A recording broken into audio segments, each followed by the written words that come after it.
Hello, everybody. My name is Jomar 100 and I would like to welcome you all to the full tier 1 of the Creepypasta Iceberg.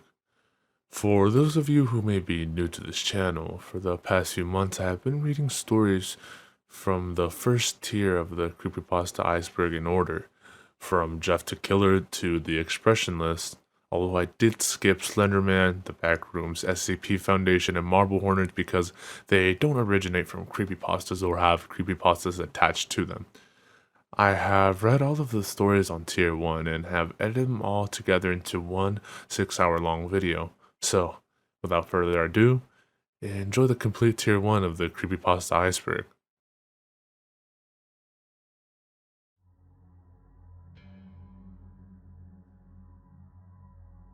Excerpt from the local newspaper. Ominous unknown killer is still at large. After weeks of unexplained murders, the ominous unknown killer is still on the rise. After little evidence has been found, a young boy states that he survived one of the killer's attacks and bravely tells his story. I had a bad dream and I woke up in the middle of the night, says the boy. I saw that, for some reason, the window was open, even though I remember it being closed before I went to bed. I got up and shut it once more. Afterwards, I simply crawled under my covers and tried to get back to sleep. That's when I had a strange feeling, like someone was watching me. I looked up and nearly jumped out of my bed.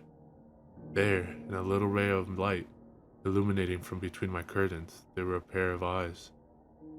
These weren't regular eyes, they were dark, ominous eyes. They were bordered in black and just plain out terrified me. That's when I saw his mouth, a long, horrendous smile that made every hair on my body stand up. The figure stood there, watching me. Finally, after what seemed like forever, he said it. A simple phrase, but said in a way only a madman can speak. He said, "Go to sleep." I let out a scream. That's what sent him at me. He pulled out a knife, aiming at my heart. He jumped on top of my bed. I fought back. I kicked, I punched, I rolled around, trying to knock him off me. That's when my dad busted in. The man threw the knife and went to my dad's shoulder. The man probably could have finished him off if one of the neighbors hadn't alerted the police. They drove into the parking lot and ran towards the door.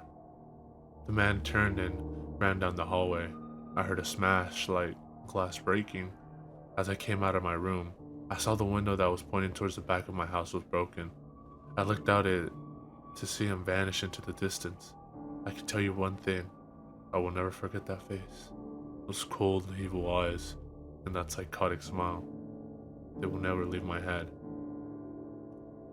Police are still on the look for this man. If you see anyone that fits the description in the story, please contact your local police department. Jeff and his family had just moved into a new neighborhood. His dad had gotten a promotion at work, and they thought it would be best to live in one of those fancy neighborhoods. Jeff and his brother Leo couldn't complain though. A new, better house. What was not to love? As they were getting unpacked, one of their neighbors came by. "Hello," she said. "I'm Barbara. I live across the street from you. Well, I just wanted to introduce myself and to introduce my son." She turns around and calls her son over.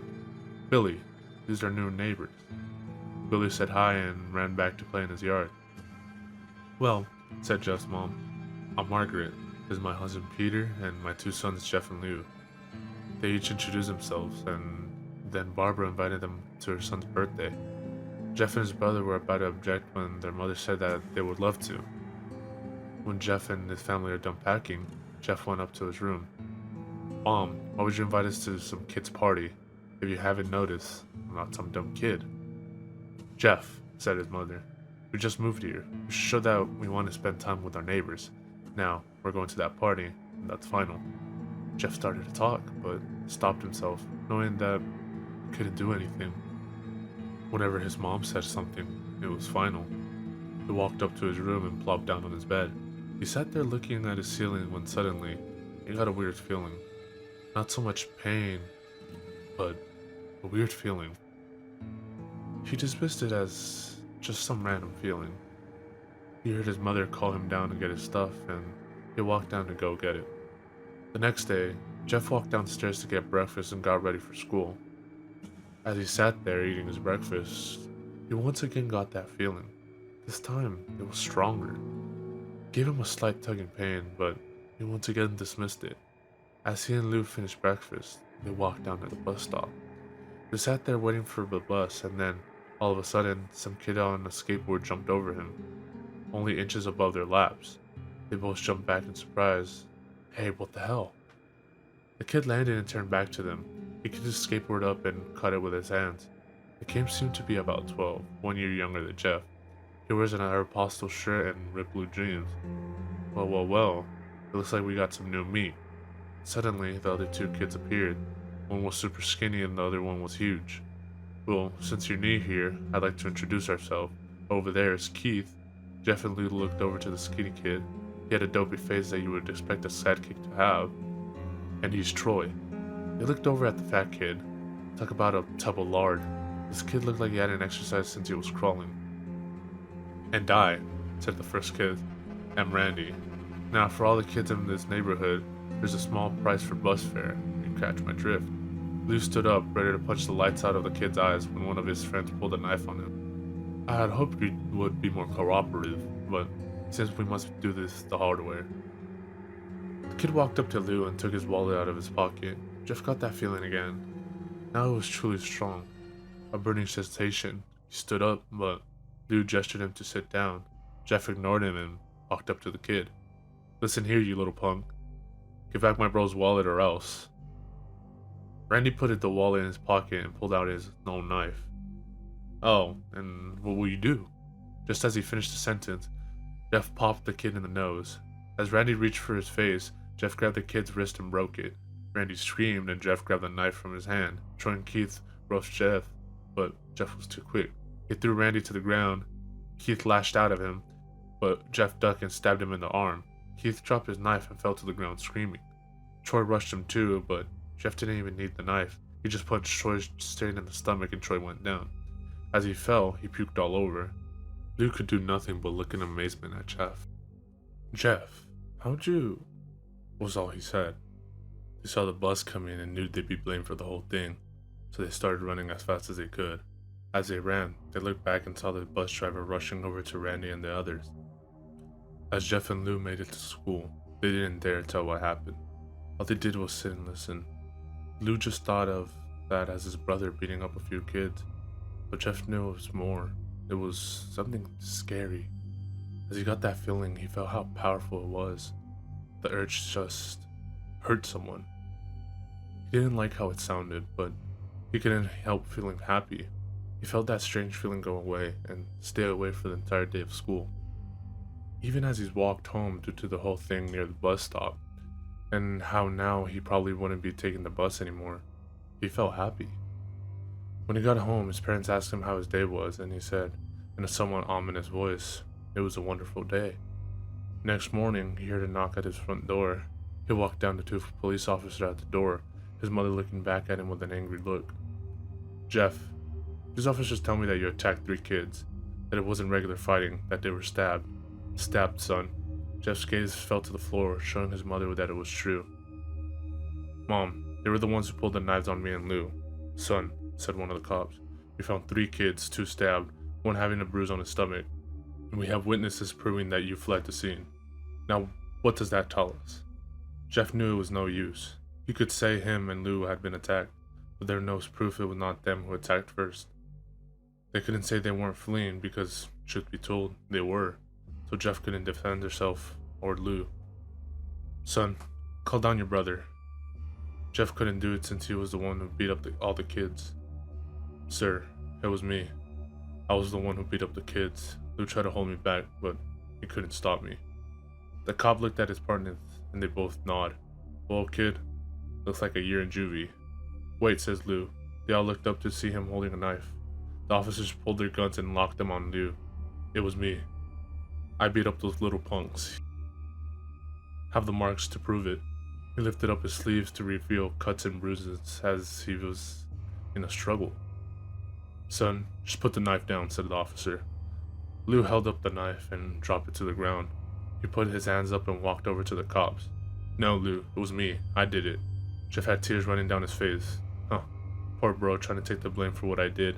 Will take me away. The police led Lou out to the patrol car.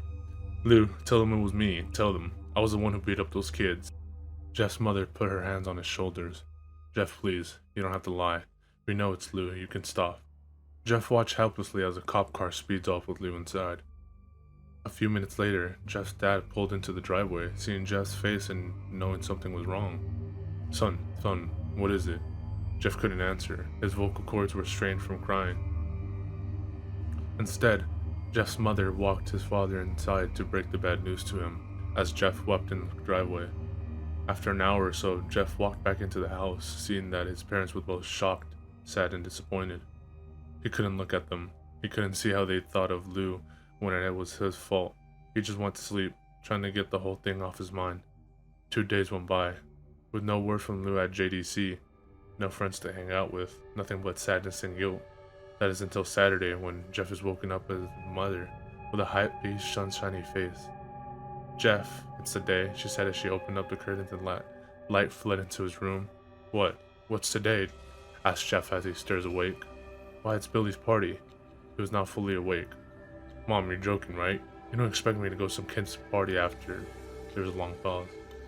Jeff, we both know what happened. I think this party could be the thing that brightens up the past days. Now get dressed. Jeff's mother walked out of the room and downstairs to get ready herself. He fought himself to get out.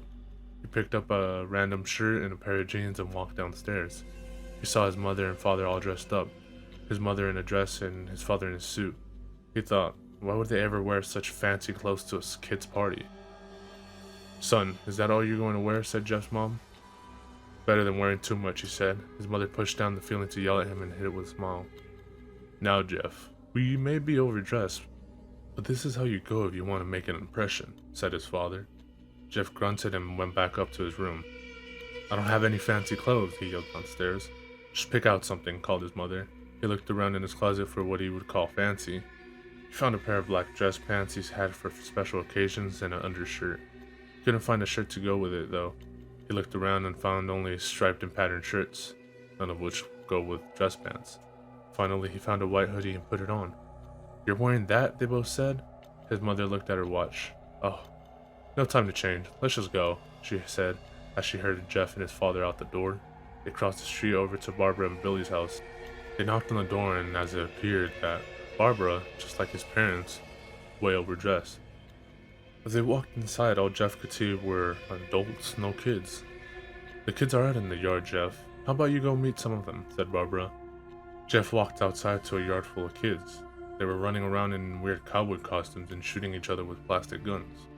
He might as well be standing in Toys R Us. Suddenly, a kid came up to him and handed him a toy gun and a hat. Hey, wanna play? He said. No, I'm way too old for this stuff. The kid looked at him with that weird puppy dog face. Please? Said the kid. Fine, said Jeff. Put on the hat and started pretending to shoot at the kids. At first he thought it was totally ridiculous, but then he had started to actually have fun. It might have not been super cool, but it was the first time he had done something that took his mind off of Lou. So he played with the kids for a while until he heard a noise, a weird rolling noise, then it hit him. Randy, Troy, Keith all jumped over the fence on their skateboards. Jeff dropped the fake gun and ripped off the hat. Randy looked at Jeff with a burning hatred. Hello, Jeff, is it? He said. We have some unfinished business. Jeff saw his bruised nose. I think we're even. I bit the crap out of you, and you got my brother sent to JDC. Randy got an angry look in his eyes. Oh no, I don't go for even. I go for winning. We may have kicked our asses that day, but not today. As he said that, Randy rushed at Jeff. They both fell to the ground. Randy punched Jeff in the nose, and Jeff grabbed him by the ears and headbutted him. Jeff pushed Randy off of him and both rose to their feet. Kids were screaming and parents were running out of the house. Troy and Keith both pulled guns out of their pockets.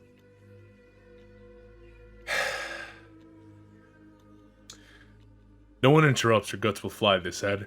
Randy pulled a knife on Jeff and stabbed it into his shoulder. Jeff screamed and fell to his knees. Randy started kicking him in the face. After 3 kicks, Jeff grabs his foot and twists it, causing Randy to fall to the ground. Jeff stood up and walked towards the back door. Troy grabbed him.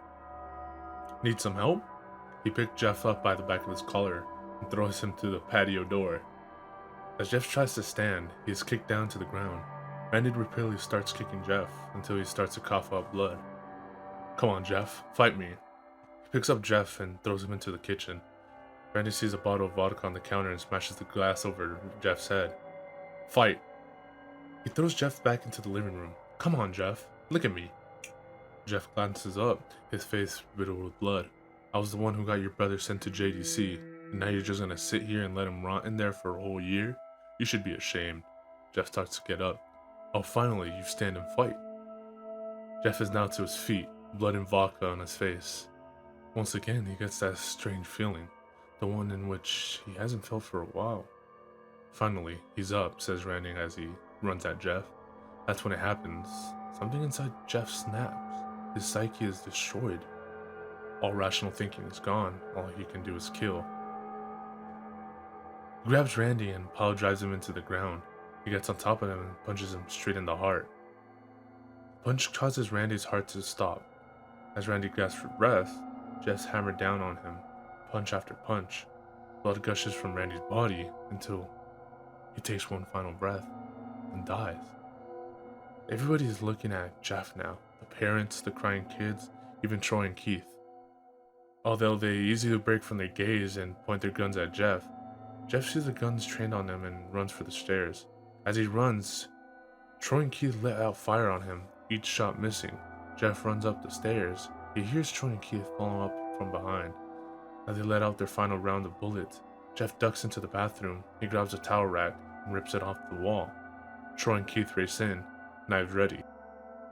Troy swings his knife at Jeff, who backs away and bangs the towel rack into Troy's face. Troy goes down hard, and now all that's left is Keith. He's more agile than Troy though, and ducks when Jeff swings the towel rack. He dropped the knife and grabbed Jeff by the neck. He pushed him into the wall. A tub of bleach fell down on him and from the top shelf. It burnt both of them, so they both started to scream.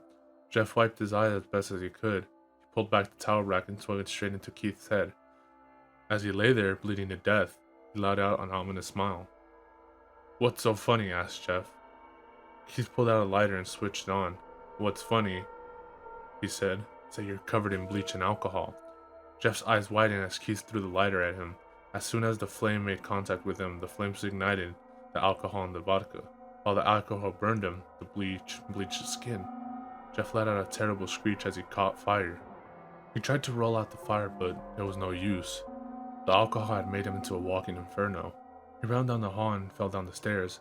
Everybody started screaming as they saw Jeff, now a man on fire, drop to the ground, nearly dead. The last thing Jeff saw was his mother and the other parents trying to extinguish the flame. That's when he passed out. When Jeff woke up, he had a cast strapped around his face. He couldn't see anything, but he felt a cast on his shoulder and stitches all over his body. He tried to stand up, but he realized that there was some tube in his arm. And when he tried to get up, it fell out, and a nurse rushed in. "I don't think you can get out of your bed just yet," she said as she put him back in his bed and reinserted the tube. Jeff sat there with no vision, no idea of what his surroundings were. Finally, after hours, he heard his mother. "Honey, are you okay?" she asked. Jeff couldn't answer though. His face was covered and he was unable to speak. "Oh honey, I have great news. After all the witnesses told the police that Randy confessed to trying to attack you, they decided to let you go." This made Jeff almost bolt up, stopping halfway and remember the tube coming out of his arm. "He'll be out by tomorrow, and then you'll be able to be together again." Jeff's mother hugs Jeff and says her goodbyes. The next couple of weeks were those where Jeff was visited by family. Then came the day where his bandages were to be removed. His family members were all there to see it, what he would look like. As the doctors unwrapped the bandages from Jeff's face, everyone was on the edge of their seats. They waited until the last bandage, holding the cover over his face, was almost removed. "Let's hope for the best," said the doctor. He quickly pulls the cloth, letting the rest fall from Jeff's face. Jeff's mother screams at the sight of his face. Lou and Jeff's dad stare awestruck at his face. What happened to my face?" Jeff said. He rushed out of bed and ran to the bathroom. He looked in the mirror and saw the cause of the distress. His face, it's horrible. His lips were burnt to a deep shade of red. His face was turned into a pure white color, his hair singed from brown to black. He slowly put his hand to his face. It had a sort of leathery feel to it now. He looked back at his family, then back at the mirror. "Jeff," said Lou, "it's not that bad." "Not that bad," said Jeff. "It's perfect." His family was equally surprised. Jeff started laughing uncomfortably. His parents noted that his left eye and hand were twitching. Jeff, are you okay?" "Okay? I've never felt more happy." "Haha, ha ha ha ha. Look at me, this face goes perfectly with me." He couldn't stop laughing. He stroked his face, feeling it, looking at it in the mirror. What caused this? Well, you may recall that when Jeff was fighting Randy, something in his mind, his sanity, snapped. Now he was left as a crazy killing machine that his parents don't know. "Doctor," said Jeff's mom, "is my son alright, in the head?" "Oh yes, this behavior is typical for patients that have taken very large amount of painkillers. If his behavior doesn't change in a few weeks, bring him back here and we'll give him a psychological test." "Oh, thank you, doctor." Jeff's mother went over to Jeff. "Jeff, sweetie, it's time to go." Jeff looks away from the mirror, his face still formed into a crazy smile. "Okay, mommy, ha ha ha." His mother took him by the shoulder and took him to get his clothes. "This is what came in," said the lady at the desk. Jeff's mom looked down to see the black dress pants and the white hoodie her son wore. Now they were clean of blood and now stitched together. Jeff's mother led him to his room and made him put on his clothes. Then they left, not knowing that this was their final day of life. Later that night, Jeff's mother woke to a sound coming from the bathroom. It sounded as if someone was crying. She slowly walked over to see what it was. When she looked into the bathroom, she saw a horrendous sight. Jeff had taken a knife and carved a smile into his cheeks. "Jeff, what are you doing?" asked his mother. Jeff looked over to his mother. "I couldn't keep smiling, Mommy. It hurt after a while. Now I can smile forever." Jeff's mother noticed his eyes, ringed and black. "Jeff, your eyes." His eyes were seemingly never closing. "I couldn't see my face. I got tired and my eyes started to close. I burnt out the eyelids so I could forever see myself. My new face." Jeff's mother slowly started to back away, seeing that her son was going insane. "What's wrong, Mommy? Aren't I beautiful?" "Yes, son," she said. "Yes, you are. Let me go get Daddy so he can see your face." She ran into the room and shook Jeff's dad from his sleep. "Honey, get the gun, She stopped as she saw Jeff in the doorway, holding a knife. "Mommy, you lied." That's the last thing they hear as Jeff rushes in with a knife, cutting both of them. His brother Lou woke up, started by some noise. He didn't hear anything else, so just shut his eyes and tried to go back to sleep. As he was on the border of slumber, he got the strangest feeling that someone was watching him. He looked up before Jeff's hand covered his mouth. He slowly raised the knife, ready to plunge it into Lou. Lou thrashed here and there, trying to escape Jeff's grip. "Shh," Jeff said. "Just go to sleep."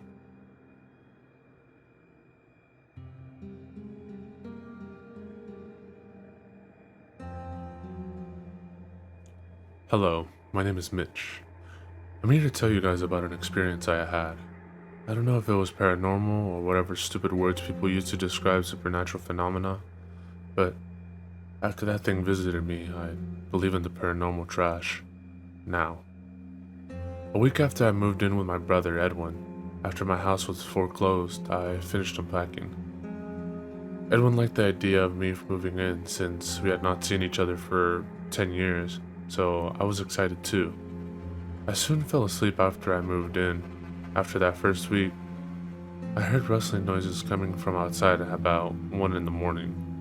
I thought it was a raccoon, so I ignored it and tried to fall asleep. The next morning, I told Edwin about it, and he agreed. The next night, however, I thought I heard my window opening and a loud thump, as if something entered my room. I darted up and looked around my room, but I saw nothing. The next morning, Edwin dropped his coffee cup when he saw me. He held up a nearby mirror and I saw myself. I had a large gash in my left cheek. After I was rushed to the hospital, my doctor told me that I must have been sleepwalking, but then he showed me something that made my blood turn cold. He lifted up my shirt to reveal a sewn-up incision where my kidney was. I stared into his eyes, mind widening. "You somehow lost your left kidney last night," my doctor told me. "We don't know how, though. Sorry, Mitch." The next night was my breaking point. At around midnight, I woke up to see a truly horrifying sight. I was staring face to face with a creature with a black hoodie and dark blue mask with no nose or mouth staring down at me. The thing that scared me the most was that it had no eyes. Just empty black sockets. The creature also had some black substance dripping from its sockets. I grabbed a camera from the nearby mantle and took a picture. Immediately after taking the shot, the creature lunged at me and tried to claw open my chest to get to my lungs. I stopped it by kicking it in the face. As I ran out of my room, I grabbed my wallet. I would need the money. I ran out of my brother's house into the night. I eventually headed up in the woods near Edwin's house and tripped on a rock. I fell unconscious and woke up in the hospital. My doctor, the same one who treated me before, entered the rooms. "I have good news and bad news, Mitch," my doctor started. "The good news is that you had minor injuries and your parents are going to pick you up," I said with relief. "The bad news is that your brother has been killed by something. Sorry." My parents took me back to Edwin's house to collect my remaining belongings, which I did. Upon entering my room, I was scared, but remained calm. I grabbed my camera and then stopped dead in my tracks. In the hallway leading to my room, I saw Edwin's body and something small lying next to it. I retrieved it up and entered my parents' car, not mentioning Edwin's corpse. I looked at the thing I had picked up and nearly vomited. I was just holding my stolen half-eaten kidney with some black substance on it.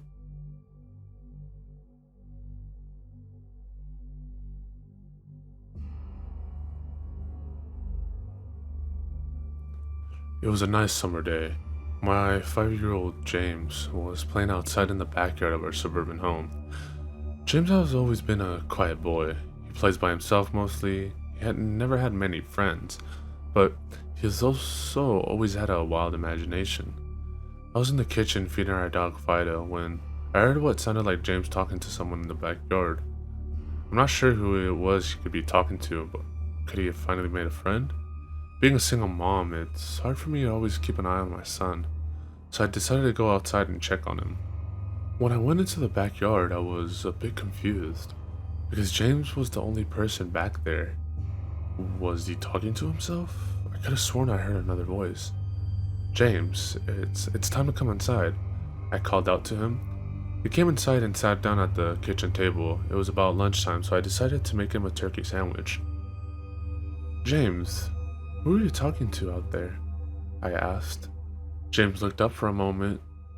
"I was playing with my new friend," he said, smiling. I poured him some milk and continued to pry, as any good mother would. "Does your friend have a name?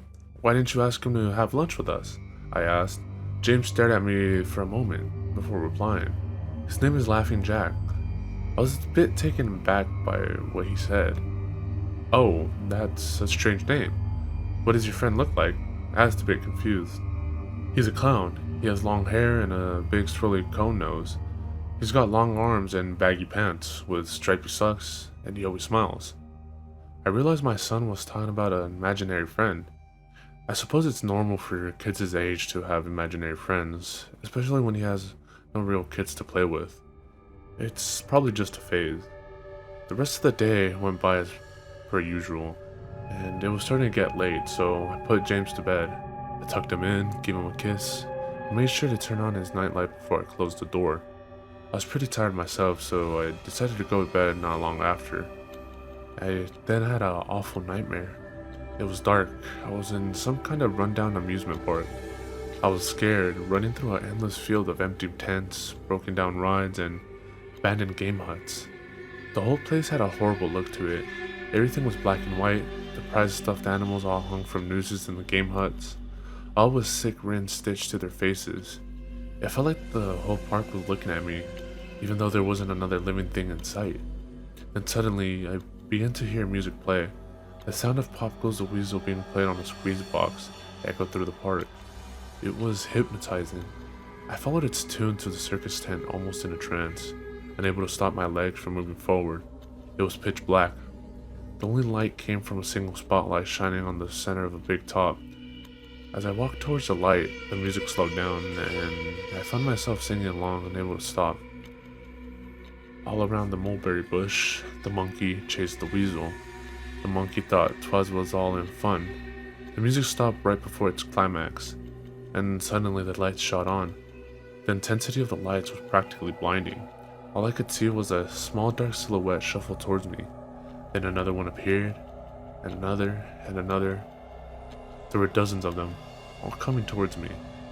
I couldn't move, my legs were frozen. All I could do was watch as the haunted figures drew nearer.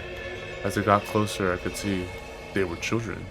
As I looked at each one, I noticed they were all horribly disfigured and mutilated. Some had cuts all over the body, others were severely burnt. Others were missing limbs and even eyes. The children enveloped me, clawing at my flesh, dragging me to the ground and tearing inside me. As the children tore me apart, I faded away. All I could hear was laughter. Horrible, awful, evil laughter. I woke up the next morning in a cold sweat. After taking a few deep breaths, I looked over and saw that a few of James' action figures were positioned facing me on top of my nightstand. I sighed. James had probably woken up early and put these there. I gathered up the toys and made my way to James' room. However, when I opened the door, James was sound asleep. I just shrugged and placed the toys back into his toy box and headed out to the living room. A little while later, James woke up and I made him breakfast. He was quiet and seemed a bit groggy. Perhaps he didn't sleep well either. I decided to ask him about the toys. James, honey, did you put the toys on Mommy's room this morning? His eyes shot up at me for a moment, then quickly glanced back down at his cereal. Laughing Jack did it. I rolled my eyes and responded, "Well, you tell Laughing Jack to keep the toys in your room." James nodded and finished up his breakfast, then decided to go play out in the backyard. I went to relax in the living room, and I must have dozed off because I woke up a couple hours later. Shit, I need to check on James. I was a bit worried. It had been over 2 hours and I haven't checked on him. I stepped out into the backyard, but James wasn't there anymore.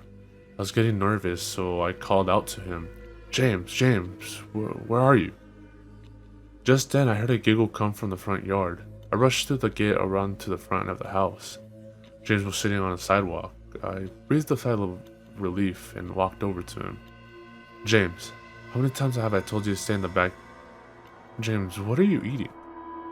James looked up at me and then reached into his pocket and pulled out a handful of hard candies in all colors.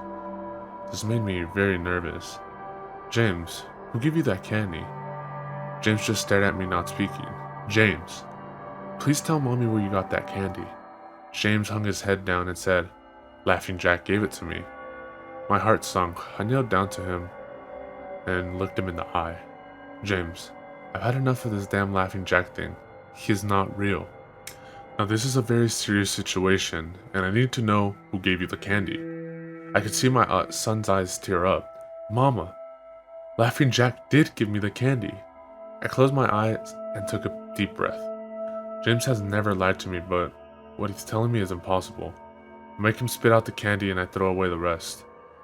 James appears to be fine. Maybe I'm overreacting. After all, he could have gotten it from Tom and Linda next door, or Mr. Walker down the street. Either way, I'm going to have to keep a closer eye on James. That night, I put James to bed as usual and decided to go to bed early myself. Suddenly, I was woken up by a loud bang coming from the kitchen. I sprung out of bed and hurried down the stairs. When I got to the kitchen, I was horrified. Everything on the counters had been thrown to the floor, and our dog Fido hung dead from the light fixture. His stomach was cut open and stuffed with candy, the same type that James was eating earlier that day. My shock was quickly broken by a sharp scream coming from James' room, followed by loud crashes.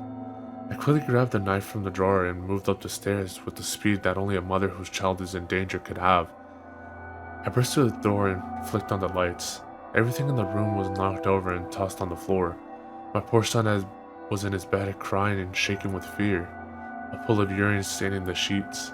I scooped my child up and ran out the house and went next door to Tom and Linda's house. Luckily, they were still awake. They let me use their phone and I called the police. It didn't take them long to arrive, and I explained what happened.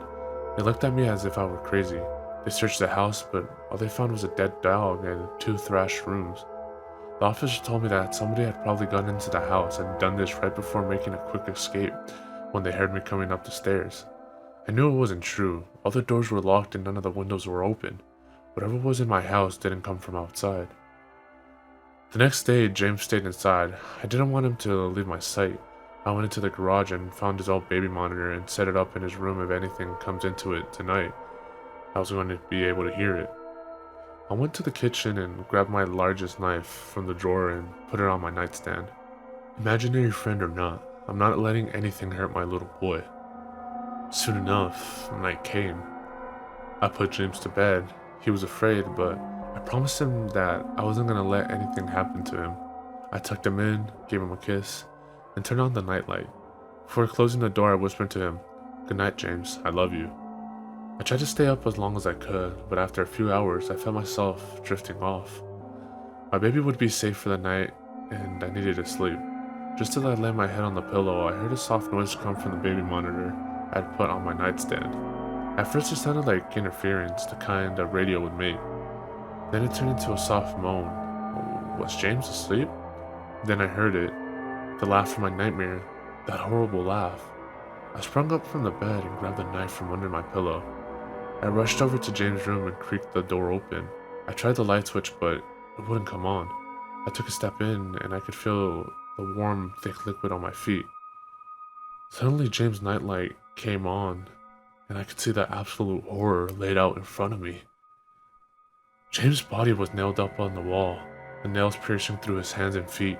His chest was cut wide open, and his organs hung down to the floor.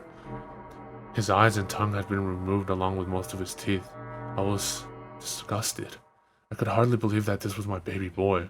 Then I heard it again, the soft, desperate moan. James was still alive. My baby, my poor baby. And so much pain, barely clinging to life. I ran across the room and vomited on the floor. But my sickness was interrupted by a horrible cackle coming from behind me. I spun around while still wiping bile from my mouth. Then out of the shadows emerged the fiend responsible for all this horror. Laughing Jack. His ghost white skin and matted black hair hung down to his shoulder. He had piercing white eyes surrounded by dark black rings. His twisted smile revealed a row of sharp, jagged teeth, and his skin didn't look like skin at all. It almost looked like rubber or plastic. He wore a patchy black and white clown outfit with striped and sleeved socks. His body itself was grotesque, his long arms hanging down past his waist, and the way he posed made him look like almost boneless, like a ragdoll.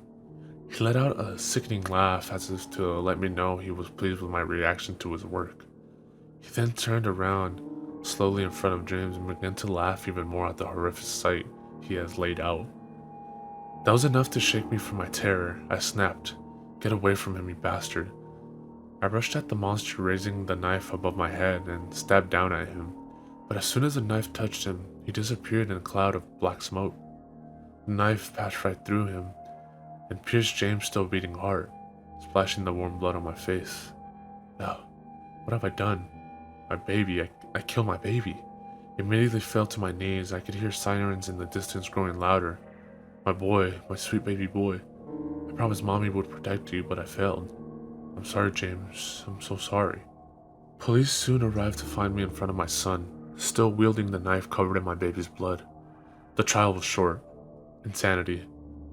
I was placed in the Fire Polo's house for the criminally insane, where I've been for the past 2 months. It's not so bad here. The only reason I'm awake now is because someone is playing Pop Goes the Weasel outside my window. I'll talk to the orderlies about it in the morning.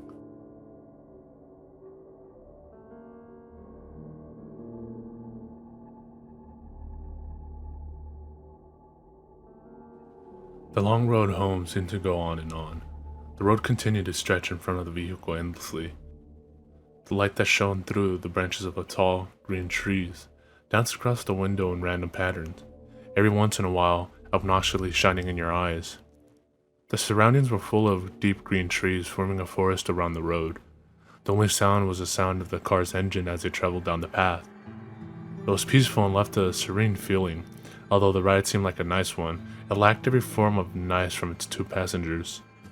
The middle-aged woman behind the steering wheel had neat short brown hair that fit her complexion quite well.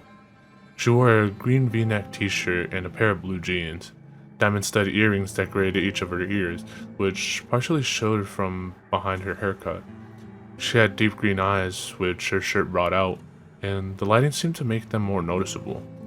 There wasn't anything significant about her appearance. She looked like any other average mother that you would see on TV shows and the like. However, the one thing that made her different than the average mothers was the dark bag she had under her eyes.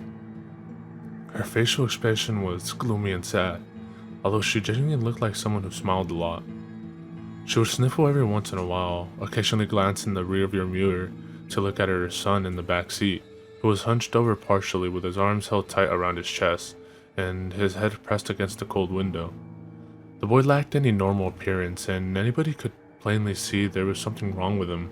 His messy brown hair went in every which way, and the luminescent lighting brought out his pale, almost gray skin. His eyes were dark, unlike his mother's, and he wore a white t-shirt and scrub pants that had been provided for him by the hospital.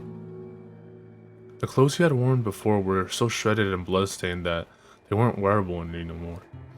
The right side of his face bared a few cuts along with a split eyebrow. His right arm was bandaged all the way to his shoulder, which had been shredded when his right side hit the shattered glass. His injuries appeared to be painful, when in reality, he couldn't feel anything. This was just one of the glories of being him. One of the challenges he had to face while growing up was growing up with a rare disease that caused him to be completely numb towards pain. Never before had he felt himself get hurt. He could have lost an arm and felt nothing. The other major disorder he had faced, which was the one that deemed him many insulting nicknames in the short time he attended grade school before he switched to homeschooling, was his Tourette's syndrome, which caused him to tick and twitch in ways he couldn't control. He would crack his neck uncontrollably and twitch every once in a while. The kids would tease him and call Ticky Toby, and they mocked him with an exaggerated twitching and laughing. It got so bad he had to turn to homeschooling. It was so hard for him to be in a common learning environment with seemingly every kid poking, or more like stabbing, fun at him. Toby stared blankly out the window, his face empty of any emotion, and every few minutes his shoulder, arm, or foot would twitch. Every bump that the car tires hit would make his stomach turn.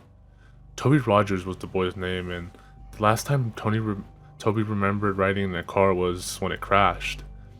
That's all he thought about, unconsciously replaying everything he remembered before he blacked out, over and over again. Toby had been the lucky one. His sister had not been so lucky. When the thought of his sister came, he couldn't help the tears that welled up in his eyes. The horrible memories replayed in his mind, her screaming that had cut off when the front of the car was smashed in.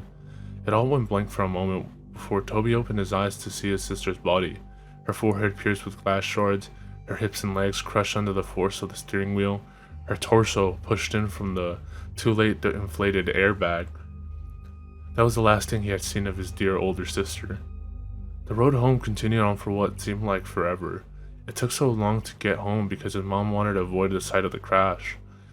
When the surroundings gave way to a familiar neighborhood, they were both more than ready to get out of the car and step back into their own home. It was an older neighborhood with quaint little houses all next to each other. The car drove in front of a blue house with white window panes. They both quickly noticed the old vehicle that was parked in front of the house, and the familiar figure that stood in the driveway. Toby felt automatic anger and frustration take over him at the sight of his father who wasn't there. His mother pulled the car up to the driveway beside him before turning off the engine and preparing to step out and face her husband. "Why is he here?" Toby said quietly as he looked back at his mother, who reached to open the car door. "He's your father, Toby. He's here because he wants to see you." His mother responded in a monotone voice, trying to sound less shaky. yet couldn't drive up to the hospital to see Lyra before she died. Toby narrowed his eyes out the window. He was drunk that night, honey. He couldn't drive. Yeah, what is he not? Toby pushed the door open before his mother and stumbled out onto the driveway, where he met his father's gaze before looking down at his feet with a stern expression. His mother stepped out behind him and met her husband's eyes before walking around the car. His father opened up his arms, expecting a hug from his wife, but she walked past him and put her arm around Toby's shoulder and started leading him inside. Connie, her husband began in a raspy voice. What, no welcome home hug, huh? She ignored her husband's obnoxious word and walked past him with her son under her arm. Hey, he's 16, he can walk by himself. His father began to follow them in. He's 17. Connie glared back at him before opening the door to the house and stepping inside. Toby, why don't we get you in your room to rest, okay? I'll come get you when dinner is ready. No, I'm 16. I can walk by myself, Toby said sarcastically and glared back at his father before stumbling up the small staircase and turning into his room, where he slammed the door violently. His little room didn't have much in it, just a small bed, a dresser, a window, and his walls had a few picture frames of his family, back when they were a family. Before his father became an alcoholic and acted violently towards the rest of the family. Toby remembered when he was arguing with his mom and he grabbed her by the hair and shoved her to the floor. And when Lyra tried to break it up, he pushed her and she hit her back on the corner of the kitchen counter. Toby could never forgive him for what he did to his mother and sister. Never. Toby didn't care how much his father beat him down. He couldn't feel it anyways. What he did care about was how he intentionally hurt the only two people he cared about. And when he was waiting in the hospital, where his sister took her last few breaths, the only one who didn't rush there was his dad. Toby stood by the window and looked out at the street. He could have sworn he saw something out of the corner of his eyes, but quickly blamed it on the meds he was on. When dinner time had come, his mother called up to him. Toby came down the stairs and hesitantly sat down at the table across from his father, and in between his mother and an empty chair. It was quiet as his parents picked at their food, but Toby refused to eat. Instead, he would just watch his dad with a blank stare. His mother caught on to his staring and elbowed him slightly. Toby looked over at her slightly and then down at his uneaten food, which she still didn't touch. Toby laid in bed. He pulled his covers over his head and stared out the window. He was tired, but there was no way he could fall asleep. He couldn't. There's just too much to think about. He had been debating on whether or not to follow his mother's directions and forgive his father, or continue holding a grudge with his boiling hatred. He heard his door creak open and his mother padded into the room and sat on the bed next to him. She reached over and rubbed his back, which had been turned to her. I know it's hard, Toby. Trust me, I understand. But I promise you it'll get better, she said softly. When is he going to leave? Toby said with an innocent tone in his shaking voice. Connie let her gaze fall down to her feet. I don't know, honey. He's staying as far as I know, she replied. Toby didn't respond. He just continued to look forward at the hall, holding his damaged arm near his chest. After a few minutes of silence, his mother sighed before she leaned in to kiss his cheek and stood up to walk out the room. Good night, she said as she closed the door. The hours passed slowly, and Toby couldn't quit tossing and turning. Every time he let his imagination take over, he heard the screeching of tires, the screaming of his sister, and he would uncontrollably jerk in his bed. He threw off his cover, lying on his back. He pulled his pillow over his face and cried into it. He could hear his own pitiful weeping. He would have been screaming and crying if he didn't press his pillow over his face. After a few seconds, he threw the pillow off his face and sat up, hunched over, holding his head and breathing roughly. Tears streaming from his eyes, he couldn't help but cry. He tried to keep it in, but he couldn't stop the whining and whimpering as he sat there shaking. He inhaled before he stood up, and walked around his bed to the window and peered out, taking deep breaths trying to calm down. He rubbed his eyes and looked out at the group of tall pine trees across the street. He stopped suddenly, and his gaze slowly centered on something standing under the streetlight. He heard ringing in his ears and couldn't look away. The figure stood beside the streetlight, about 2 feet shorter than it did. Long arms draped at its side, and as it stared up at him with non-existing eyes. The figure had no facial features to speak of. No eyes, no mouth, no nose. Yet it held Toby's hypnotized stare, seemingly peering into his very being. The ringing in his ears grew louder and louder each second he stared before it suddenly went all black. The next morning, Toby woke up in his bed. He felt different. He wasn't tired at all, and when he consciously woke up, it felt like he had been lying there awake for hours. He had no thoughts flowing through his mind. He sat up slowly and stumbled over to the wall, but when he stood, he automatically felt dizzy. He stumbled to the doorway and walked down the stairs. His parents were just sitting at the table. His father was tuned into the small TV that sat on the countertop. His mother was reading the newspaper. She quickly looked over when she felt Toby's presence looming behind her. "Well, good morning, sleepyhead. You've been sleeping forever." She greeted him with a hesitant smile. Toby slowly looked over at the clock and noticed that it was 12:30 p.m. "I made you breakfast, but it got cold. I was going to wake you, but I felt like you needed sleep." Her expression fell from happy to worried as her son resisted responding to her. "Are you alright?" Toby stumbled over and sat by his father. He felt as if he was on idle and had no control over his actions. He was seeing everything he did, but it didn't register in his brain properly. He reached out to his father's arm, but his hand ended up getting slapped. His father turned to him abruptly and pushed his chair over with his foot. "Don't touch me, boy," he yelled. His mother stood up. "Alright, knock that off. This is the last thing we need." The days went by and things continued on as they were. Connie spent most of her time cleaning the house, and her rude husband spent most of his time ordering her around. It was just like how it used to be before the crash. Toby never really left his room. He would sit by his bed and tremble. His mind would wander, but his thoughts changed too fast to be remembered. He would pace around his small room like a caged animal or stare out the window. The unhealthy cycle continued. Connie continued to be pushed around by her husband, being way too submissive to him. Toby remained in his room. Before he could think twice, he would begin to chew on his hand, tearing the flesh from his fingers. He would gnaw his hands until they bled. When his mother walked in on him while he was doing so, she reacted horribly. She rushed downstairs and grabbed the first aid kit, wrapping his hand in bandages. Afterwards, she demanded that he wouldn't leave her side again. Toby isolated himself so much that he grew to hate being around others. His memory grew glitchy as well. He started missing memories of minutes, hours, days, and so on. He'd begin talking nonsense about things completely unrelated to the conversations he would have. He'd go off about seeing things, sharks in the sink as he washed the dishes, hearing crickets in his pillows, and seeing ghosts outside his bedroom window. His mother grew so anxious about his mental health that she decided it would be good for him to talk to a professional about what he was feeling. Connie walked Toby into the building, holding his hand and guiding him in. She walked up to the front desk and began talking to the lady who sat behind it. "Mrs. Rogers?" the lady asked. "Yes, that's me," Connie nodded. "We're here to see Dr. Oliver. I'm here with Toby Rogers." "Yes, right this way." The lady stood and led them down a long hallway. Toby looked at the framed artwork down the halls and tuned into the sound of the lady's high heels on the hardwood floor. She opened the door to a room with a table and 2 chairs. "If we can get him to sit right here for a minute, then I'll go get the doctor." She smiled and held the door open. Toby stumbled into the room and sat down at the table. He looked over at his mother and the lady before the door slowly shut behind them. He looked around the room before he held up his tightly bandaged hands and began to bite at the bandages to unwrap his hands.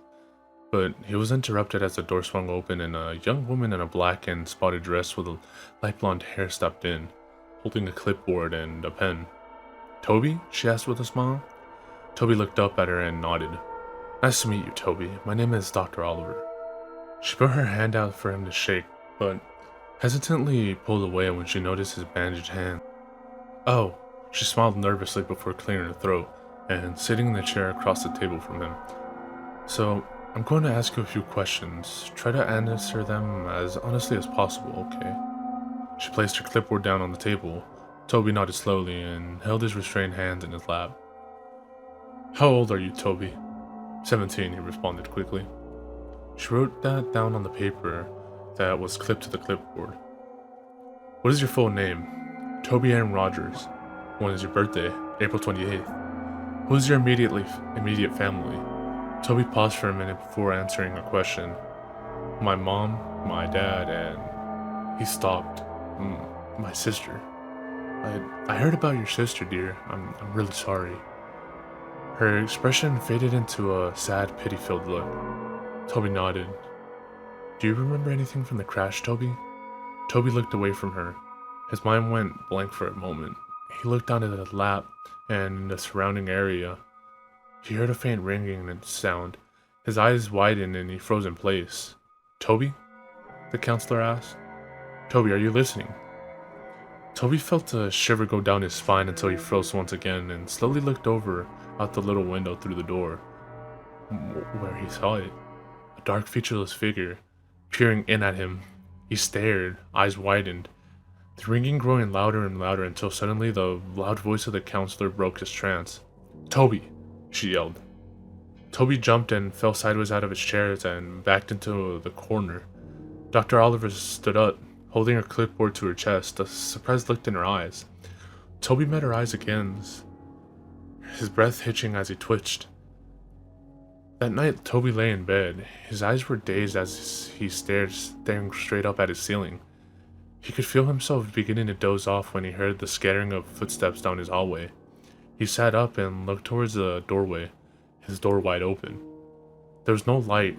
Everything was lit by the luminescent blue glow of the moon through his window, leaving a cold lighting. He stood up and slowly made his way towards the doorway when suddenly the door, which previously was open, slammed in his face. He gasped and fell back. He was out of breath when he hit the ground and began breathing heavily, his eyes wide open. He waited for a few seconds before getting back on his feet. He reached out and grasped the cold door handle with his bandaged hand, and it creaked open. He looked out in the dark hallway and tiptoed out of his room. The window at the end of the hallway lit up the darkness with blue moonlight as he padded his way down. He could hear the footsteps rustling around him and a faint giggling followed by the pitter-patter of small feet, which sounded like a child had run in front of him, giggling and running around. The hallway was a lot longer than he remembered. It seemed endless, like the ride home from the hospital. He heard the door creak in front of him. Mom? He called in a shaky voice. Suddenly, a door slammed behind him and he jumped and turned around. Behind him, he heard a long, eerie groan that sounded like a croak right in his ear. He turned around as fast as he could and was suddenly face to face with none other than his dead sister. Her eyes were clouded white, her skin pale, the right side of her jaw dangling there by tissue and muscle, glass protruding from her forehead, black blood leaking down her face, her blonde hair pulled up in a ponytail as it always was, and she was wearing her gray t-shirt and athlete shorts, which were dirty and spotted with blood. Her legs were bent in ways they shouldn't be. She stood emitting a long croaking noise only an inch away from Toby's face. Toby yelped and fell back. Ah! He started to crawl backwards away from her, but he was unable to break the eye contact he held with her blank, dead eyes. He dragged himself backwards until he backed into something. He stopped for a second. Everything was dead silent except for his heavy breathing and crying. He slowly looked up to meet that blank face of a tall, dark figure. The same figure that stood over him now. Behind the tall, dark mask were rows of children looking to range from 3 to 10 years old. Their eyes completely black and dark black blood leaked from their eye sockets. He screamed and stood up as fast as he could, only to be tripped by dark black tendrils that wrapped around his ankle. He fell straight on his stomach and got the wind knocked out of him. He tried to scream, but he couldn't make a sound. He wheezed out before it all went black. Toby woke with a start. He screamed out and sat up as fast as he could, completely short of breath. He wheezed out and held his chest with his bandaged hand. It was just a dream. Just a dream. He lay back down on the bed and rolled over on his side. It felt like a giant weight had been lifted off his chest as he took in deep breaths. He stood up and padded over to his window. He saw nothing. Nobody was out there, no ghosts, no figures, nothing. He heard the rustling and coughing of his father outside the doorway. His door was closed. He walked over and opened it. Looking out into the hallway once again, he padded down the hallway and into the kitchen where he found his dad standing and having a smoke in the living room. Toby waited for a second and watched him from around the corner before a burning feeling started deep in his chest. Deep boiling anger overtook him. He heard the little imaginary voices in his head. "Do it, do it, do it," they chanted. He turned away and held his arms. He felt like he actually had control over himself, unlike he did for the past few weeks since he got home from the hospital. He actually had complete thoughts for just moments before the chanting of the little voices in his head clouded them. Kill him. He wasn't there. He wasn't there. Kill him. Kill him. They continued on. Toby trembled. No, he wasn't going to do it. But was he going crazy? No, he won't kill anyone. He can't. He hated his father, but there was no way he was going to kill him. That was it. The last thought he had before he fell into an idle state once again. The influence of the voices in his head was too much. He began to silently walk up behind his father. He reached over the counter to the knife in the case. He gripped it in his hand. He felt the sensation take over his chest. He let out a snicker. He began laughing so hard he had to grasp for breath. His father turned around abruptly before he felt a brute force shove him to the floor. He grunted as the air was knocked out of him. "What?" He looked up at the boy who stood over him, grasping the kitchen knife in his hand. "Toby, what are you doing?" He went to sit up and put his arms out in front of him in self-defense, but before he knew it, Toby was on top of him. He went to grab at his neck, but his father reached out and blocked his hand by grabbing onto his wrist. "Stop! Get off of me, you little fucker!" He yelled, and with his other hand, he threw an off-center punch towards Toby's shoulder, but he didn't stop. The look in Toby's eyes was not sane. It looked as if a demon had taken control of him. He heeled back and went to stab the knife into his father's chest, but his father blocked him and grabbed onto his wrist once again. He went to shove him back, but Toby kicked his feet out in front of him and landed a hard blow straight to his father's face. His father recoiled and pulled his arms away to cuff his face, but Toby got back and drove the knife straight into his shoulder. His father let out a loud cry and went to pull the knife out, but before he could, Toby threw his fist straight into his face. He began to pound his fist into his head, laughing and wheezing. He cracked his neck and grabbed the knife and ripped it out of his father's shoulder. He drove it deep into his dad's chest and repeatedly stabbed into his torso, blood spilling out and getting splattered everywhere. He didn't stop until his father's body went still. He threw the knife over to the side and leaned over his body, coughing and panting. He stared at his father's smashed-in face and sat there twitching until a loud scream broke the silence. He looked over to see his mother standing a few feet away, covering her mouth, tears streaming down her face. "Toby!" she screamed. "Why did you do that?" She cried. "Why?" she screamed. Toby stood up and began to back away from his father's bloody corpse. He began to back out of the kitchen. He looked down at the blood-soaked bandages on his hands and looked up at his mother one last time before he turned and ran out of the house. He ran into the garage and slammed his hand against the control panel on the wall and pushed the buttons to open the garage door. Before he ran out, he noticed his father's hatchets, which had been hanging on the tool rack above a table full of jars filled to the brim with old rusted nails and screws. One of the hatchets was new. It had a bright orange handle and a shiny blade, and the other was old with a wooden handle and an old dull blade. He grabbed both and looked down at the table, and he saw a box of matches, and under the table was a red gasoline tank. He held both of the hatchets in one hand and grabbed 2 matches and gasoline before running out of the garage, down to the driveway and up the street. As he approached the street lights that he could see out of his own bedroom window, he heard police sirens in the distance. He turned around and the red and blue flashing lights came rushing down the street. Toby stood for a second before he pulled open the cap on the gasoline tank, then ran down the street, spilling gasoline all over the street after him. He turned and ran into the trees. He poured the last bit of gasoline out before he reached into his pocket and pulled out a match. He struck it against the box and immediately dropped it. In an instant, flames burst around him. The fire caught on the trees and bushes around him, and before he knew it, he was surrounded by fire. The silhouettes of police cars were visible through the flames as he backed away into the forest around him. He looked around, but his vision was blurred. His heart was pounding, and he closed his eyes for a moment. This was it. This was the end.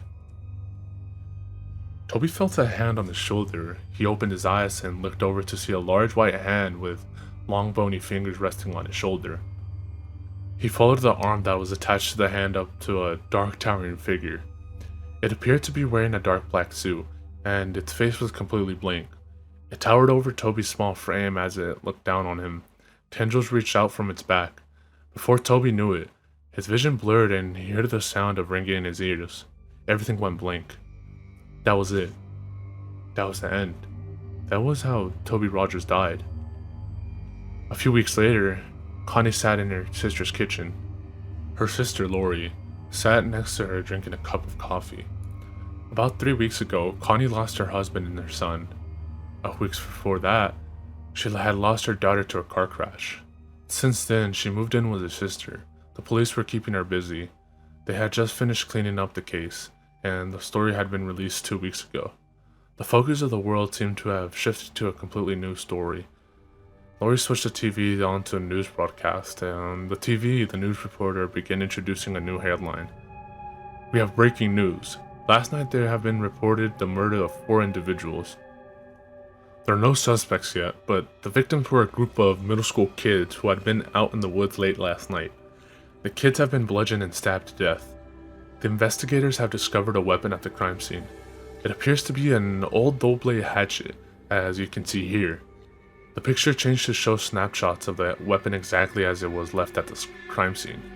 Investigators have pulled the name of a possible suspect, Toby Rogers, a 17-year-old boy who stabbed his father to death a few weeks ago, and tried to cover up his escape by setting a fire in the streets and forest area around the neighborhood.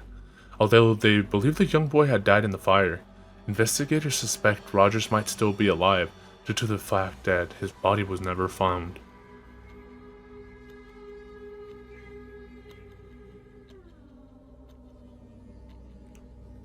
I had recently spawned a new world in single-player Minecraft. Everything was normal at first as I began chopping down trees and crafting a workbench. I noticed something move against the dense fog. I have a very slow computer, so I have to play with a tiny render distance. I thought it was a cow, so I pursued it, hoping to grab some hides for armor. It wasn't a cow though. Looking back at me was another character with the default skin, but his eyes were empty. I saw no name pop up and I double checked to make sure I wasn't in multiplayer mode. He didn't stay long. He looked at me and quickly ran into the fog. I pursued it out of curiosity, but he was gone. I continued on with the game, not sure what to think. As I expanded the world, I saw things that seemed out of place for the random map generator to make. 2x2 tunnels on the rocks, small perfect pyramids made of sand in the ocean, and grooves of trees with all their leaves cut off. I would constantly think I saw the other player deep in the fog, but I never got a better look at him. I tried increasing my render distance to far whenever I saw him, but to no avail. I saved the map and went on the forums to see if anyone else had found the pseudo player. There were none. I created my own topic telling of the man and asking if anyone ever had a similar experience. The post was deleted within 5 minutes. I tried again and the topic was deleted even faster. I received a PM from username Herobrine containing one word: stop. When I went to look at Herobrine's profile, the page forward. I received an email from another forum user. He claimed the mods can read the forum user messages, so we were safer using email. The emailer claimed that he had seen the mystery player too and had a small directory of other users who had seen him as well. The worlds were littered with obviously man-made features as well, and described their mystery player to have no pupils. About a month passed until I heard from my informant again. Some of the people who had encountered the mystery man had looked into the name Herobrine and found that name to be frequently used by a Swedish gamer. After some further information gathering, it was revealed to be the brother of Notch, the game's developer. I personally emailed Notch and asked him if he had a brother. It took him a while, but he emailed me back saying in a very short message, I did, but he is no longer with us. Notch. I haven't seen the mystery man since our first encounter, and I haven't noticed any changes to the world other than my own.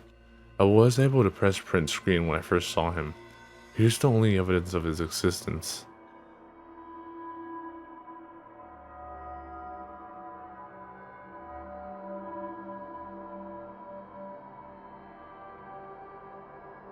Russian researchers in the late 1940s kept 5 people awake for 15 days using an experimental gas-based stimulant. They were kept in a sealed environment to carefully monitor their oxygen intake so the gas didn't kill them, since it was toxic in high concentrations. This was before closed-circuit cameras, so they only had a microphone and 5-inch thick glass porthole-sized windows into the chambers to monitor them. The chamber was stocked with books, cots to sleep on but no bedding, running water and toilet, and enough dried food to last all 5 for over a month. The test subjects were political prisoners deemed enemies of the state during World War II. Everything was fine for the first 5 days. The subjects hardly complained, having been promised falsely that they would be freed if they submitted to the test and did not sleep for 30 days. Their conversations and activities were monitored, and it was noted that they continued to talk about increasingly traumatic incidents in their past, and the general tone of their conversations took on a darker aspect after the 4-day mark. After 5 days, they started to complain about the circumstances and events that led them to where they were, and started to demonstrate severe paranoia. They stopped talking to each other and began alternately whispering to the microphones and one-way mirrored portholes. Oddly, they all seemed to think they could win the trust of the experimenters by turning over their comrades, the other subjects in captivity with them.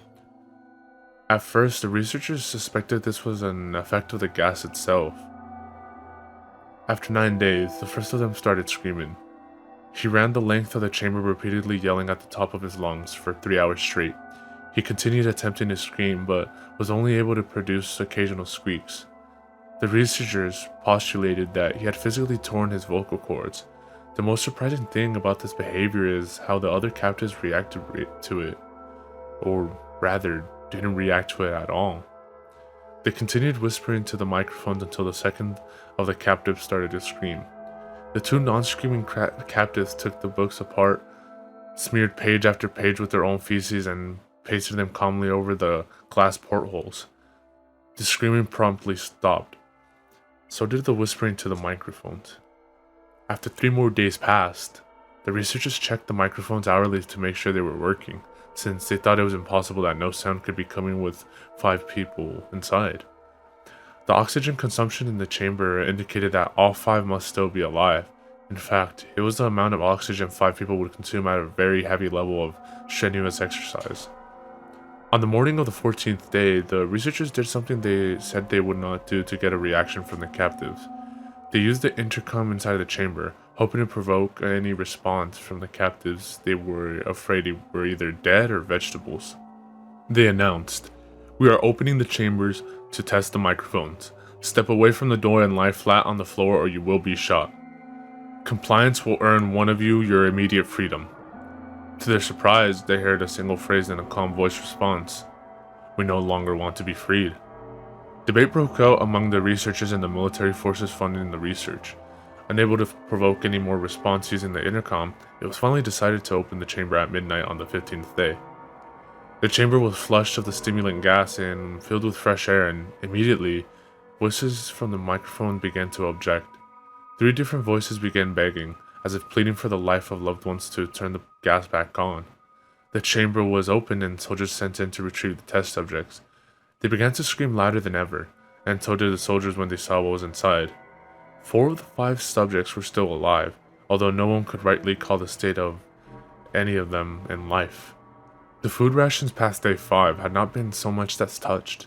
There were chunks of meat from the dead test subjects' thighs and chest stuffed into the drain in the center of the chamber, blocking the drain and allowing 4 inches of water to accumulate on the floor. Precisely how much of the water on the floor was actually blood was never determined.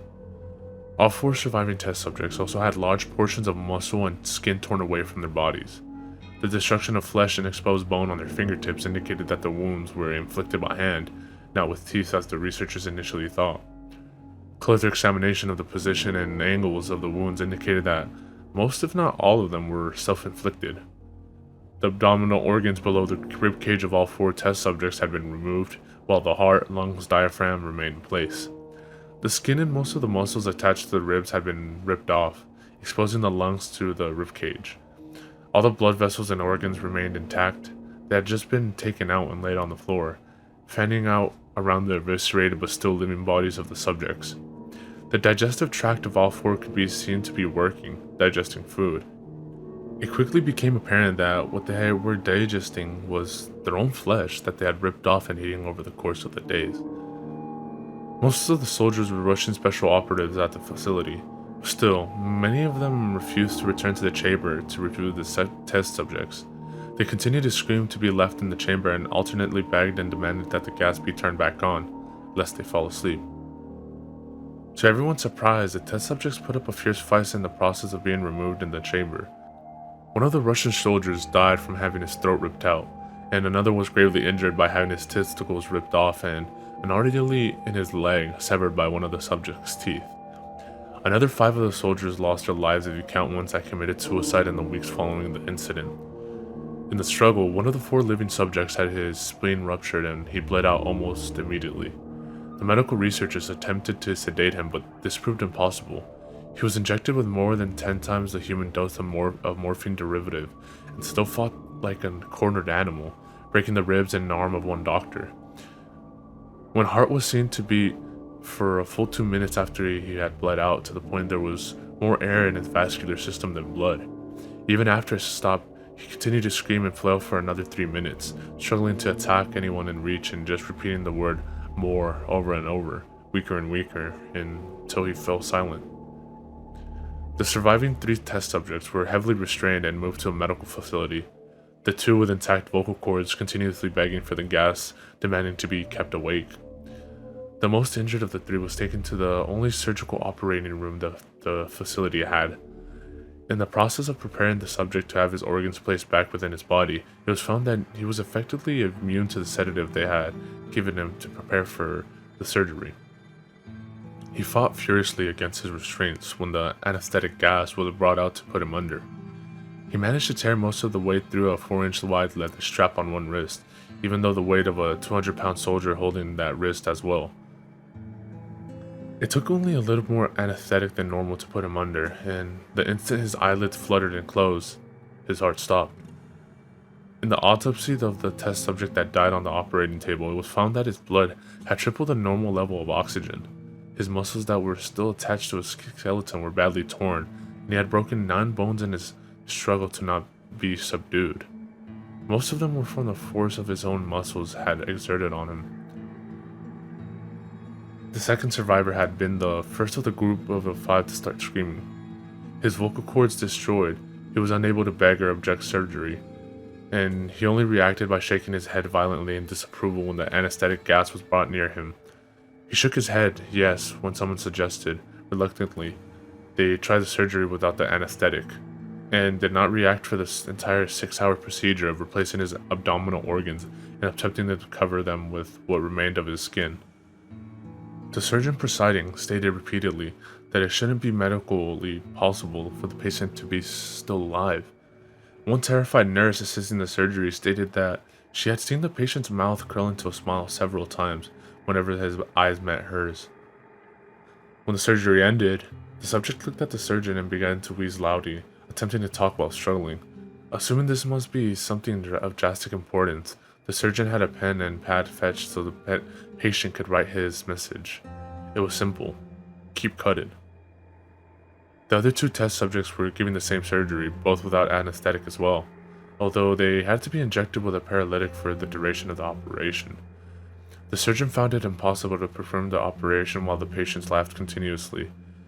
Once paralyzed, the subjects could only follow the attending researchers with their eyes. The paralytic cleared the system in an abnormally short period of time, and they were soon trying to escape their bonds. The moment they could speak, they were asking again for the stimulant gas. The researchers tried to asking why they had injured themselves, why they had ripped down their own guts, and why they wanted to be given the gas again. Only one response was given: I must remain awake. All 3 subjects' restraint were reinforced and they were placed back into the chamber awaiting determination as to what should be done with them. The researchers, facing the wrath of their military benefactors for having failed the stated goals of their project, considered euthanizing the surviving subjects. The commanding officer, an ex-KGB, instead saw potential and wanted to see what would happen if they were put back on the gas. The researchers strongly objected, but were overruled.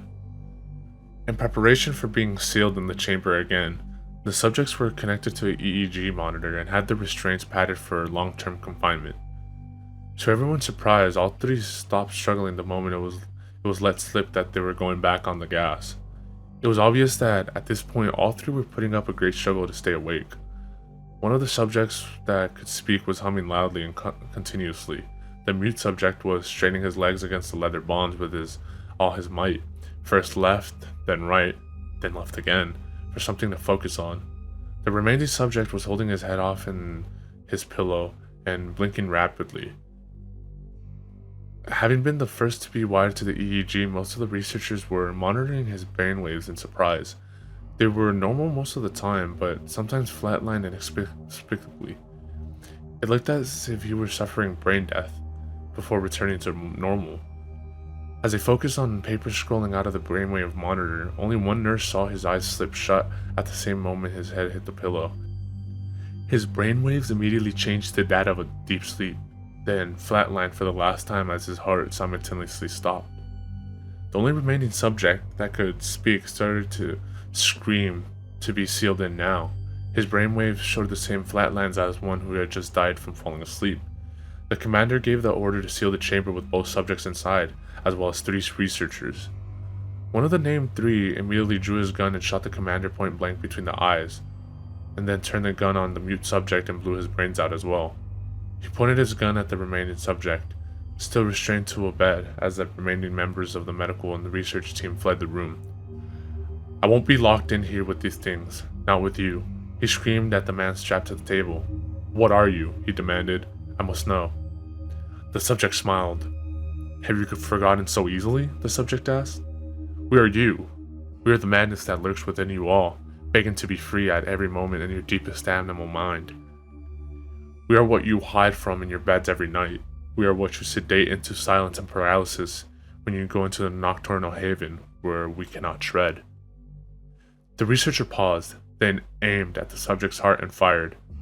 The EEG flatlined as the subject weakly choked out, "So nearly free."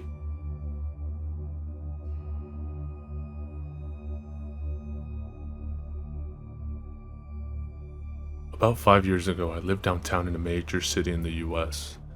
I've always been a night person, so I would often find myself bored after my roommate, who was decidedly not a night person, went to sleep.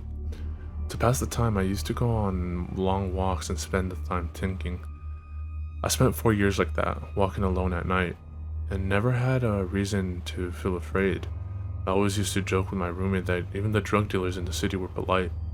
But all of that changed in just a few minutes of one evening.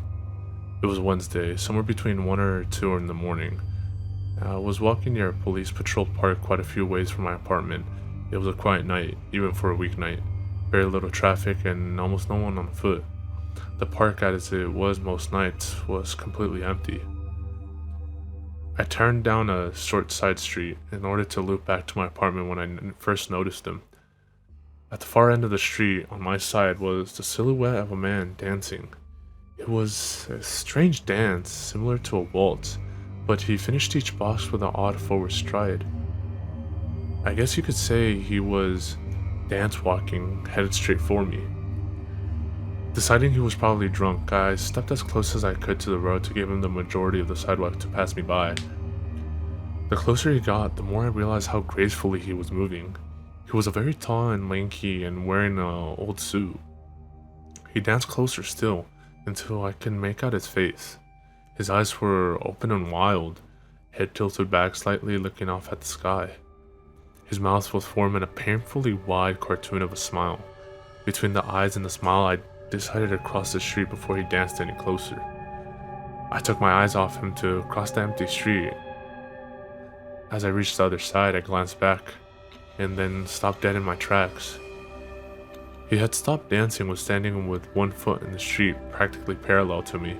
He was facing me, but still looking skywards, the smile still wide on his lips. I was completely and utterly unnerved by this. I started walking again, but kept my eyes on the man. He didn't move. Once I had put about half a block between us, I turned away from him for a moment to watch the sidewalk in front of me. The street and the sidewalk ahead of me were completely empty. Still unnerved, I looked back to where he would have been standing to find him gone. For the briefest moments, I felt relieved until I noticed him.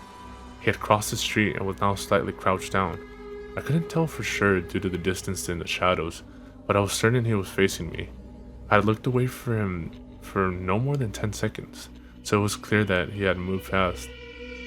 I was so shocked that I stood there for some time staring at him, and then he started moving towards me again. He took giant, exaggerated tiptoe steps, as if he were a cartoon character sneaking up on someone, except he was moving very, very quickly. I like to say at this point I ran away or pulled out my pepper spray or my cell phone or anything at all, but I didn't. I just stood there completely frozen as the smiling man crept toward me, and then he stopped again, about a car length away from me, still smiling his smile, still looking to the sky. When I finally found my voice, I blurted out the first thing that came to mind. What I meant to ask, "What do you want?" in an angry, commanding voice. What came out was a whimper. What? Regardless of whether or not humans can smell fear, they can certainly hear it. I heard it in my own voice, and that only made me more afraid, but he didn't react to it at all. He just stood there, smiling. And then, after what felt for like forever, he just turned around, very slowly, and started a dance walking away. Just like that. Not wanting to turn my back on him again, I just watched him go, until he was far enough away to almost be out of sight, and then I realized something. He wasn't moving away anymore, nor was he dancing. I watched in horror as the distant shape of him grew larger and larger. He was coming back my way, and this time, he was running. I ran too. I ran until I was off the side road and back onto a better lit road with sparse traffic. Looking behind me then, he was nowhere to be found. The rest of the way home, I kept glancing over my shoulder, always expecting to see his stupid smile, but he was never there. I lived in the city for 6 months after the night, and I never went out for another walk. There was something about his face that always haunted me. He didn't look drunk, he didn't look high. He looked completely and utterly insane, and that's a very scary thing to see.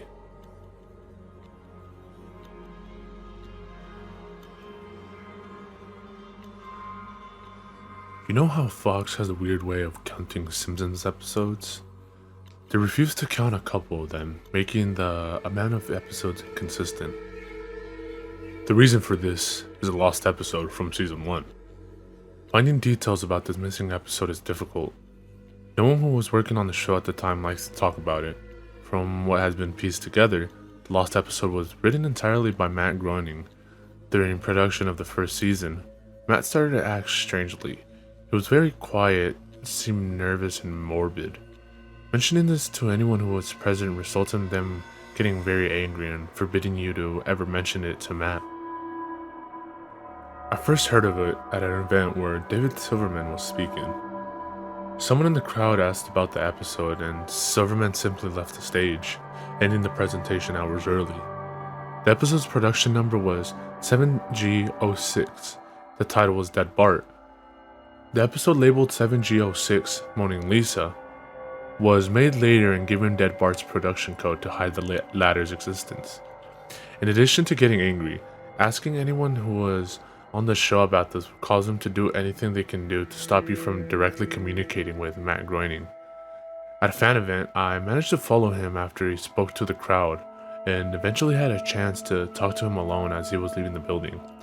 He didn't seem upset that I had followed him, probably expected a typical encounter with an obsessive fan. When I mentioned the lost episode though, all color drained from his face and he started trembling. When I asked him if he could tell me any details, he sounded like he was on the verge of tears. He grabbed a piece of paper, wrote something on it, and handed it to me. He begged me to never mention the episode again. The piece of paper had a website address on it. I would rather not say what it was, for reasons you'll see in a second. I entered the address into my browser, and I came to a site that was completely black, except for a line of yellow text, a download link. I clicked on it, and the file started downloading. Once the file was downloaded, my computer went crazy. It was the worst virus I had ever seen. System restore didn't work.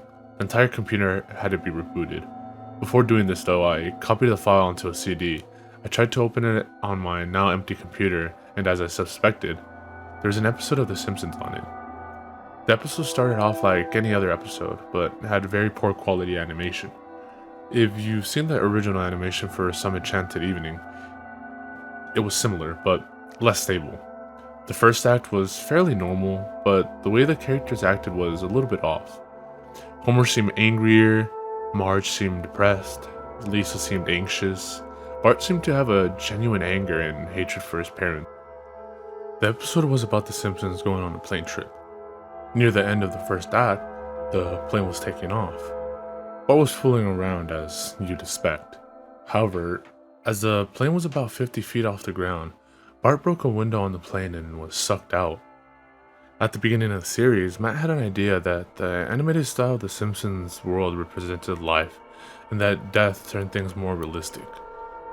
This was used in this episode. The picture of Bart's corpse was barely recognizable. They took full advantage of it not having to move and made a almost photorealistic drawing of the dead body. Act 1 ended with the shot of Bart's corpse. When Act 2 started, Homer, Marge, and Lisa were sitting at their table, crying, and the crying went on and on. It got more pained and sounded more realistic, better acting than you would think was possible. The animation started to decay more as they cried, and you could hear murmuring in the background. The characters could barely be made out. They were stretching and blurring, and they looked like deformed shadows with random bright colors thrown on them. Their faces looking in the windows, flashing in and out so you were never sure what they looked like. This crying went on for all of Act 2. Act 3 opened with the title card saying 1 year has passed. Homer, Marge, and Lisa were skeletally thin and still sitting at the table. There was no sign of Maggie or the pits. They decided to visit Bart's grave. Springfield was completely deserted. As they walked to the cemetery, the houses became more and more decrepit. They all looked abandoned. When they got to his grave, Bart's body was just lying in front of his tombstone, looking like it did at the end of Act 1. The family started crying again. Eventually they stopped and just stared at Bart's body. The camera zoomed in on Homer's face. According to summaries, Homer tells the jokes at this part, but it isn't audible in the version I saw. You can't tell what Homer is saying. The view zoomed out as the episode came to a close. The tombstones in the background had the names of every Simpson guest star on them. Some that no one had heard of in 1989. Some that haven't been on the show yet. All of them had death dates on them. For guests who died since, like Michael Jackson and George Harrison, the dates were when they would die. The credits were completely silent and seemed handwritten. The final image was the Simpson family on their couch, like in the intros, but all drawn in hyper-realistic, lifeless style of Bart's corpse. A thought occurred to me after seeing the episode for the first time. You could try to use the tombstones to predict the death of living Simpsons guest stars, but there's something odd about most of the ones who haven't died yet. All of their deaths are listed as the same date.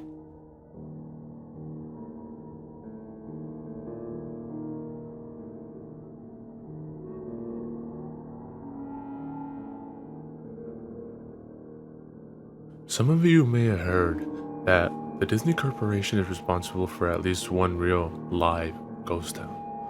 Disney built the Treasure Island Resort in Baker's Bay in the Bahamas.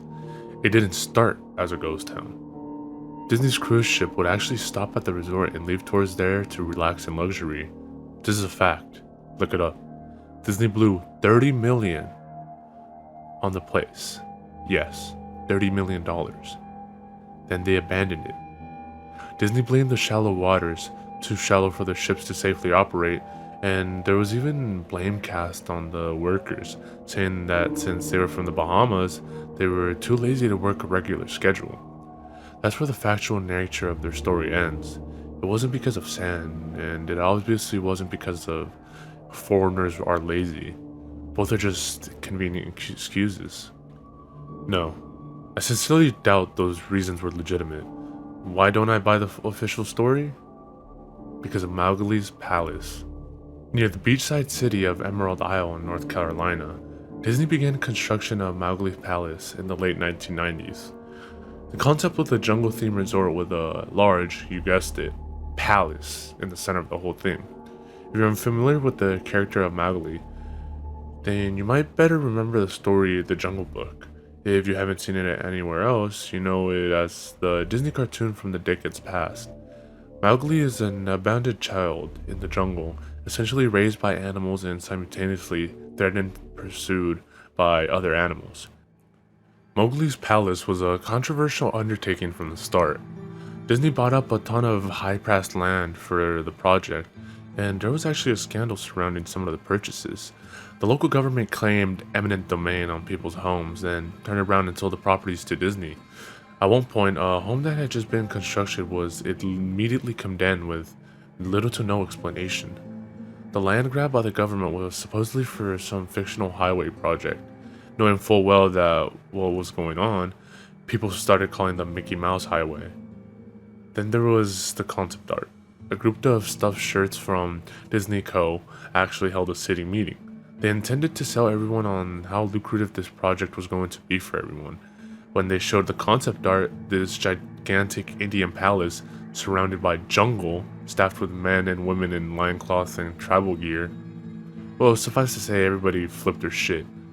We're talking about a large Indian palace, jungle, and loincloth, not only in the center of a relatively wealthy area, but also a somewhat xenophobic area of the southern USA. It was a questionable mix at that point in history. One member of the crowd tried to storm the stage, but he was quickly subdued by security after he managed to break one of the presentation's boards over his knee. Disney took that community and essentially broke it over its knee as well. The houses were razed, the land was cleared, and there wasn't a damn thing anyone could do or say about it. Local TV and newspapers were against the resort at the beginning, but some insane connection between Disney's media holdings and the local venues came into play, and their opinions turned on a dime. So anyways, Treasure Island, the Bahamas. Disney sunk those millions in and then split. The same thing happened with Mowgli's palace. Construction was complete, visitors actually stayed at the resort, the surrounding communities were flooded with traffic and the usual annoyances associated with an influx of lost and irate tourists. Then it all stopped. Disney shut it down and nobody knew what the hell to think, but they were pretty happy about it. Disney's loss was pretty hilarious and wonderful to a large group of folks who didn't want this in the first place. I honestly didn't give the place another thought since hearing it closed over a decade ago. I lived maybe 4 hours from Emerald Isle, so really I only heard the rumblings and didn't experience any of it the first hand. Then I read this article from someone who had just explored the Treasure Island resort and posted a whole blog about all the crazy shit he found there. Stuff just left behind. Things smashed, defaced, probably ruined by the disgruntled former employees who had lost their jobs. Hell, the locals from all around probably had a hand in wrecking that place. People there just felt as angry about Treasure Island as folks here did about Mowgli's palace. Plus, there were rumors that Disney had released their aquarium stock into the local waters when they closed, including sharks. Who wouldn't want to take a few swings at some merchandise after that?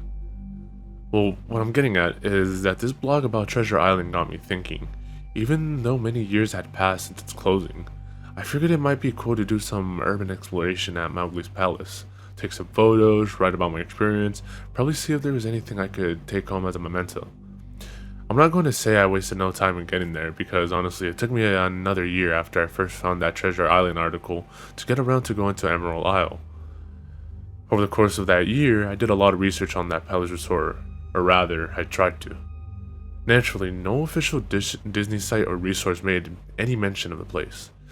That had been scrubbed clean. Even odder, however, was that nobody before myself had apparently thought to blog about the place or even post a photo. None of the local TV or newspaper sites had one word about the place, though that was to be expected since they had all swung Disney's way. They wouldn't be out there lauding their embarrassment, you know? Recently, I learned that corporations can actually ask Google, for example, to remove links from search results, basically for no good reason. Looking back, it's probably not that nobody spoke of the resort, but rather their words were made inaccessible. So in the end, I could barely find the place. All I had to do was go on an old as hell map I received in the mail back in the 90s. It was a promotional item sent out to the people who had recently been to Disney World. And I guess since I had been there in the late 80s, that was recent. I didn't really intend to hang on to it. It just got shoved in with all my books and comics from my childhood. I'd only remembered it months into my research, and even then it took me another few weeks to locate the storage bin my parents had shoved it all into. But I did find it. Locals were no help, as most were transplants who had moved to the beach in recent years, or old residents who just sneered at me and made rude gestures the second I managed to say a word I found Mowgli's. The drive took me through an inordinately long corridors of overgrowth. Tropical plants that had run rampant and overpopulated the area mixed with the native species of flora that actually belonged there and had tried to reclaim the land. I was in awe when I reached the front gates of the resort, tremendous monolithic wooden gates whose supports to either side looked like they must have been cut from giant sequoias. The gate itself had been gouged in several places by woodpeckers and eaten away at the base by burrowing insects. Hanging on the gate was a sheet of metal, some random scrap, with hand-painted letters scrawled in black, "Abandoned by Disney." Clearly the handiwork of some past local or an employee who wanted to make some small protest. The gates were open enough to walk through, but not drive. So, grabbing my digital camera and the map, whose flip side showed a layout of the resort, I set off on foot. The inner grounds of the place were just as overgrown as the entryway. Palm trees stood untended and ragged around piles of their own coconuts. Banana plants similarly stood in their own stinking bug-riddled refuse. There was this sort of clash between order and chaos as carefully planted rows of perennial flowers mixed with obnoxious tall weeds and stinking blackened mushrooms. All that remained of any outdoor structures were broken, rotting wood and various charged bits of unidentifiable material. What was most likely an information booth or an outdoor bar was now simply a pile of assorted debris chopped up by past vandalism and ravaged by weather. The most interesting thing on the grounds was a statue of Baloo, the friendly bear from the Jungle Book, which stood in a sort of courtyard in front of the main building. He was frozen in a jovial wave towards no one, staring into empty space with a silly toothy grin as bird shit covered the whole swath of his fur and vines ensnared in his platform. I approached the main building, the palace, only to find the outside of the building covered in the graffiti where the original paint had been peeled and chipped away. The front doors weren't just open, they had been taken off their hinges and were stolen. Above the front doors, or the gaping maw where they had been, someone had once again painted "Abandoned by Disney." I wish I could tell you about all the awesome stuff I saw inside the palace: forgotten statues, abandoned cash registers, a full-fledged secret society of homeless bums. But no. The inside of the building was so stark, so bare, that I could actually think people had stolen the molding off the walls. Anything that was too big to steal, counters, desks, giant fake trees, they were all resting amid this empty echo chamber that amplified my every step like a slow rat-a-tat of a machine gun. I checked the floor plan and headed to all the locations that might seem in any way interesting. The kitchen was as you'd imagine, an industrial food prep area with all the appliances in space, those expensive spares. Every glass surface was broken, every door knocked off its hinges, every metal surface kicked and dented. The entire place smelled like very old piss. The huge freezer, not even remotely cool now, had row upon row of empty shelf space. Hooks hung from the ceiling, probably for hanging cuts of meat, and as I stood outside for a moment, I noticed they were swinging.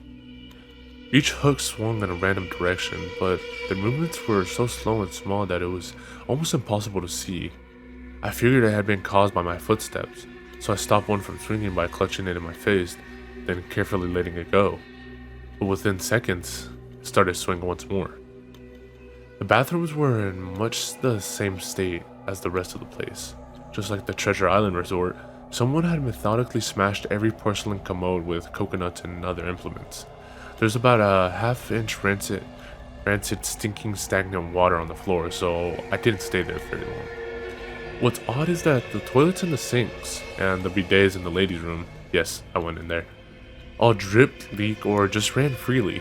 It seemed to me that they should have shut off the water a long time ago. There were plenty of rooms in the resort, but naturally I didn't have time to look through them all.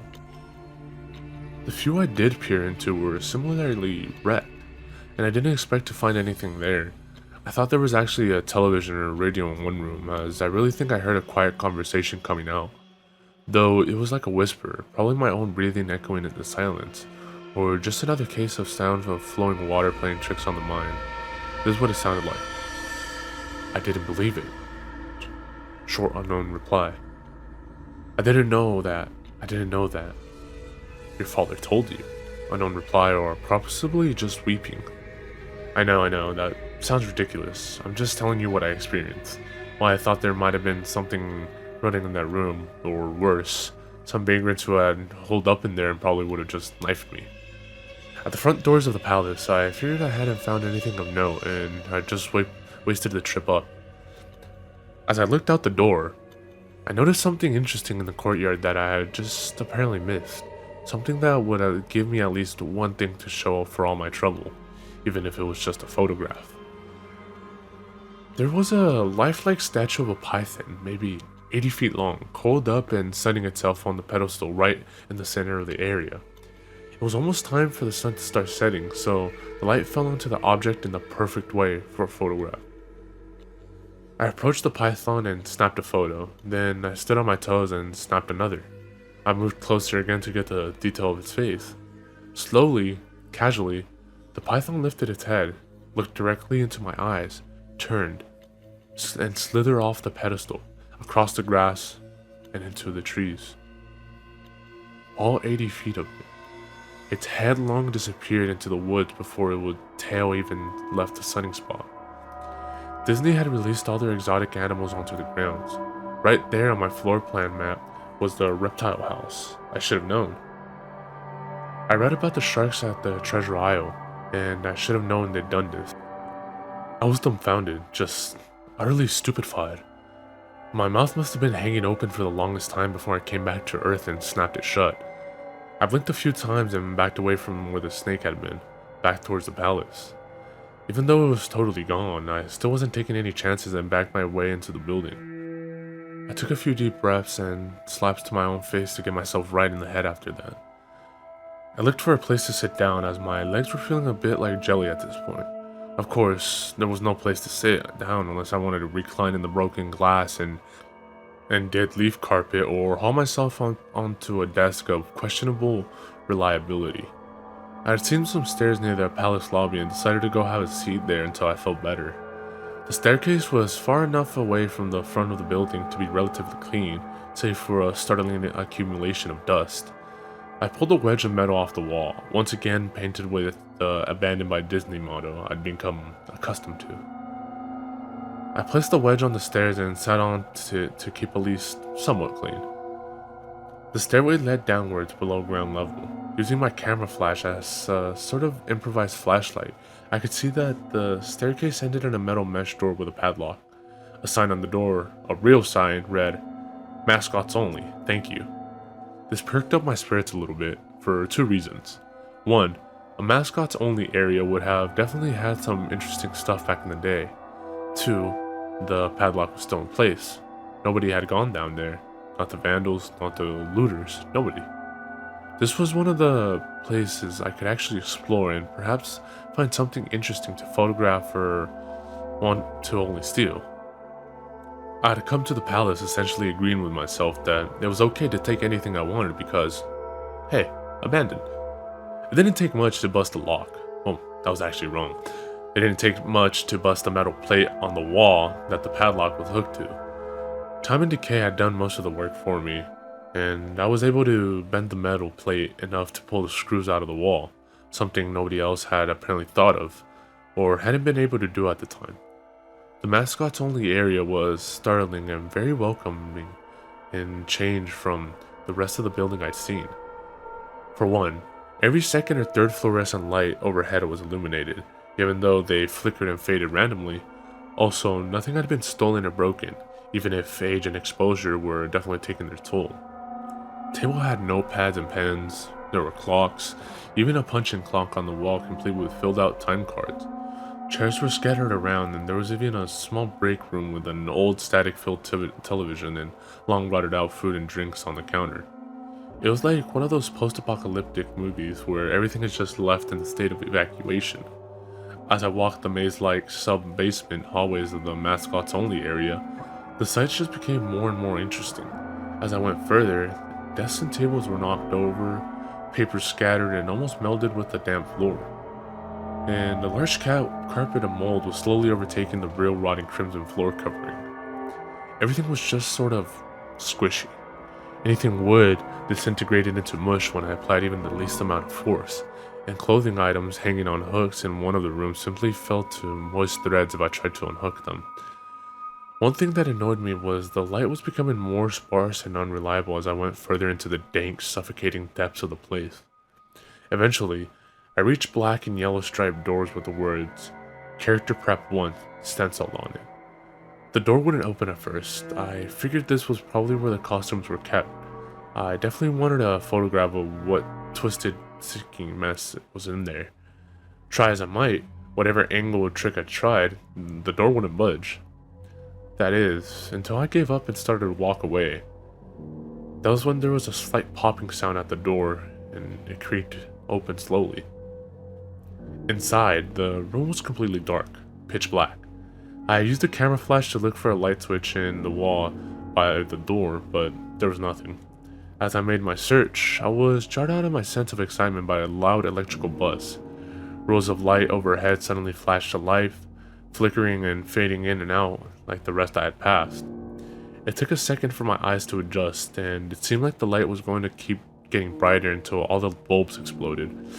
But just when I thought it would reach that critical stage, the light dimmed a bit and steadied. The room was exactly as I had pictured it. Various Disney costumes hung on the walls, fully put together like strange cartoon cadavers hung from invisible nooses. There was an entire rack of loincloth and native clothes on hangers towards the back. What I found odd and what I wanted to photograph right away was a Mickey Mouse costume at the center of the room.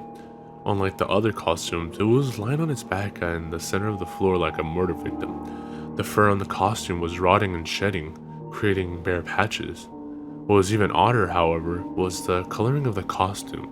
It was like a photo negative of the actual Mickey Mouse. Black where he should be white and white where he should be black. His normally red overalls were light blue. The sight was off-putting enough that I actually put off photographing the thing to last. I took a picture of the costumes hanging on the walls, upward angles and downward angles, side shots to show an entire row of frozen putrid cartoon faces with some plastic eyes missing. Then I decided to stage a shot, just one of the bedraggled characters' head on a slick, grimy floor. I reached for the headpiece of Donald Duck costume and carefully removed it so the thing wouldn't fall apart in my hands. As I looked into the face of the wide-eyed moldering head, a loud clattering sound made me jump with affright. I looked down at my feet, and there was between my shoes was a human skull. It had fallen out of the mascot head and shattered into pieces at my feet. Only the empty face and lower jaw remained, staring up at me. I dropped the duck head immediately, as you'd expect, and moved for the door. As I stood in the doorway, I looked back to the skull on the floor. I had to take a picture of it, you know? I just had to, for any number of reasons that may seem silly, but only if you don't think it through. I need proof of what happened, especially if Disney was going to somehow make this go away. I had no doubt in my mind, right from the start, that even if it was just gross negligence, Disney was responsible for this. That's when Mickey, that photo negative opposite Mickey in the middle of the floor, started to get up. First sitting up, then climbing to its feet. The Mickey Mouse costume, or whoever was inside of it, just stood there at the center of the room. Its fake face just staring directly at me as I mumbled no over and over and over. With shaking hands, a violently thrashing heart, and legs that had once again turned to jelly, I managed to lift the camera and aim it at the opposite creature, now quietly sizing me up. The digital camera screen displayed only dead pixels in the same shape of the thing. It was a perfect silhouette of the Mickey costume. As the camera moved in my unsteady hands, the dead pixels spread, mirroring the screen wherever the Mickey's outline moved to. Then the camera died, went blank and quiet and broken. I raised my eyes once again to the Mickey Mouse costume.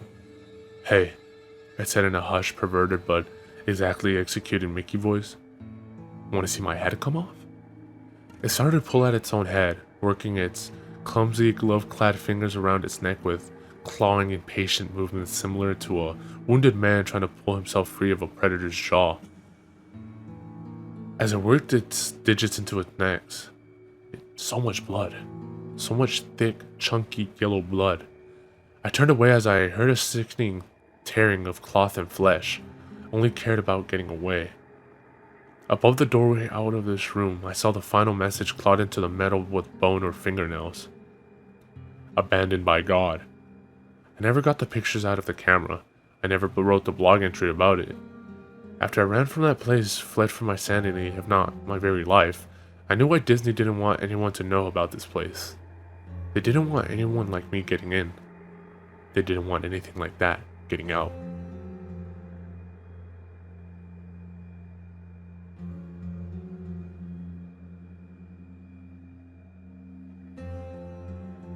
I'm a total Sonic the Hedgehog fan, much like everybody else.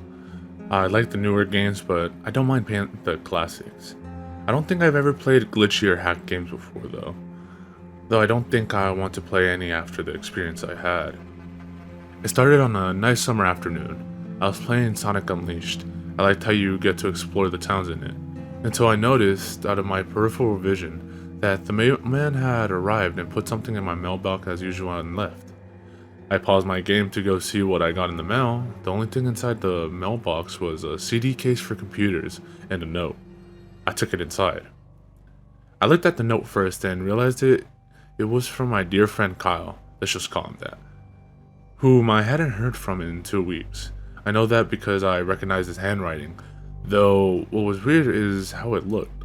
It looked badly written and scratchy and somewhat difficult to read, as if Kyle was having a hard time writing it down and did it in a hurry. This is what he wrote. Tom, I can't take it anymore. I had to get rid of this thing somehow before it was too late, and I was hoping you'd do it for me. I can't do it. He's after me, and if you don't destroy his CD, he'll come after you too. He's too fast for me. Please, Tom, destroy this godforsaken disc before he comes after you too. It's too late for me. Destroy the disc and you'll destroy him. But do it quick, otherwise he'll catch you. Don't even play the game. It's what he wants. Just destroy it. Please, Kyle. Well, that was certainly weird. Even though Kyle is my best friend and I haven't seen him in 2 weeks, I didn't do what he asked me. I didn't think that a simple gaming disc would do anything bad to him. After all, it's just a game, right? Boy, was I wrong about that. Anyways, I looked at the disc and it looks like any other ordinary computer CDR disc, except it had a black marker on it written Sonic.exe, and it was much unlike Kyle's handwriting, meaning that he must have gotten it from someone else, like a pawn shop or eBay. When I saw Sonic on the writing of the CD, I was actually excited and wanted to play it, since I'm a big Sonic fan. I went up to my room and turned on my computer and put the disc in and installed the game. When the title popped up, I noticed that it was the first Sonic game, and I was like, awesome, because like I said earlier, I like the classics. The first thing I noticed that was out of place was when I pressed start, there's a split second when I saw the title image turn into something much more different, something that I now consider horrifying, before cutting to black. I remember what the image looked like in that split second before the game cut to black. The sky had darkened, the title emblem was rusted and ruined, the Sega 1991 was now Sega 666, and the water had turned red, like blood, except it looked hyper-realistic. But the freakiest thing that was in that split-second frame was Sonic. His eyes were pitch black and bleeding with 2 glowing red dots staring right at me, and his smile stretched wider up to the edge of his face. I was rather disturbed about that image when I saw it, though I figured that it was just a glitch and forgot about it. After it cut to black, it stayed like that for about 10 seconds or so. And then another weird thing happened. The save file select from Sonic the Hedgehog 3 popped up, and I was like, what the fuck? What's this doing in the first Sonic game? Anyways, then I noticed something off. The background was the dark cloudy sky of the Bad Stardust Speedway level from Sonic CD, and there were only 3 save files. The music was that creepy Caverns of Winter music from Earthbound, only it was extended and seemed to have been in reverse. And the image for the save file where you see a preview of the level you're on is just red static for all 3 files. What freaked me out more was the character select. It showed only Tails, Knuckles, and to my surprise, Dr. Robotnik. Now, I was sure that something was up. I mean, how can you play as Robotnik in a classic Sonic game, for crying out loud? That's when I realized that this wasn't a glitchy game, it was a hacked game. Yeah, it definitely looked hacked. It was really creepy, but as a smart gamer, I wasn't scared, or at least I tried not to be. I told myself that it was just a hacked game and there was nothing wrong with that. Anyways, shaking off the creeped out feeling, I picked file 1 and chose Tales, and when I selected and got started, the game froze for about 5 seconds, and I heard a creepy pixelated laugh that sounded awful like the Kefka guy from Final Fantasy before cutting to black. The screen stayed black for about 10 seconds or more. Then it showed the typical title thing, except the simplistic shapes were different shades of red, and the text showed only Hill, Act 1. The screen faded in, and the level title vanished, revealing Tales in the Green Hills Zone from Sonic 1. The music was different though. It sounded like a peaceful melody in reverse. Anyway, I started playing and had Tales start running like you would in any of the classic Sonic games. What was odd though was that Tails was running along the level. There was nothing but flat ground and a few trees for 5 minutes. That was when the peaceful music started to lower down into slow deep tones very slowly as I kept going. I suddenly saw something and I stopped to see what it was. It was one of the small animals lying down on the ground bleeding. That was when the music started to slow down. Tails had a shocked and saddened look on his face that I never saw him have before. So I had him move along, and he kept that worried look on his face. As he kept moving, I saw more dead animals as Tails moved past them, looking more and more worried as the music lowers and he moves past more dead animals. I was shocked to see how they all died. They all looked like somebody killed them in rather gruesome ways. A squirrel was hanged on a tree with what appeared to be his entrails hanging out. A bunny had all 4 of his limbs torn off, and a duck had his eyes gouged out and his throat slit. I felt sick to my stomach when I saw this massacre, and apparently so did Tails. After a few more seconds, there were no more animals, and the music seemed to have stopped. I still kept Tails to continue. After a minute passed after the music stopped, Tails was running up a hill and then he stopped. It wasn't until I saw why. Sonic was there on the other side of the screen with his back against Tails with his eyes closed. Tails looked happy to see Sonic and then his smile faltered. I obviously noticed that Sonic wasn't responding to him, if not acting as if he was totally oblivious of Tails' presence. Tails walked slowly towards Sonic, and I noticed that I wasn't even moving my keyboard to make him move, so this had to be a cutscene. Suddenly, I began to have a growing feeling of dread as Tails walked closer to Sonic to get his attention. I felt that Tails was in danger and something bad was gonna happen. I heard a faint static growing louder as Tails was but inches away from Sonic and stopped and stuck his hand out to touch him. That foreboding feeling in my gut was growing stronger, and I felt the urge to tell Tails to get away from Sonic as the static grew louder. Suddenly, in a split second, I saw Sonic's eyes open, and they were black with those red glowing dots, just like that title image. Though there wasn't a smile. When that happened, the screen turned to black and the static sound was off. It stayed black for about 7 seconds, and then white text appeared forming a message saying, "Hello, do you want to play with me?" At this point, I was creeped out. I didn't want to continue with the game, but my curiosity got the better of me when I was taken to a different level with the level title now saying, "Hide and Seek." This time, I was in the Angel Island level from Sonic 3 and it looked like everything was on fire. Tails looked as though he was scared out of his wits this time. He actually looked at me and made frantic gestures to me as if he wanted to get out of the area he was as fast as possible.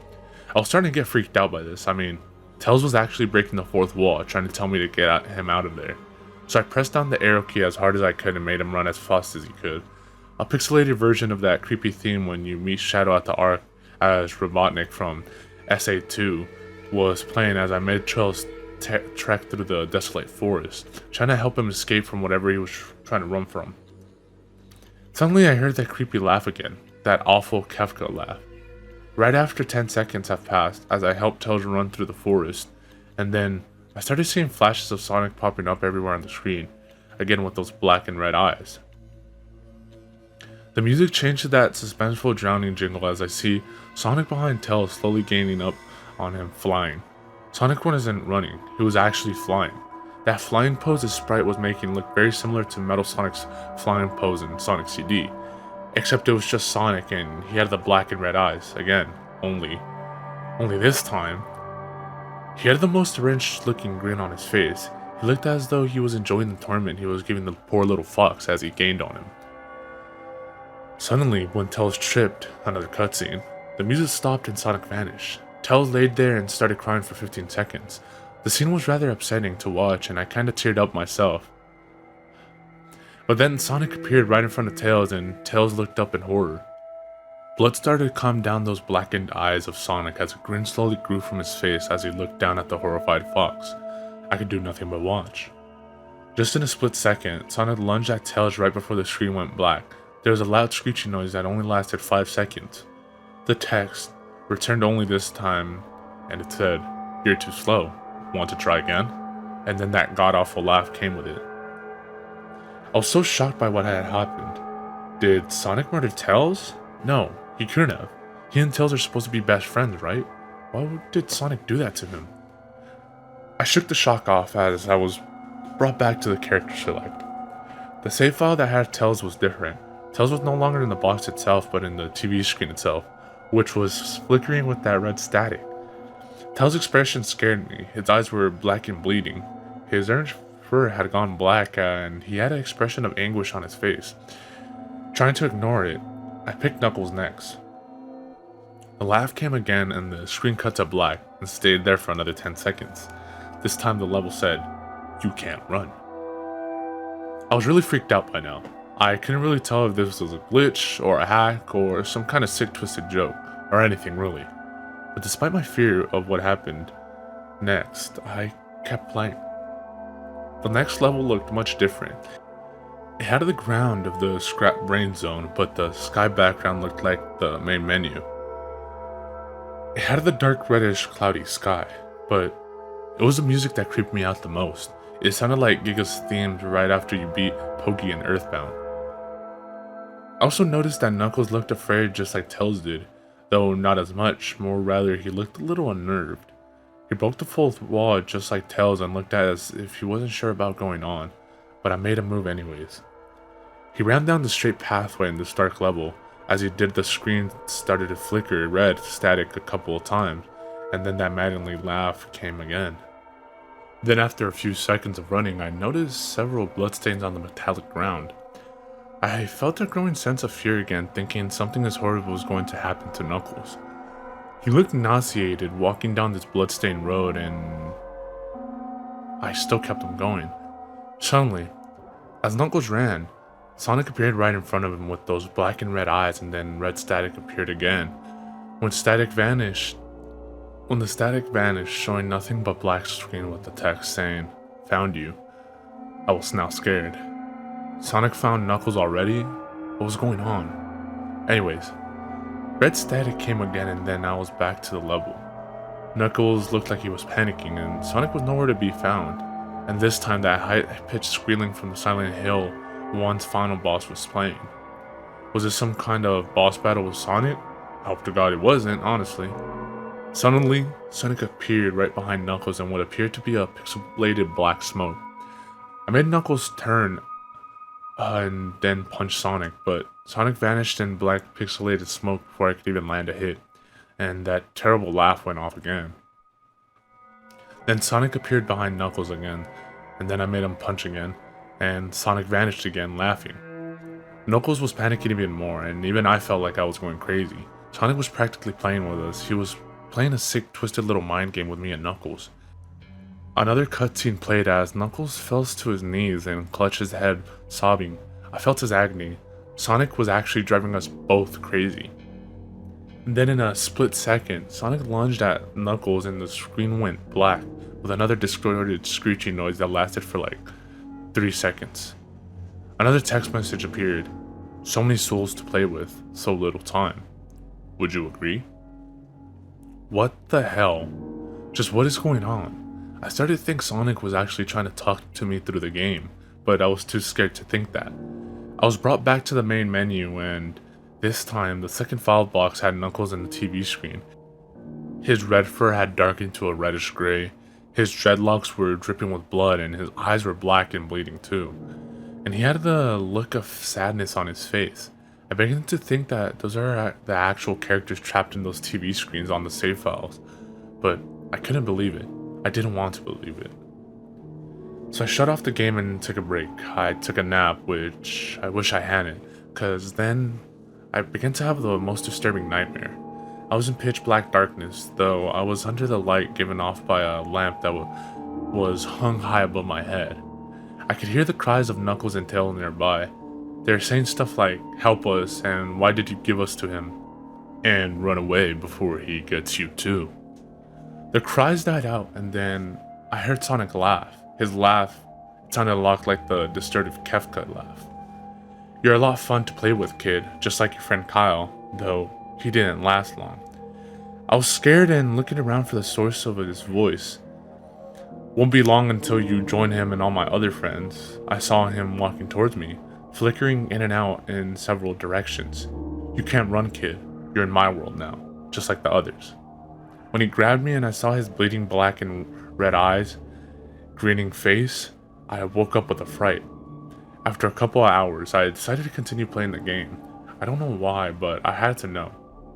I had to figure out what was happening, so I turned on the computer, turned on the game, and selected Robotnik next. I still thought that was wacky, playing as Robotnik, but anyway, the level title appeared again, and this time it said ... which I found really freaky. This time, I was in some kind of hallway. Didn't really look like it was from any of the classic Sonic games, though it had the pixelated style. The floor was shiny and checkered, the walls were a dark grayish purple with animated candle lights and a few dark bloodstains here and there. And there was a dark red curtain hanging above on the top part of the screen. Every 12 seconds or so, that red curtain sways very slowly, but whenever you're playing the game, you can barely see it move. The music was oddly pleasant, a piano playing a rather sad yet peaceful song, but I knew better. This was the song that played in Hill Act 1, only it was in reverse. Robotnik didn't look entirely nervous like Tails and Knuckles did, but he did have a suspicious look on his face as if he was just a bit paranoid. He did a little animation when I just left him standing. He turns his head to the left and then to the right at least twice, and then shrugs at me, as if he had no idea where he was or what was going on. Even though I was scared out of my mind about what was going to happen, I had Robotnik continue onward. He did his usual running animations, you know, when you've beaten him at the end of the classic Sonic game and you chase him, as we continued going through the hallway. Then I stopped at a long flight of stairs leading downwards. Now I was nervous, even Robotnik seemed unsure of himself, though I pressed onward. As I led Robotnik down the stairs, I noticed that the walls have gotten darker and more reddish. The red torches now are eerie blue. Then we landed onto another hallway. This one was longer than the last one, or at least it felt like it was. And then we headed down another flight of stairs down. This one was much longer, and took at least one full minute. Then I heard that horrid Kefka laugh again, and then the music slowly faded until it was quiet. As it did, the walls turned more dark red, and the torches were a black flame now. When Robotnik landed onto the third hallway, I noticed he now looked really creeped out. Though he tried to hide it, I couldn't blame him. I was scared too. Suddenly, Sonic popped right in front of Robotnik the same way he did with Knuckles, and then red static. The red static lasted for about 15 seconds and then it showed me the most unpleasant image. The image showed a hyper-realistic still of Sonic standing in the darkness, where you can only see his face while his head and torso faded into black. And when I say hyper-realistic, I mean, like, he looked so real you could actually see the lines in his blue fur, as if you could actually feel the fur if you touched his screen. His face, oh god, he had the most horrifying smile I had ever seen. And that's saying something considering I saw that image at the start of the game. His eyes were wide and black and once again crying blood, which also looked hyper-realistic. And there were two small glowing red dots in those black eyes staring right at me, as if staring into my mind. His grin was wide and demonic. It literally stretched to the sides of his face like a Cheshire cat, except Sonic had fangs, very sharp fangs, much like the werehog teeth except more vicious looking, somewhat yellowish, and from the looks of it, he had stains of blood and small bits of flesh on his lips and fangs as if he had ate some animal. I stared at that gruesome image for a good 30 seconds, never taking my eyes off of it. I felt as if he was actually looking at me, smiling at me, that face. It just took 10 seconds for it to etch itself into my brain for good. Then the screen flickered with the red static again 3 times, and on the 3rd time, I heard the Kefka laugh. Except this time it sounded distorted, demonic even. It went back to the image again, except this time there was that text again, though it was messed up, but it was pretty much one of the most horrifying things I looked at since I had this game. I am God. It was when I read that message while looking at Sonic when it hit me, I realized right then and there. This Sonic was a monster, a pure evil, sadistic, all-powerful, nightmarish, demented monster. And all of his victims, including Tails, Knuckles, and Robotnik, and possibly Kyle, are just his little toys. And the game is the very gateway into his chaotic, nightmarish world, and the very hell his victims are trapped in. Suddenly, in an actual split second, I screamed as Sonic lunged at the screen, screeching loudly with his mouth wide open to an unnatural length, revealing nothing but a literal spiraling abyss of pure darkness before the red static came again. This time, much louder and distorted. So loud that it hurt my ears. I yelled and grabbed my ears as the red static screeched for a good 7 seconds. Then it stopped and showed nothing but black screen. As I sat there staring at the black screen, one last text came up. Ready for round 2, Tom? The Kefka laugh, now sounding more clear as if Sonic was right behind me, played again 3 times as I looked at the text in shock and confusion. Then I got booted back to the main menu, and this time the 3rd save file had a TV image of Robotnik in the same tormented state as Tails and Knuckles. Robotnik's skin turned dull gray, and his mustache drooped and had blackened. His glasses broke and blood is coming from them, and he had a mere dead-like expression on his face. I looked at Tails, Knuckles, and Robotnik, and I cried a bit. I pitied them for the agony they're going through. They were forever trapped within the game, forever tormented by that horrid hedgehog, and always will be. Then the computer shut itself off. I couldn't turn it back no matter what I did. I sat there for maybe 25 seconds, horrified by what had just happened. Sonic is a very embodiment of evil. He tortures people who play his game in more ways than one, and then when he gets bored, he drags you into the game. Literally drags you to hell, where he can play with you, as always, as his toy. I can't get the game out of my computer. I think it's stuck in there, but at least I managed to turn it back on now. After I sat there for 25 seconds, I heard a voice right behind me, like a whisper. Try to keep this interesting for me, Tom. I turned around to see where the voice came from, and what I saw made me scream. Sitting on my bed, staring right at me, was a Sonic plushie, smiling with bloodstains under his eyes.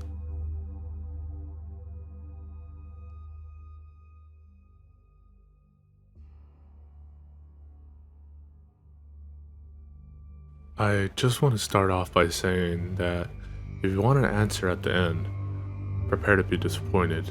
There just isn't one. I was an intern at Nickelodeon Studios for a year in 2005 for my degree in animation.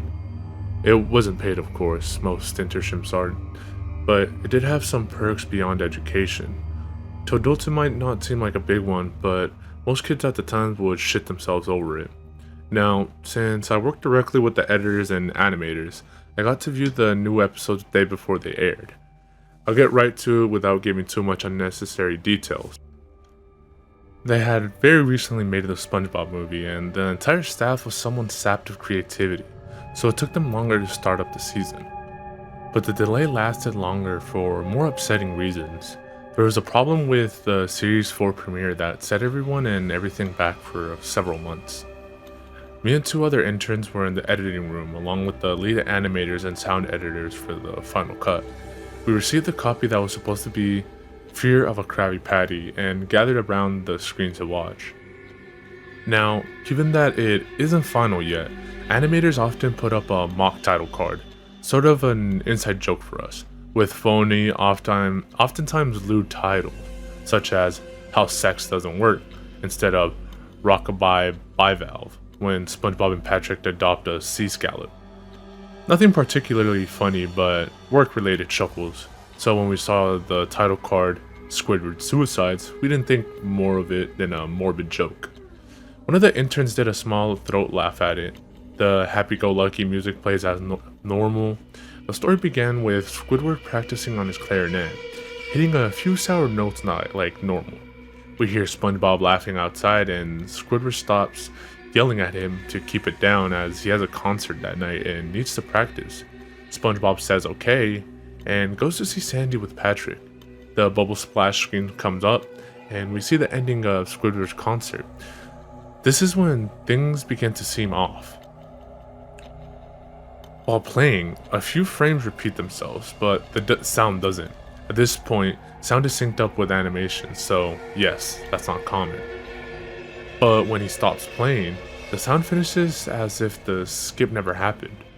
There's slight murmuring in the crowd before they begin to boo him.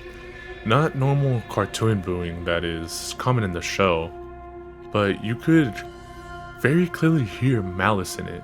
Squidward's in full frame and looks visibly afraid. The shot goes to the crowd with SpongeBob in center frame, and he too is booing, very much unlike him. That isn't the oddest thing though. What is odd is everybody had hyper-realistic eyes, very detailed. Clearly not shots of real people's eyes, but something a bit more real than CGI. The pupil was red. Some of us looked at each other, obviously confused, but since we weren't the writers, we didn't question its appeal to children yet. The shot goes to Squidward sitting on the edge of his bed, looking very forlorn. The view is out of his porthole window is of a night sky, so it isn't very long after the concert. The unsettling part is at this point there's no sound, literally no sound, not even the feedback from the speakers in the room. It's as if the speakers were turned off, though their status showed them working perfectly. He just sat there, blinking, in the silence for about 30 seconds. Then he started to sob softly. He put his hands, tentacles, over his eyes and cried quietly for a full minute more, all the while a sound in the background very slowly growing from nothing to barely audible. It sounded like a slight breeze through a forest. The screen slowly begins to zoom in on his face. By slow, I mean it's only noticeable if you look at shots 10 seconds apart side by side. His sobbing gets louder, more full of hurt and anger. The screen then twitches a bit, as if it twists in on itself for a split second, then back to normal. The wind through the trees sound gets slowly louder and more severe, as if a storm is brewing somewhere. The eerie part is that this sound and Squidward's sobbing sounded real, as if the sound wasn't coming from the speakers, but as if the speakers were holes the sound was coming through from the other side. As good a sound as the studio likes to have, they don't purchase the equipment to be that good to produce sound of that quality. Below the sound of the wind and sobbing, very faint, something sounded like laughing. It came at odd intervals and never lasted more than a second, so you had a hard time pinning it. We watched this show twice, so pardon me if things sound too specific, but I've had time to think about them. After 30 seconds of this, the screen blurred and twitched violently and something flashed over the screen, as if a single frame was replaced. The lead animation editor paused and rewound frame by frame. What we saw was horrible. It was a still photo of a dead child. He couldn't have been more than 6. The face was mangled and bloodied, one eye dangling over his upturned face, popped. He was naked down to his underwear, his stomach crudely cut open and his entrails laying beside him. He was laying on some pavement that was probably a road. The most upsetting part was that there was a shadow of the photographer. There was no crime tape, no evidence tags or markers, and the angle was completely off for a shot designed to be evidence. It would seem the photographer was the person responsible for the child's death. We were of course mortified, but pressed on, hoping that it was just a sick joke. The screen flipped back to Squidward, still sobbing, louder than before, and half body and frame. There was now what appeared to be blood running down from his face from his eyes. The blood was also done in a hyper-realistic style, looking as if you touched it, you'd get blood on your fingers. The wind sounded now as if it were that of a gale blowing through a forest, and there were even sounds of branches snapping. The laughing, a deep baritone lasting at longer intervals and coming more frequently. After about 20 seconds, the screen again twisted and showed a single frame photo. The editor was reluctant to go back, we all were, but he knew he had to. This time, the photo was of that of what appeared to be a little girl no older than the first child. She was laying on her stomach, her barrettes in a pool of blood next to her. Her left eye was too popped out and popped, naked except for underpants. Her entrails were piled on top of her above, another crude cot along her back. Again, the body was on the street and the photographer's shadow was visible. Very similar in size and shape to the first. I had to choke back one vomit, and one intern, the only female in the room, ran out. The show resumed. About 5 seconds after the second photo played, Squidward went silent, as did all the sound. Like it was when the scene started, he put his tentacles down as his eyes were now done in hyper-realism like the others were in the beginning of this episode. They were bleeding, bloodshot, and pulsating. He just stared at the screen as if watching the viewer. After about 10 seconds, he just started sobbing. This time, not covering his eyes. The sound was piercing and loud, and most fear-inducing of all, his sobbing was mixed with screams. Tears and blood were dripping down his face at a heavy rate. The wind sound came back, and so did the deep voice laughing, and this time the still photo lasted for a good 5 frames. The animator was able to stop it on the 4th and backed up. This time the photo was a boy, about the same age, but this time the scene was different. The entrails were just being pulled out of a stomach wound by a large hand. The right eye popped and dangling, blood trickling down it. The animator proceeded. It was hard to believe, but the next one was different, but we couldn't tell what. He went on the same thing for the next one and the next. He went back to the first and played them quicker and I lost it. I vomited on the floor. The animating and sound editors gasping at the screen. The 5 frames were not as if they were 5 different photos. They were played out as if they were frames from a video. We saw the hand slowly lift out the guts. We saw the kid's eyes focus on it. We even saw 2 frames of the kid beginning to blink. The lead sound editor told us to stop. He had to call in the creator to see this. Mr. Hillenberg arrived within about 15 minutes. He was confused as to why he was called down there, so the editor just continued the episode. Once the few frames were shown, all screaming, all sound again stopped. Squidward was just staring at the viewer, full frame of the face, for about 3 seconds. The shot quickly panned out and that deep voice said, "Do it." And we see in Squidward's hands a shotgun. He immediately puts the gun in his mouth and pulls the trigger. Realistic blood and brain matter splatters the wall behind him and his bed. He flies back with the force.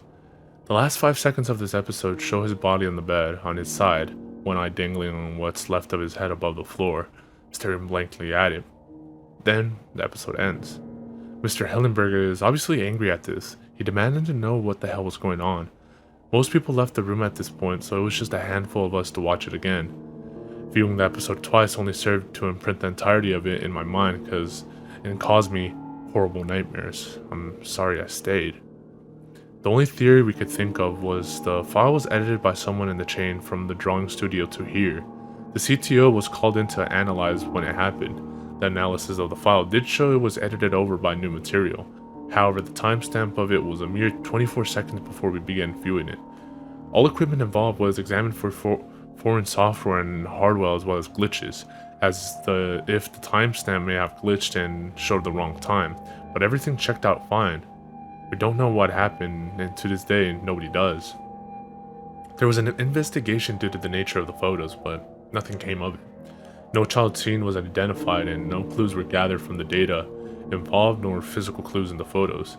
I never believed in unexplainable phenomena before, but now that I have something happen and I can't prove anything about it beyond anecdotal evidence, I think twice about things.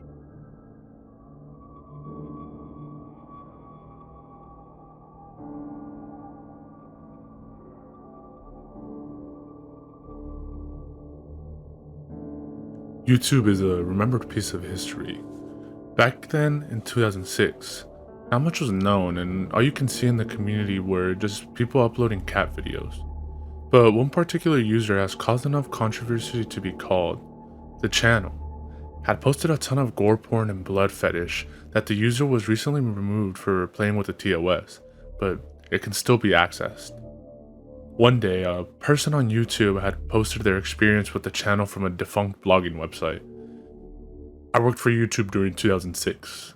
I was a busy worker and I recently uploaded videos here. What I didn't know that some of the YouTube moderators suspended a YouTube account. I told them what it was, but they wouldn't want me to know. I was wondering why I wasn't allowed to go on that page rather than what it was. But just then, one of the moderators handed me a piece of paper with writing on it. It was a link. He pleaded me not to ask us about their secret username ever again. The link was a YouTube user link. It said www.youtube.com/666. I went home after work and typed it on my computer. I found out that the account was suspended, so it's no worry. But when I refreshed the pages several times, something had changed. All the video tags turned into the letters X666, and every single text in the screen said 666. I thought someone was hacking my computer, but I denied it and then refreshed it. Just then, a channel popped up. It was 666 channel. I looked at some of the videos. Most of them were crazy. One video contained 4 babies twisting their head. Another video showed swirled graphics. I decided to get off the video and went into another one, but a blank pop-up was shown. I clicked the blank button and it took me to another video by 666. The video was shown was a woman drowned in a bloody pool and disgusting things happening. I thought this was disgusting, so I decided to pause the video, but it didn't let me because it wasn't responding. I decided to then close Internet Explorer, but it wouldn't budge. I also tried to go to another video too, but it didn't work either. I thought there was no way out until I thought the shutdown button, of course. I decided to shut down my computer so that the virus wouldn't get through my computer again, but the button didn't work. Shutdown buttons respond all the time, and I knew I was hacked. All hope was lost. I couldn't get out of Explorer, and the video kept going on, and there was nothing to stop me. The girl in the video just kept on staring at me, looking at me with random sounds and beating playing. Just then, the woman from the video's hand popped out of the video and crashed my Internet Explorer. After a few days, I was recently fired after going through that horrid experience with 666 channel. That's when I thought of this. Could this actually have been made by the devil? Was it a joke to scare YouTubers? Either way, this myth was very mysterious. I haven't gone through sleep after watching those videos. I wonder who made them. This blogspot was then defunct after 2 days when the blog was done. When anyone enters a blog, a message would pop up saying, "Removed by admin, error code 666. The blogger has sent me his experience by email, asking me to post this on the website. He also left a note. Never go nor refresh username 666. Once you have finished, it will never stop. It won't come out. I hope nobody has ever tried this."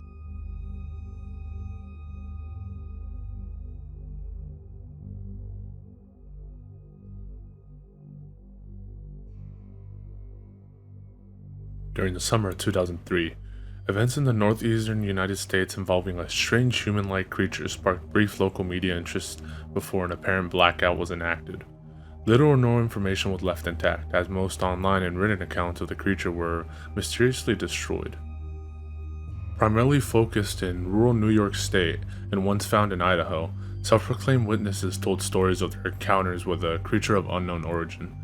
Emotions range from extremely traumatic levels of fright and discomfort to an almost childlike sense of playfulness and curiosity. While their published versions are no longer on records, the memories remain powerful. Several of the involved parties began looking for answers that year. In early 2006, the collaborations had accumulated nearly 24 documents dating back between the 12th century and present day, spanning 4 continents. In almost all cases, the stories were identical. I've been in contact with a member of this group and was able to get some experts from their upcoming book, A Suicide Note, 1964. As I prepare to take my life, I feel it necessary to assuage any guilt or pain that I've introduced through this act. It is not the fault of anyone other than him. For once I awoke and felt his presence, and once I awoke and saw his form, once I awoke and heard his voice and looked into his eyes. I cannot sleep without fear of what I might next awake to experience. It cannot ever wake. Goodbye. Found in the same wooden box were 2 empty envelopes addressed to William and Rose, and 1 loose personal letter with no envelope. Dearest Lini, I have prayed for you. He spoke your name. A journal entry, translated from Spanish, 1880. I have experienced the greatest terror. I have experienced the greatest terror. I have experienced the greatest terror. I see his eyes when I close mine. They are hollow, black. They saw me and pierced me. His wet hand. I will not sleep. His voice. Unintelligible text. A Mariner's Log, 1691. He came to me in my sleep. From the foot of my bed I felt a sensation. He took everything. We must return to England. We shall not return here again at the request of the rake. From a witness, 2006. 3 years ago, I had just returned from a trip from Niagara Falls with my family for the 4th of July. We were all very exhausted after a long day of driving, so my husband and I put the kids right to bed and called it a night. At about 4 a.m., I woke up thinking my husband had gotten up to use the restroom. I used the moment to steal back the sheets, only to wake him in the process. I apologized and told him I thought he had gotten out of bed. When he turned to face me, he gasped and pulled his feet from the end of the bed so quickly his knee almost knocked me out of the bed. He then grabbed me and said nothing. After adjusting to the dark for half a second, I was able to see what caused a strange reaction. At the foot of the bed, sitting away from us, there was what appeared to be a naked man or a large hairless dog of some sort. Its body position was disturbing and unnatural, as if it had been hit by a car or something. For some reason, I was not instantly frightened by it, but more concerned as to its condition. At this point, I was somewhat under the assumption that we were supposed to help him. My husband was peering over his arm and knee, tucked into the fetal position, occasionally glancing at me before returning to the creature. In a flurry of motion, the creature scrambled around the side of the bed, and then crawled quickly in a flailing sort of motion right along the bed until it was less than a foot away from my husband's face. The creature was completely silent for about 30 seconds, or probably closer to 5, it just seemed like a while, just looking at my husband. The creature then placed its hand on his knee and ran into the hallway, leading to the kid's room. I screamed and ran for the light switch, planning to stop him before he hurt my children. When I got to the hallway, the light from the bedroom was enough to see it crouching and hunched over about 20 feet away. He turned around and looked directly at me, covered in blood.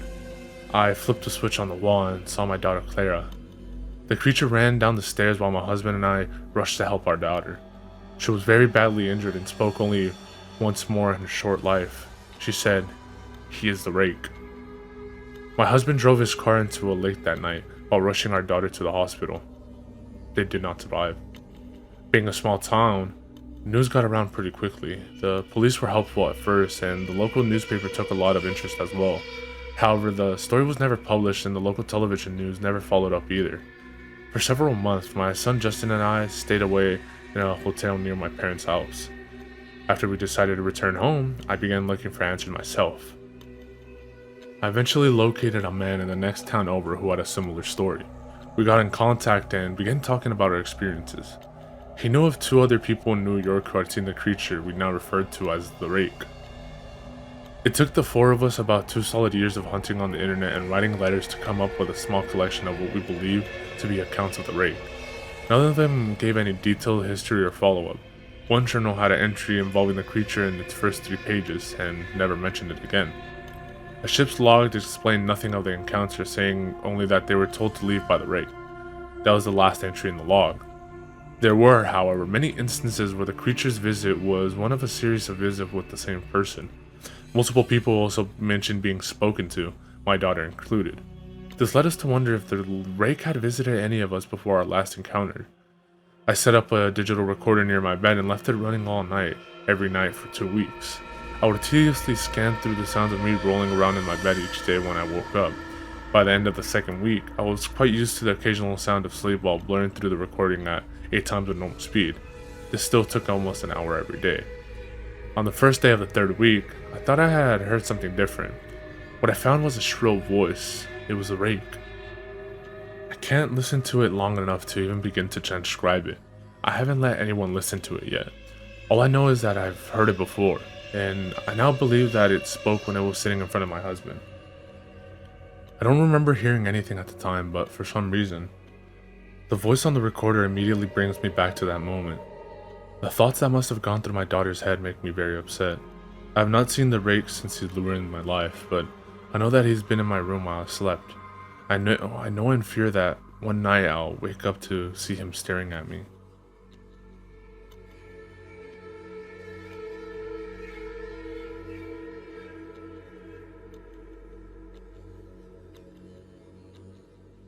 I first met in person with Mary E. in the summer of 2007.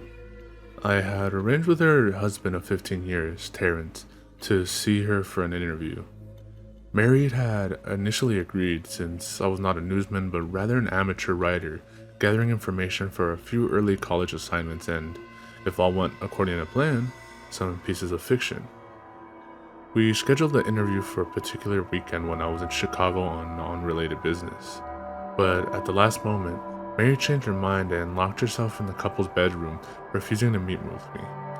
For half an hour I sat with Terrence as we camped outside the bedroom door, I listening and taking notes while she attempted fruitlessly to calm his wife.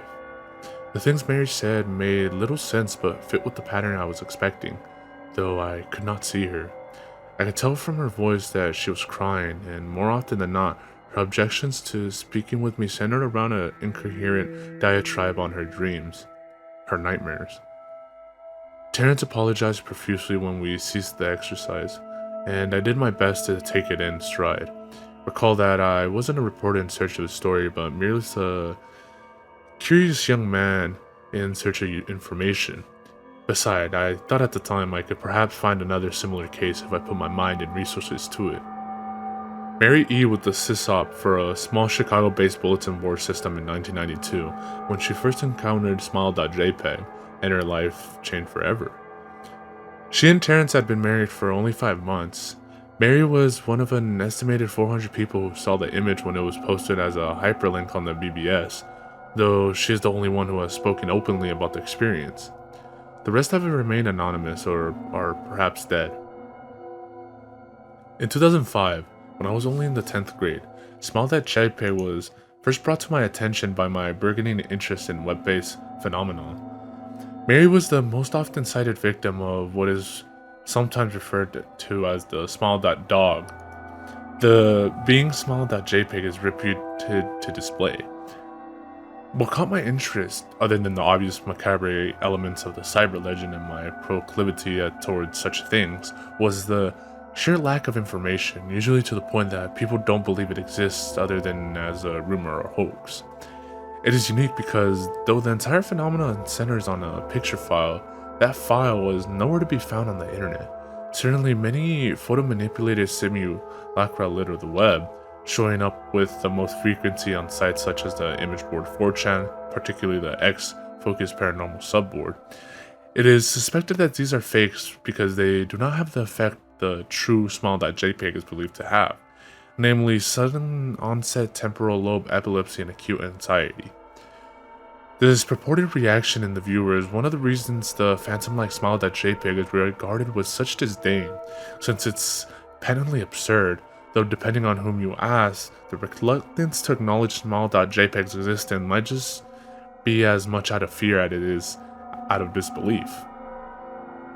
Neither Smile.jpg nor Smile.dog is mentioned anywhere on Wikipedia, though the website features articles on such other perhaps more scandalous shock sites as Hollow.jpg or Two Girls One Cup. Any attempt to create a page pertaining to small.jpg is similarly deleted by any of the encyclopedia's many admins. Encounters with small.jpg are the stuff of internet legend. Mary E's story is not unique. There are unverified rumors of small.jpg showing up in the early days of Usenet and even on one persistent tale that in 2002 a hacker flooded the forums of humor and satire website Something Awful with a deluge of small.dog pictures, rendering almost half the forum users at the time epileptic. It is also said that in the mid to late 90s, the small.jpg circulated on the Usenet as an attachment of a chain email with the subject line, "Smile, God loves you." Yet, despite the huge exposure these stunts would generate, there are very few people who admit to having experienced any of them, and no trace of the file or any link has ever been discovered. Those who claim to have seen small.jpg often weakly joke that they were far too busy to save a copy of the picture to their hard drive. However, all alleged victims offer the same description of the photo: a dog-like creature, usually described as appearing similar to a Siberian husky, illuminated by the flash of the camera, sits in a dim room, the only background detail that is visible being a human hand extending from the darkness near the left side of the frame. The hand is empty, but is usually described as beckoning. Of course, most attention is given to the dog or dog creature, as some victims are more certain than others about what they claim to have seen. The muzzle of the beast is repeatedly split in a wide grin, revealing two rows of very white, very straight, very sharp, and very human-looking teeth. This is, of course, not a description given immediately after viewing the picture, but rather a recollection of the victims, who claim to have seen the picture endlessly repeated in their mind's eye during the time they are in reality, having epileptic fits. These fits are reported to continue indeterminately, often while the victims sleep, resulting in very vivid and disturbing nightmares. These may be treated with medication, though in some, it is more effective than others. Mary E, I assumed, was not on an effective medication. That's why after my visit to her apartment in 2007, I sent out feelers to several folklore and urban legend-oriented news groups, websites, and mailing lists, hoping to find the name of a supposed victim of small.jpg who felt more interested in talking about his experiences. For a time, nothing happened, and at length I forgot completely about my pursuits, since I had begun my freshman year of college and was quite busy. Mary contacted me via email, however, near the beginning of March 2008, to jml@blank.com, from Mary E @blank.net, subject, last summer's interview. Dear Mr. L, I am incredibly sorry about my behavior last summer when you came to interview me. I hope you understand that it was no fault of yours, but rather of my own problems that led me to act out as I did. I realized that I could have handled the situation more decorously. However, I hope you will forgive me. At the time I was afraid. You see, for 15 years I have been haunted by small.jpg. Small.dog comes to my sleep every night. I know that sounds silly, but it is true. There is an ineffable quality about my dreams, my nightmares, that make them completely unlike any dreams I have ever had. I do not move and I do not speak. I simply look around. And ahead, the only thing that's ahead of me is a scene from that horrible picture. I see the beckoning hand, and I see smile.dog. It talks to me. It is not a dog, of course, though I'm not quite sure what it really is. It tells me it will leave me alone if I only do as it asks. All I must do is spread the word. That is how it phrases its demands, and I know exactly what it means. It wants me to show it to someone else. And I could. The week after my incident, I received in the mail a manila envelope with no return address. Inside was only a 3.5-inch floppy diskette. Without having to check, I knew precisely what was on it. I thought for a long time about my options. I could show it to a stranger, a co-worker.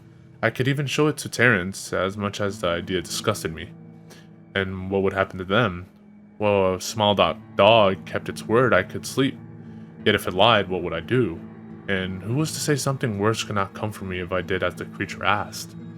So I did nothing for 15 years, though I kept the diskette hidden amongst my things. Every night for 15 years, small.dog has come to me in my sleep and demanded that I spread the word. For 15 years, I have stood strong, and though there have been hard times, many of my fellow victims on the BBS board where I first encountered small.jpg stopped posting. I heard some of them committed suicide, others remained completely silent, simply disappearing off the face of the web. They are the ones I worry about the most. I sincerely hope you forgive me, Mr. L. But last summer when you contacted me and my husband about an interview, I was near the breaking point. I decided I was going to give you the floppy diskette. I do not care if Smile.dog was lying or not. I wanted it to end. You were a stranger, someone I had no connection with, and I thought I would not feel sorrow when you took the diskette as part of your research and sealed your fate. Before you arrived, I realized what I was doing. I was plotting to ruin your life. I could not stand the thought, and in fact, I still cannot. I am ashamed, Mr. L, and I hope that this warning will dissuade you from further investigation of Small.jpg. You may, in time, encounter someone who is, if not weaker than I, then wholly more depraved, someone who will not hesitate to follow Small.dog's order. Stop while you are still whole. Sincerely, Mary E. Terrence contacted me later that month with news that his wife had killed herself. While cleaning up the various things she had left behind, closing email accounts and the like, he happened upon the above message. He was a man in shambles. He wept as he told me to listen to his wife's advice. He told me he had found the diskette and burned it until it was nothing but a stinking pile of blackened plastic. The part that most disturbed him, however, was how the diskette had hissed as it melted, like some sort of animal, he said. I will admit that I was a little uncertain about how to respond to this. At first, I thought perhaps it was a joke, with a couple belatedly playing with the situation in order to get a rise out of me. A quick check of several Chicago newspaper online obituaries, however, proved that Mary E. was indeed dead. There was, of course, no mention of suicide in the article. I decided that, for a time at least, I would not further pursue the subject of Smile.jpg, especially since I had finals coming up at the end of May. But the world has odd ways of testing us. Almost a full year after I returned from my disastrous interview with Mary E., I received another email, jailmail@blank.com, from elzahir82@blank.com, subject, smile. Hello. I found your email address through a mailing list. Your profile said you were interested in Smile Dog. I saw it is not as bad as everyone says. I have sent it to you here, just spreading the word. Smile face. That final line chilled me to the bone. According to my email client, there was one file attachment called naturally smile.jpg. I considered downloading it for some time. It was most likely a fake, I imagined, and even if it weren't, I was never wholly convinced of smile.jpg's peculiar powers. Mary E's account had shaken me, yes, but she was probably mentally unbalanced anyways. After all, how could a simple image do what smile.jpg was set to accomplish? What sort of creature was it that could break one's mind with only the power of the eye? And if such things were patently absurd, then why did the legend exist at all? If I downloaded the image, if I looked at it, and if Mary turned out to be correct, if Smile.dog came to me in my dreams demanding I spread the words, what would I do? Would I live my life as Mary had, fighting against the urge to give in until I died? Or would I simply spread the word, eager to be put to rest? And if I chose the latter route, how could I do it? Whom would I burden in turn? If I went through with my earlier intention to write a short article about Smile.jpg, I decided I could attach it as evidence, and anyone who read the article, anyone who took an interest, would be affected. And even assuming the Smile.jpg attached to the email was genuine, would I be capricious enough to save myself in that manner? Could I spread the word? Yes. Yes, I could.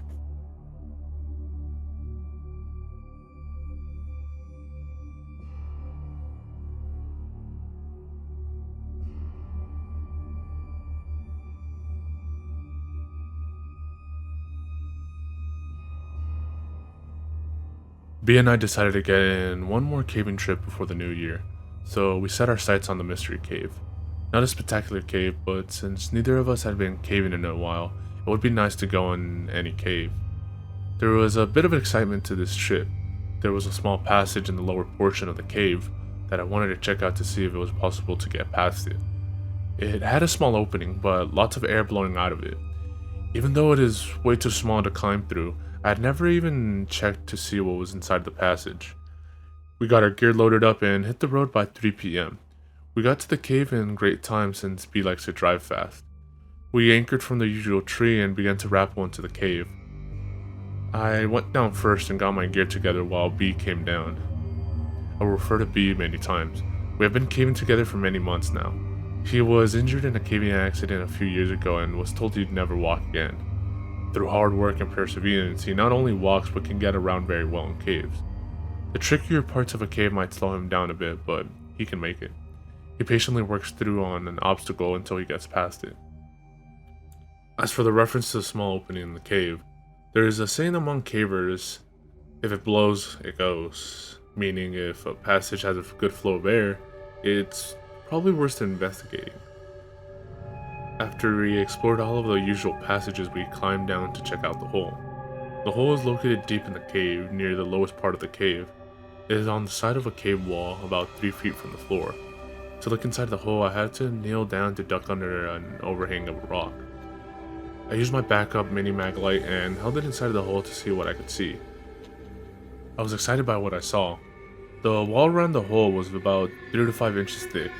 It led into a tight passage. The passage opened up a bit just inside the hole. It continued back about 10 to 12 feet in a small crawl space. After that, it seemed to really open up, although how much we couldn't tell. This could be a virgin passage. Obviously no one has passed through this route, but there could be way into the passage from the other side.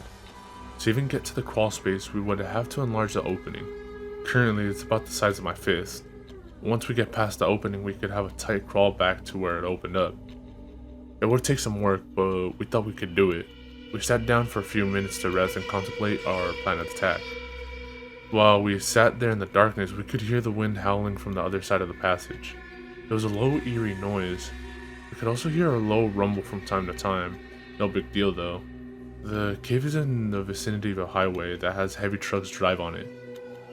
We figured the rumble was the effect of the trucks resonating through the rocks. We determined that our best plan would be to haul a cordless drill into the cave and drill into the rock. Then we could take a bullpen and a small sledgehammer and break up the rock. It seemed pretty straightforward. We widened the hole big enough to squeeze in and see what was on the other side. The efforts to haul all equipment down the hole would be a pain, but we hoped it would be worth it. I named the passage Floyd's Tomb after Floyd Collins. It seemed to look like the tight spot where Floyd spent his last miserable days on Earth.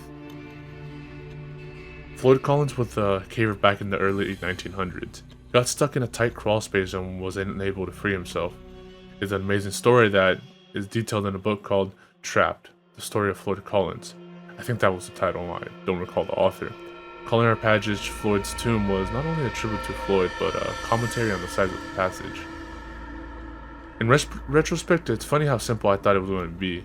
I figured a few hours work and we would be in. Had I known how long it was going to take, I doubt I would ever begun the project. Had I known what I was going to experience in the cave, I never would have returned. We gathered up our gear and headed for the surface. Normally I couldn't care less if I ever came back into the cave. There is nothing special about it, but now I was psyched about getting back and getting through. We hadn't even left the cave and we were planning our return trip. The rest of the journal entry talked about the climb out of the cave, our dinner, and our trip back home.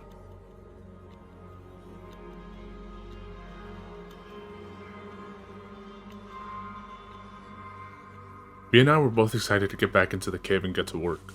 I figured with about 4 hours work we could be in and see what was on the other side. We had arranged to borrow a DeWalt cordless drill to bring with us, and we also had masonry bits to drill with, sledgehammers too, to break up the rock, bullpens to insert into the drill holes, and a few other tools that we ended up not using. Getting the tools down to the work site proved to be a challenge. One of us would climb down the rope and stop at a ledge or a good resting place, then the other person would lower the tools. We kept repeating this routine until we got to the bottom of the cave. Then we had to drag the tools to the hole. It took about an hour to finally get to work. B took the first stone at the hole. After an hour of exhausting work, we could tell that we were not going to get through in one session. We kept trading off after we worked ourselves into a sweat. One would take a break and get some food and water while the other one went to work. The routine went like this. To begin work, we had to get down on our knees and do our best to avoid smacking our heads on the ceiling. Working in this awkward position, we would drill into the wall around the hole. That was difficult work. We really had to push on the drill and it was still slow progress. Then we inserted the bullpen into the hole and hammered on it until the rock was broke up. Then we would repeat the process. To give you an idea how slow it went, the typical size rock that would break off was about fingernail size. If we broke off a large piece, about 1/3 of the size of my palm, it was cause for celebration. From time to time, for variety, we would just swell on the cold chisel with a 5-pound sledge. It was slow progress. The problem with the sledge was that we couldn't take a good swing because of the tight quarters. Even though we spent many hours and several shifts working on the hole, we never did find a better technique for widening the hole. The drill/bullpen/hammer got the best results for our efforts. We came up with some crazy ideas for breaking up the rock. Everything from TNT, never seriously considered, to hauling a generator to the mouth of the cave and running an extension cord down to a jackhammer. We even thought about using liquid nitrogen to freeze the rock and make it more brittle. After a couple of hours of hard work, we realized what our limiter factor was going to be. It was about then that our first battery meant an abrupt death. We had a second battery, so we swapped them out. The second battery lasted a little longer because we hammered and chiseled a little more often and a little longer each time. Finally, about 3 hours of drudgery, the second battery died and we called it a night. We could tell that we had done some work in the cave, but it was not much. For the first time since we got in the cave, we sat back. Both of us took a break. It was nice to check out the results of our hard work. Then we noticed the howling again. It seemed to be a little bit louder than the last time we were there. We just figured the wind was blowing a little stronger outside. What we could not figure out was the rumbling. It too seemed to be louder and more frequent. This time we couldn't attribute noise to trucks. The road that the trucks drove on was not very busy to begin with. At that time of night it should be dead, yet the rumbling continued. It seemed to be coming deep from within the passage. B said he would ask some veteran cavers what could be causing the noise. We didn't spend a long time admiring our work. We still had to haul the gear up and out of the cave. Actually, we left some of it in the cave. It was still difficult work. What made it worse is that we were both exhausted. Our original plan was to be done with the cave and hit a couple of other caves in the area the next day. Instead, we decided to crash at a nearby motel, charge up the drill batteries, and go back to the mystery cave. My journal goes on at length about the night after we left the cave. We got a room, dinner was excellent, I didn't sleep good despite the fact I was exhausted, etc. We both slept in, so we got a late start back into the cave. The second day of working on the cave went about the same as the first. We worked until both batteries were dead again. We were still not even close to getting through. The howling and rumbling continued as the day before.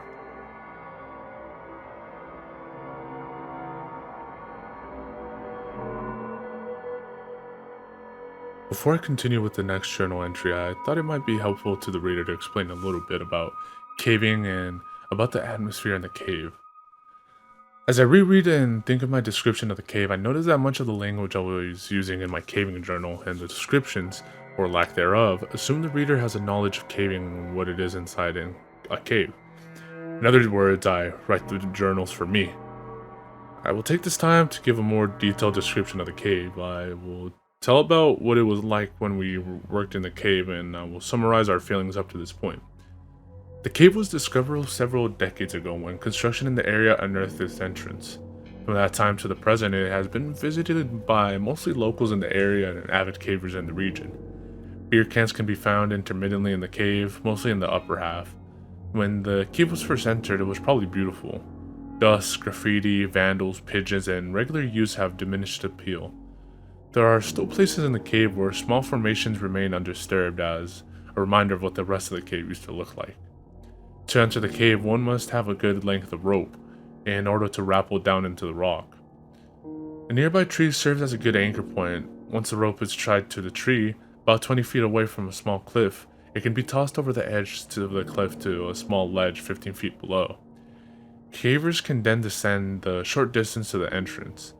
Once inside a cave, artificial light must be used. My light source of choice is a battery-operated helmet-mounted light known as a tag light. Safe caving calls for at least 2 sources of backup lighting.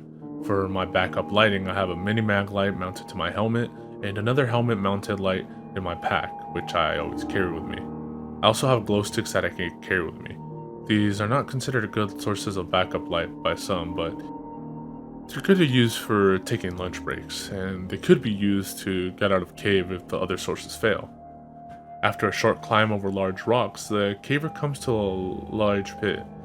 The same rope is used to reach the bottom of the pit. The drop is only 50 feet or so, but it's not free hanging. In other words, you can't slide straight down the rope, which is preferable. You have to snake your way around sharp rocks as you descend. The ascent is made more difficult for the same reason. The pit varies in diameter from about 10 feet to 3 to 4 in some places.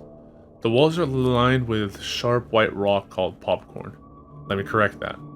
It used to be white, but it's now covered in dust and dirt that was kicked down from above by years of caving. The popcorn makes it painful to brush against the side of the pit. My choice of clothing is Levi's, t-shirt, gloves, and knee pads. I usually leave the cave with a few scrapes, but at least I am comfortable while I climb around inside. The temperature is stable year-round. It feels cool in the summer and warm in the winter. We've gone on freezing days, and 10 feet into the cave it's warm enough that coats are not needed. There's also a good temperature to work in, as we learned. For this size drop, I usually use a figure 8 descending device. For the climb up, I attach myself to the rope using a Petzl ascender, but I climb up on my own without using a device. It is there merely as a safety attachment in case I slip. Other cavers have their own methods of getting down and up. At the bottom of the drop, the caver gets to do some crawling for a while. There's a small room about 6 by 6 feet at the bottom that gives the caver a spot to leave his harness and ascending gear. Since there is no more steep drops, the harness is not needed and will only get in the way. Once the caver gets down to the 6 by 6 room, he can take a break under a ledge while the rest of the party comes down. Then he must drop to his knees to negotiate a 10-foot long passage that is only a few feet high. This is where the knee pads come in handy. The floor is covered with a soft dirt, intermingled with bits of broken rocks from above. The thin layer of dirt does nothing to soften the blow of the hands and knees as the caver works down the crawl space. As a reward, at the end of the crawl, he gets to drop to his belly and scoot under a tight squeeze. Not really tight, just something low enough to make the caver scoot along in the dirt. Once the caver gets on the other side of the squeeze, there are a few feet of crawl space. Then the cave opens up enough to stand. For most of the rest of the caver can stand or at least stoop. The cave splits off into several passages at this point. 2 routes wind around the rock and crevices and come to abrupt dead ends. The other 2 lead to small pools of water. Each route is fun to explore. They all lead on for 100 feet or so in a gradual downward slope. Most of the time the caver can walk up right in the passages. Other times he will have to climb over large boulders and occasionally crawl on hands and knees. Water is a common occurrence in caves.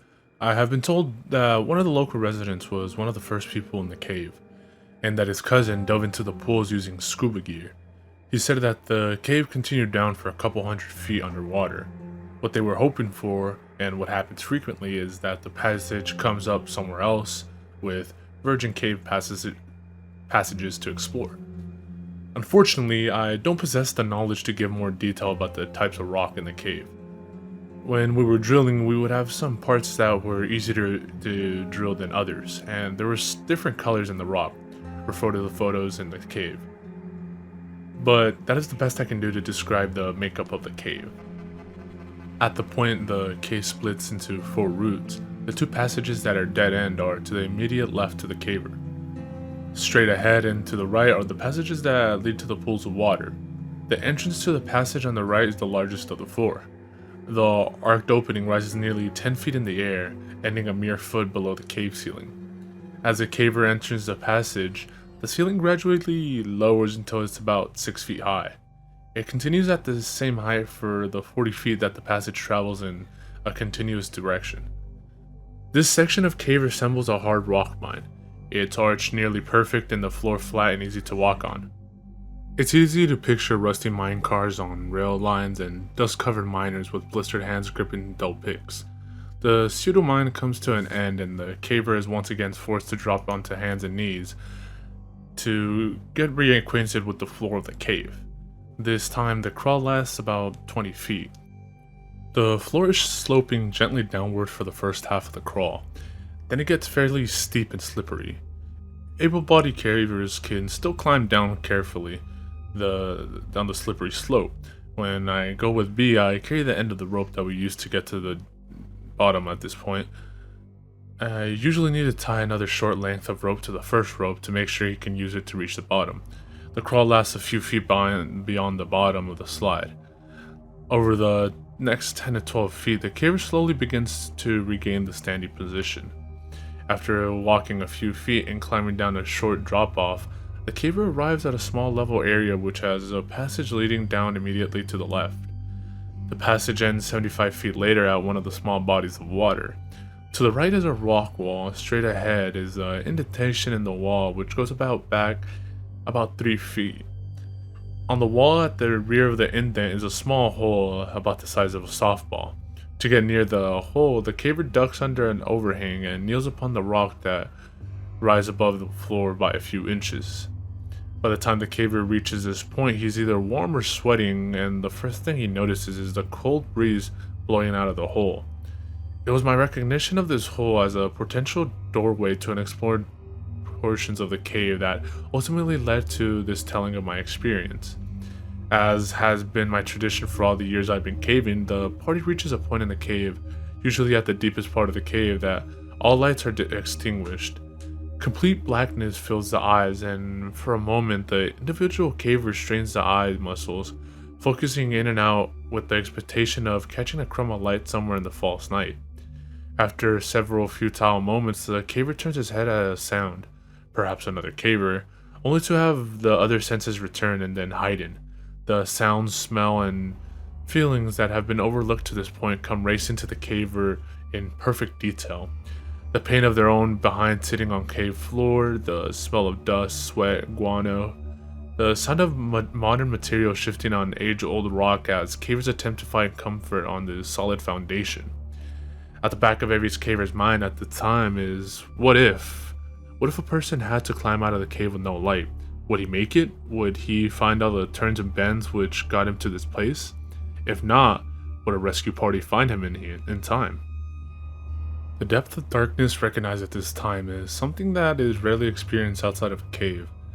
Many first-time cavers erroneously declare that they have to hold their hand to within 2 or 3 inches of their face before they can see it. The truth is, the human eye is incapable of seeing in absence of light. If they did not hear something coming toward them, they would feel it before they saw it. Complete and total dark.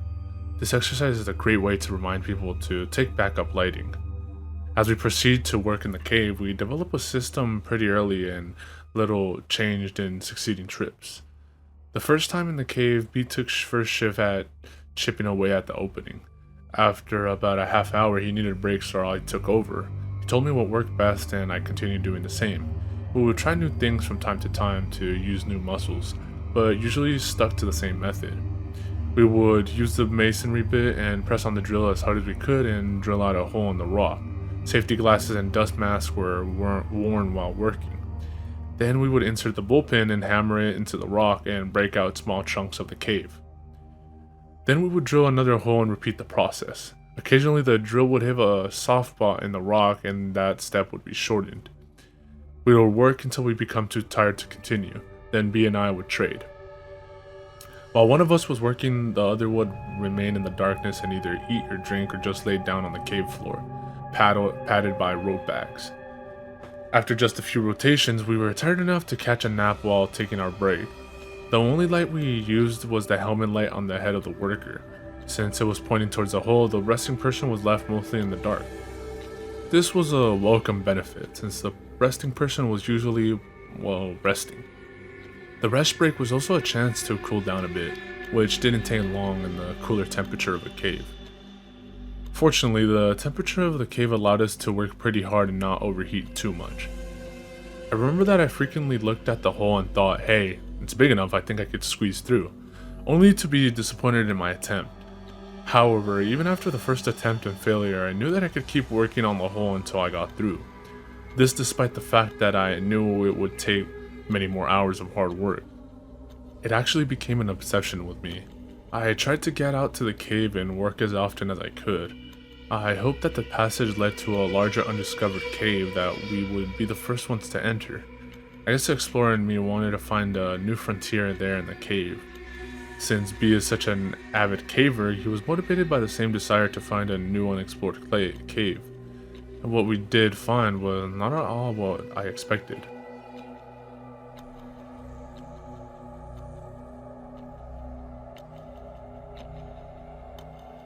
Scarcely 2 weeks had gone by and already we were on our way back to work out of the cave. We admit we have become obsessed with the idea of getting through the passage. It might be a sign of how exciting our lives really are. It's not that we think there's going to be something great beyond the passage, we just like the idea of being the first humans on the face of the planet to set foot in a virgin part of a cave. Although, if we found a hidden treasure, that would be fine with us. We got a late start and drove part of the way in the dark. When I tell people that I go caving at night, they wonder why.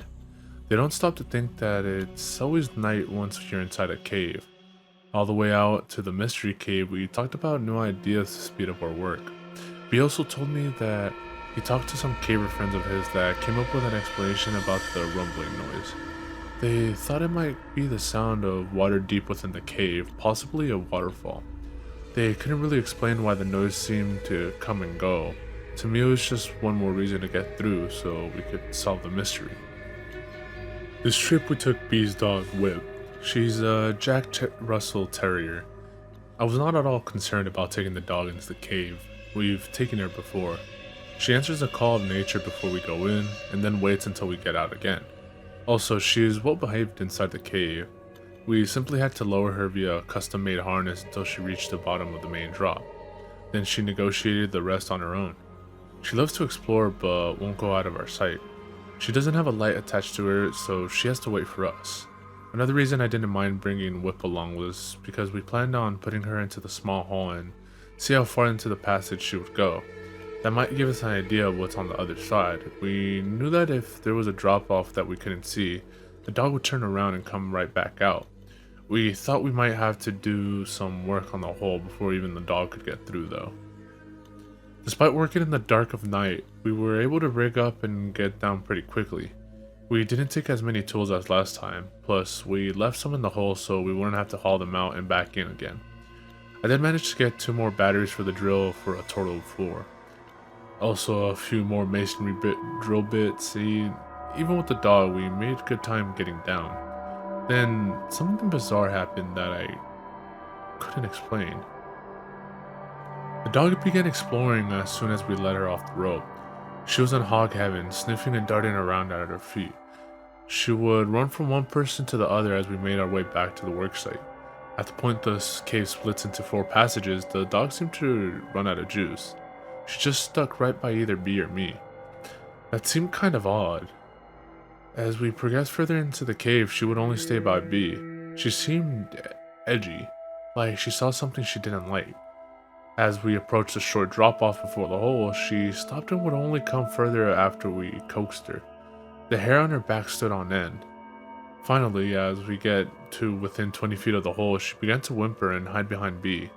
Her tail was between her legs and she was carrying down on the ground. Strange, I've seen her square off with dogs twice her size, but now she acted as if Satan himself was lurking in the darkness. I figured there must have been animals that used the cave as a home, and Whip smelled their accent. Too bad it upset her because there was no way she was going into the passage. We decided that with this new development, the nervous dog, one of us would work while the other one stayed with the dog a few feet away where we normally rested. We got right back into our routine of drilling, hammering, etc. With our extra supply of batteries, we were able to really push hard on the drill and not have to worry about using up the batteries. This did not make our work any easier, but it did just speed up things a little bit. Progress was slow. I really didn't mind though. My journal goes on for a while about the progress we were making. The entire time we worked, the whip did not move. She laid there on a rope bag, shivering. She would whimper from time to time. One thing I didn't think about at the time was that she would not take her eyes off the hole. We should have been more observant of this intuitive animal. We were on our fourth battery when the second bizarre thing happened to us. B was working. He had just finished drilling a hole and was getting ready to hammer the bullpen when he stopped working and looked into the hole. I was kicking back, almost asleep, and hardly paying attention to B. He had a light by his side to illuminate the work area. I could see in the eerie glow a puzzled and intense look in his face. He looked over at me and he shook his head. I asked him what was up. He said that he swore that he had just heard a strange noise emanating from the hole. He said it sounded like rock sliding on rock, sort of a grinding sound. I assumed his ears were just ringing from the drill. He didn't wear any earplugs this trip. But he assured me he heard what he said he heard. I didn't have an explanation, so I went back to dozing. B sat in the quiet of the cave for a very long time before he resumed work. Also, he would stop from time to time to just listen. He was very grounded and not want to pursue some imaginary sound. I believe he heard something, but I'm not too concerned about what it was. I assume we will figure it out once we get through the passage. The final battery lasted another hour or so. We were sitting around talking about our progress when I decided to see if I could get my head through the hole. My head easily fit, but there was no way my shoulders were going in. As I was kneeling there, contemplating how close we were, I noticed something that B overlooked. The wind had stopped. In all the times I've been in the cave, I have always felt the wind blowing. The last time we were working out in the cave, the wind was blowing worse than ever. Even earlier, we remember the breeze cooling us off, but now, nothing. B said he didn't know when it stopped. The rumbling had ceased too.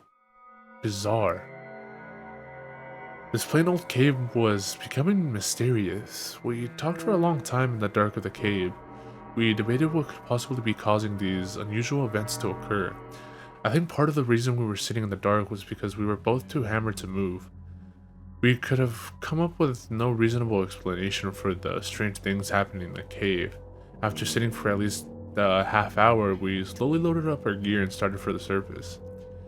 Whip couldn't have been happier to get out of there. Once again, we left some of the tools in their cave.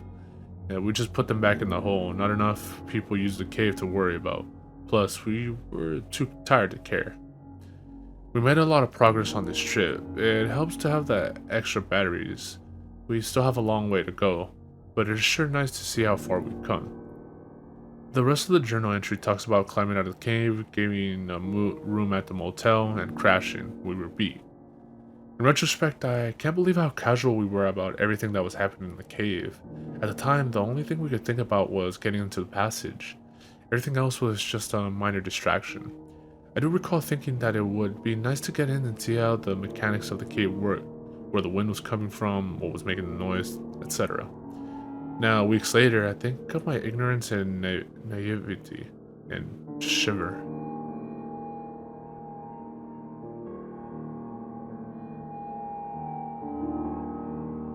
It took us 3 weeks before we got back out to the mystery cave again.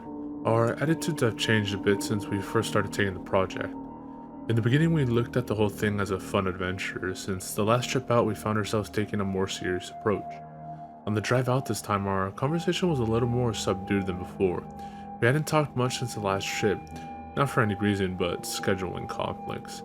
Instead of discussing ways of getting through the passage, we found ourselves talking about rational explanations for what had happened. Neither one of us had any ideas that would explain the usual occurrences we experienced on the last trip.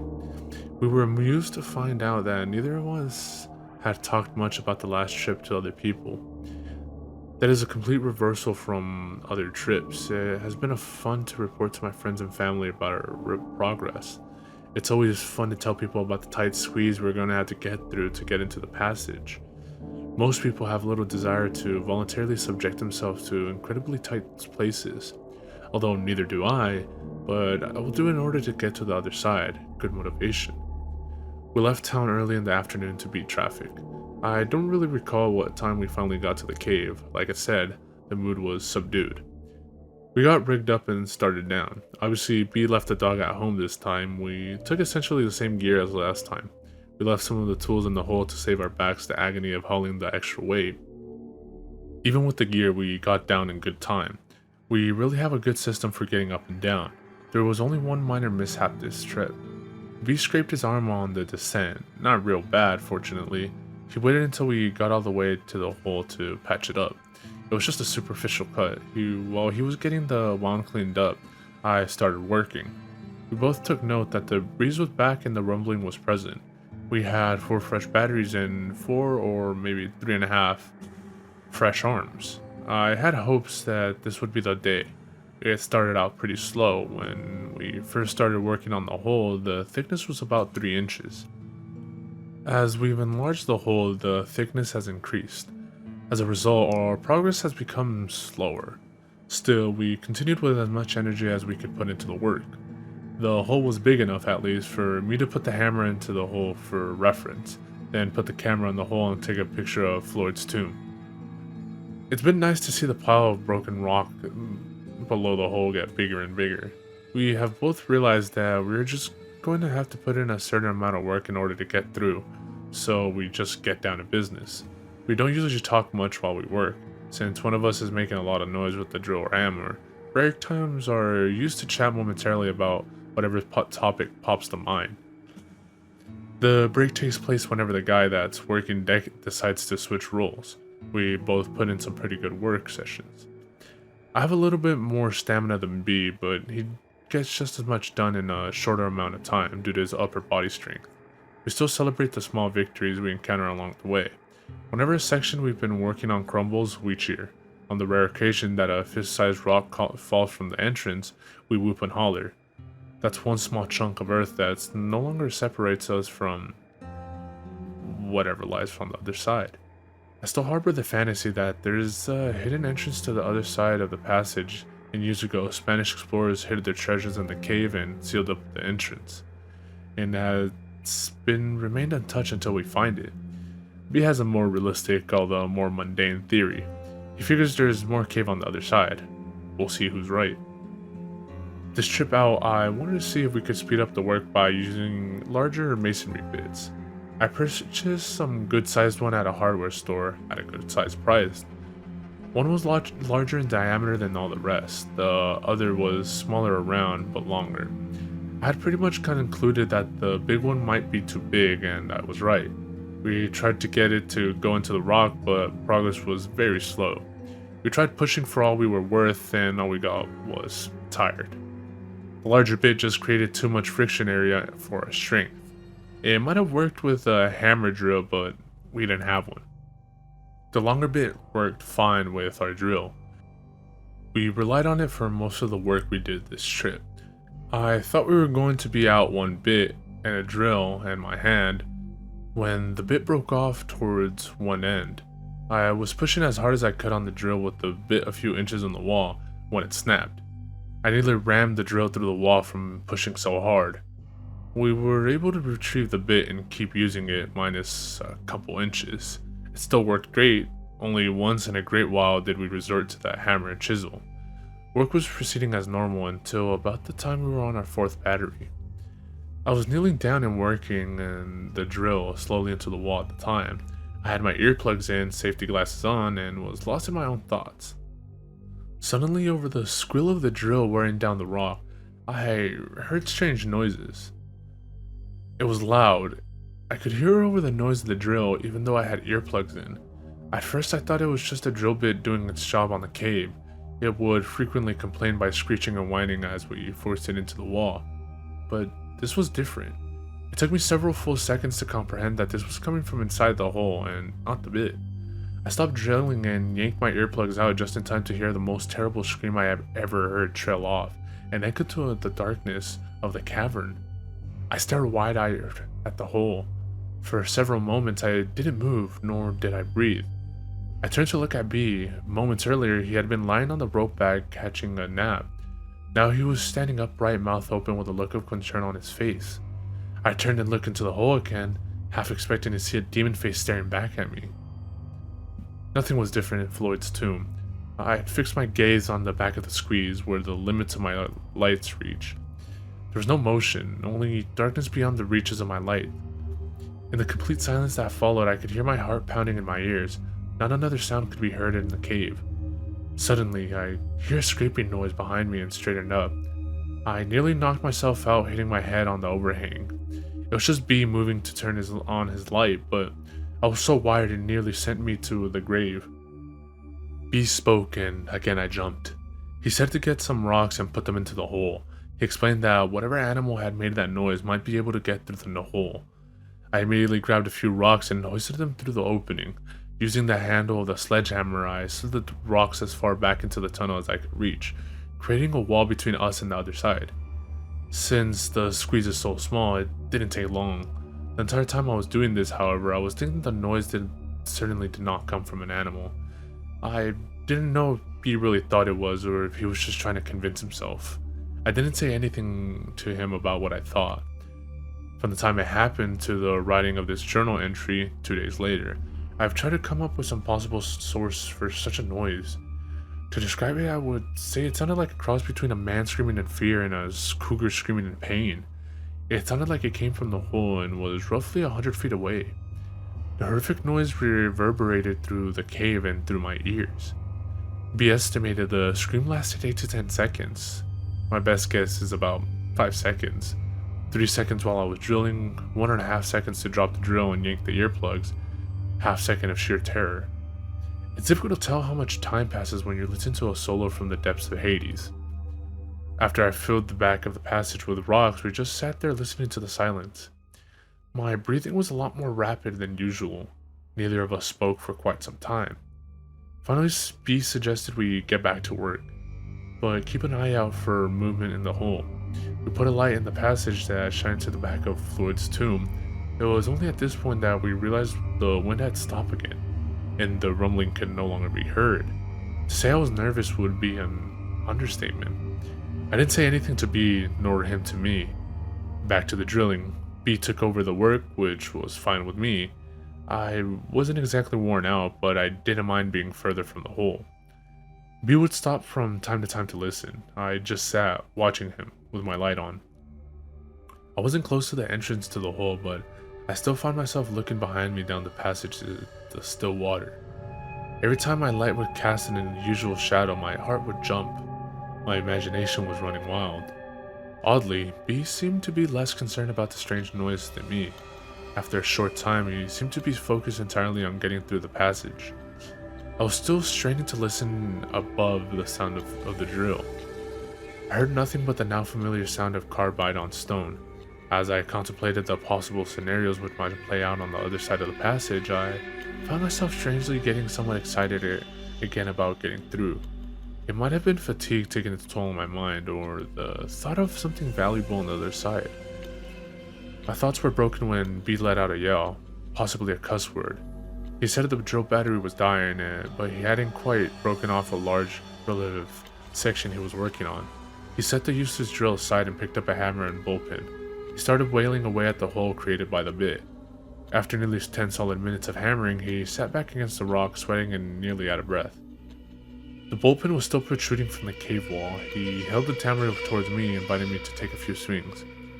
I held up my hand and shook my head. I had been ready to exit this cave for quite a while now. He didn't press the issue, and without speaking, we both started gathering the gear we were going to take out. Once again, we stashed some of the tools in the passage. I was first to start toward the top of the cave. Several times I had to stop and wait for B. Not because he was moving slow, I was just more eager to get out. A few times have I felt better that night, stepping out into the chilly air. My journal talks about the rest of the evening, our dinner, our decision to get a motel and come back the next day, our lengthy discussion on the strange sounds we had heard, another mediocre night's sleep. I cannot believe that we were so willing to get right back into the cave after hearing the scream.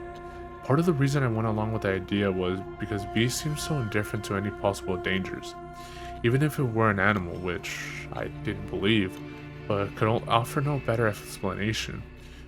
Weren't we possibly putting ourselves in harm's way? In retrospect, I still have difficulty understanding our thought process at that time. We were just too eager to discover virgin cave passages. I now think it can be summed up with one word: testosterone.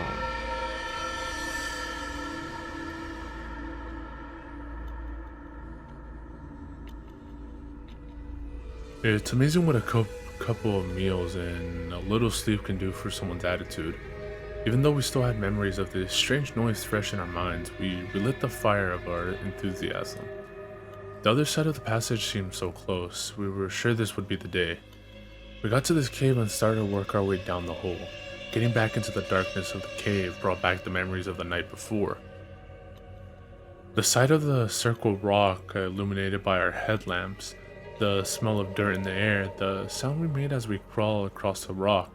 Once we had reached the entrance to Floyd's tomb, however, we were once again ready to blaze the trail leading to an undiscovered part of the cave. We immediately noted the presence of the breeze blowing out of the hole and the rumbling. The bullpen sticking out of the hole was an obvious sign of where we needed to begin work for the day. B took over where he left off the day before. I took up residence in the same spot I occupied the night before. Even though I was already well rested and wanting to start work, B was making the hammer sing with every blow. After a mere 2 to 3 minutes, he let out a cheer. He turned to reveal a handful of rock that used to be attached to the cave. He was breathing heavy, but had a big smile on his face. So did I. For the time, the strange noise had been forgotten, and the vision of success captured our attention. The lower left-hand corner of the hole had been giving us grief because of the thickness of the wall at that point. We felt that if we could just remove that corner, we might be on our way inside.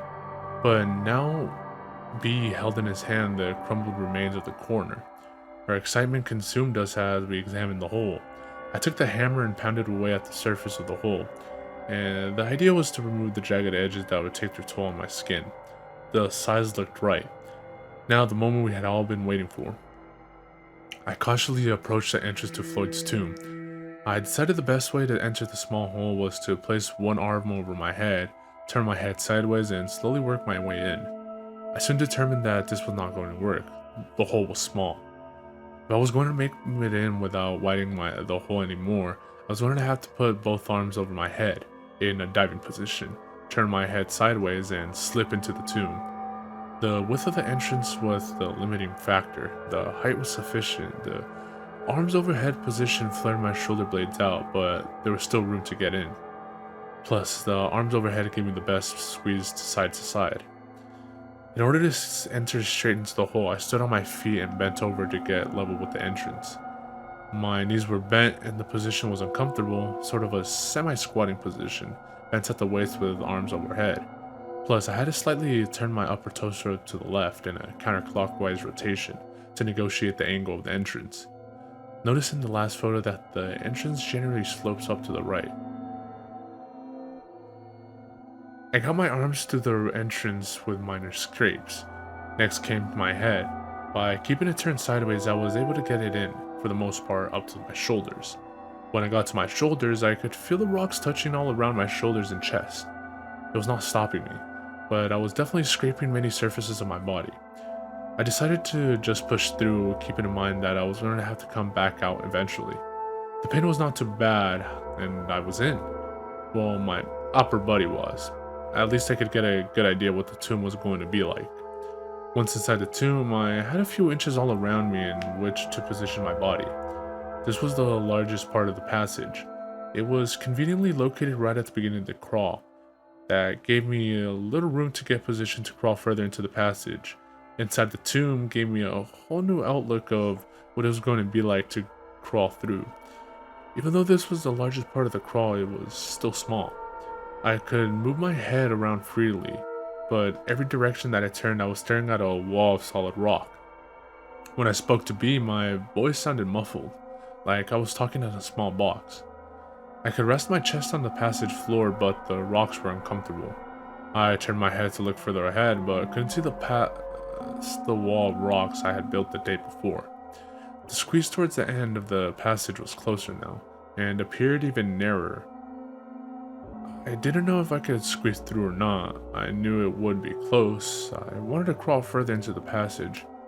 First, however, I had to work to get some of the loose rocks that were lying on the passage floor out of my way. I was disappointed to find out that most of the rocks that looked loose were actually attached to the floor. I was hoping to be able to just scrape them out of the way. I had pushed the sledgehammer into the passage before me, so at this point I used it to push the rock wall we had made further back into the passage. Then I dragged the sledge back and forth across the floor to move any loose rocks or break up the solid ones. By sliding the head of the hammer under the squeeze, I determined that the narrowest part of the squeeze was about 7 inches high. I figured we would have to do some work before I could slip through. The entire time I had my head in the passage, B was just kicking back, listening to my descriptions and progress report. At some point, he snapped the photo shown above. Thanks, B. Up to this point, the size of the passage was not too big of a deal. I was in an incredibly small passage, but only my upper body was in. Since it was the largest part of the passage and my arms could move freely, I was pretty calm. Then it was time for a push. I slid the sledgehammer as far as I could reach. Since my body filled the entrance, I could not slip the tool out, so it was easier to push it ahead. In order to rotate my hips to the proper angle to enter the hole, I had to lean my upper body on my forearms, use my feet to climb the wall outside of the hole, and slowly crawl into the hole. My hips barely fit. Once they cleared the entrance, I could relax a bit and get into position to work towards the squeeze. I decided to try the one-arm forward technique to get through. The passage was so narrow that whatever position I started with, I would have to stay with through the entire length. There was just no room to move around or change positions. I would also have to turn my head one way or another, and keep it in the same position. This crawl was tight. Moving forward at this part of the passage was relatively easy. I could use my forward arm, my left arm, to pull and my other arm to push. At the same time, I would wiggle my body, trying to arch as much as I could to keep my chest off the rocks. I tried both ways and determined that I would turn my head to the right. It felt the most comfortable. I began to learn things as I went. I determined that a small flashlight in one hand would be nice. Then I could shine it ahead and get a better idea of what I was about to crawl over. This was a difficult maneuver because I had to look overhead since my head was turned. It became immediately obvious that we were going to have to do some more work removing rocks from the passage floor. As I moved along the surface, I was constantly scraping my chest on the rocks. They were sharp and it was painful. Occasionally, I would cause a rock to slide along under my chest and actually wedge me between it and the top of the passage. I would then have to back up and either try to move the rock to the side with my cheek, or use a sweeping motion with my head, or back way out and move it with my forward hand. My little trip into the passage represented a major milestone in my caving career. When I began caving, I did not feel overly comfortable going through tight spaces. Even the little squeeze at the beginning of the cave was an obstacle to overcome. By pushing myself and forcing myself to try the narrow passages, I had become more calmer about tight spaces. Still, this passage represented a new benchmark in small spaces. I had not been faced with anything this small. I don't remember having to take off my helmet before now. With this passage, it's mandatory. As I mentioned before, not only do I have to take off my helmet, but I have to turn my head to the side in order to fit. The journey into the tomb went like this. After I had twisted my hips into the passage, I took a few minutes to stop and work out a game plan. Most of the length of my legs was still outside the entrance. There was just dangling in the air. The tomb was still big enough to move my head around and even move my arms freely into position. It was larger than the rest of the passage, but not by much. It was like sticking your head into a box. Everywhere I looked, there were rocks, and not too far from my head, any sound I made was muffled and dead. The narrowest part of the passage was about 10 feet in. At this point, I was about 3.5 feet in, and about the 4-foot mark, I would have to commit to whatever position I felt comfortable, and stay that way until the 12-foot mark, which time the cave started opening up. I went with my left arm forward and head turned to the right. B had given me a flashlight that I held in my left hand. As I inched forward, I would try to brush loose the loose rocks with my left arm. This was somewhat successful, but there were still a lot of rocks I missed or could not move. As mentioned, the first little bit of the crawl moved along fairly quickly, since there was a little room above me to negotiate the passage. When the wall started getting close in around me, I had a few extra inches on each side of me, but the top of the crawl was getting very low. At about the 7-foot mark, I could feel the top rubbing my back as I would arch. After another half foot, I couldn't arch anymore. I just had to push ahead with my toes and pull forward with my arm. I decided it would be a good time to see if I could back out. I tried it and it was pretty easy. That gave me a lot more confidence. Still, I had bead tie webbing to my feet just in case he had to pull me out. My neck was starting to get sore from being cranked to the side. My head was getting heavy, but to rest it, the only option I had was to lay it down on the broken rocks. It was painful, but I did it frequently. I was staring at the wall to my right. It was a mere 4 to 5 inches from my face. Most of the time I wasn't watching the wall. Either I had my eyes closed, which I sometimes do when I go through a tight spot, or the light wasn't shining in a direction that did me any good. It was very quiet in the tomb, other than my own breath. I was breathing heavy from the effort it took to move. Thankfully, the breeze was present and cooled me off. By lifting my head and carefully touching the ceiling from time to time, I could gauge the size of the passage that my body would soon pass through. Much like a cat using its whiskers to gauge an opening in the fence. At 7.5-foot mark, I could tell things were about to get real tight. While lying in darkness in a passage deep within a cave, one is in a unique position to ponder. A mountain literally resting on top of me, the entire earth lying below. One tiny movement of earth and I would cease to exist. Or worse, to recognize the fear shared by Floyd Collins as he laid there, trapped for days deep within the heart of Mother Earth, incapable of freeing himself from earthen prison. Picture yourself in my position. Lying on your stomach, your left arm is extended over your head. Your right arm is at your side, and having only a few inches in which to move. Your arms and hands are sore and bleeding from pulling yourself across the broken rocks.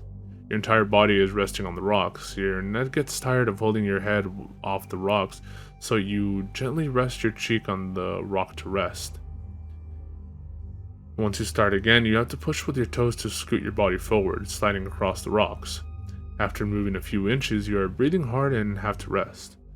As you inhale, you can feel your back pressing hard against the top of the squeeze. It takes several minutes before you recover yourself enough to press forward. The entire time you're lying there, you think about how you're going to get back out and what if? Well, that's pretty much what I was going through at that point in the passage. I decided that this would be a good time to throw in a photo of the squeeze. The photo was actually taken on a different trip, but it shows how tight things were at that point in the passage. Notice my head turned to the side, not by choice, and you can see how I would rest my cheek on the rocks. You can also see how difficult it is to look ahead of me. My arms are pinned to my side. I later determined that that would be the best position. There is virtually no space between the top of the passage and my back. Tight. Not further claustrophobically inclined. When I reached the point where my back was rubbing and I could feel with my head that the passage was not getting bigger, I knew I was most likely not going to get through. Still, I decided to give it one more push.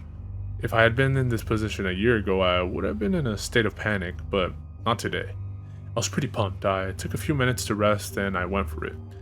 I exhaled completely all of the air in my lungs. This caused my chest to collapse enough to scoot forward a few inches. Because it takes so much effort to scoot, I only went a few inches before I had stopped to breathe. As I inhaled, my chest pressed hard against the floor and my back against the top. It took a little longer to get my breath back. Unbelievably, I did it again. Exhale, scoot, rest. Again, only a few inches. Repeat. I took a few extra minutes to enjoy this position. Pinned in the small passage, wow, I could not believe how relaxed I was. I tried one more time to exhale and scoot. My back was rubbing too much to continue. Despite the failed effort, I was psyched.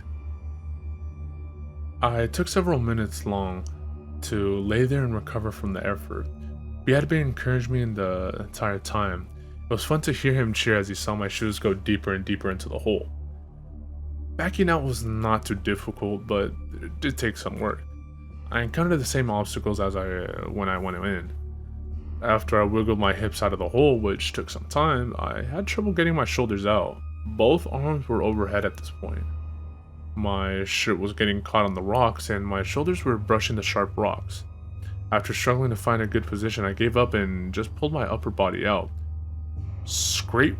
My shirt pulled up over my head, and I had some nice scrapes on my shoulders, but I didn't care. To me, this trip was a success. I had pushed myself beyond what I thought was possible. I kneeled at the entrance and looked out into the narrow passage I had just been in. The rock wall was now at the 11-foot mark. I had pushed it a little with my forward arm. The smallest point was at the 9-foot mark. We were close. Between the work and the excitement, I was tired. I just sat on the rope back, grinning. Whew, what a trip. The rest of the journal entry talks about the usual, our climb out, dinner, trip home, etc. On our way home, we brainstormed and came up with some ideas that would help us get through. We both invented some tools to remove the rock on the floor deep within the passage. We were both very excited by this trip, I from pushing my limits in the cave, and B from his success in climbing out of the cave. This was the first time he was able to climb all the way out without the help of climbing devices, nor my help. It was a personal success that showed the progress he had made since his accident. Pretty cool. I remained amazed that we could so easily forget the terrifying moment we experienced the day before. All had been forgotten, with the strange noise being blamed in our mind on some rational, harmless explanation.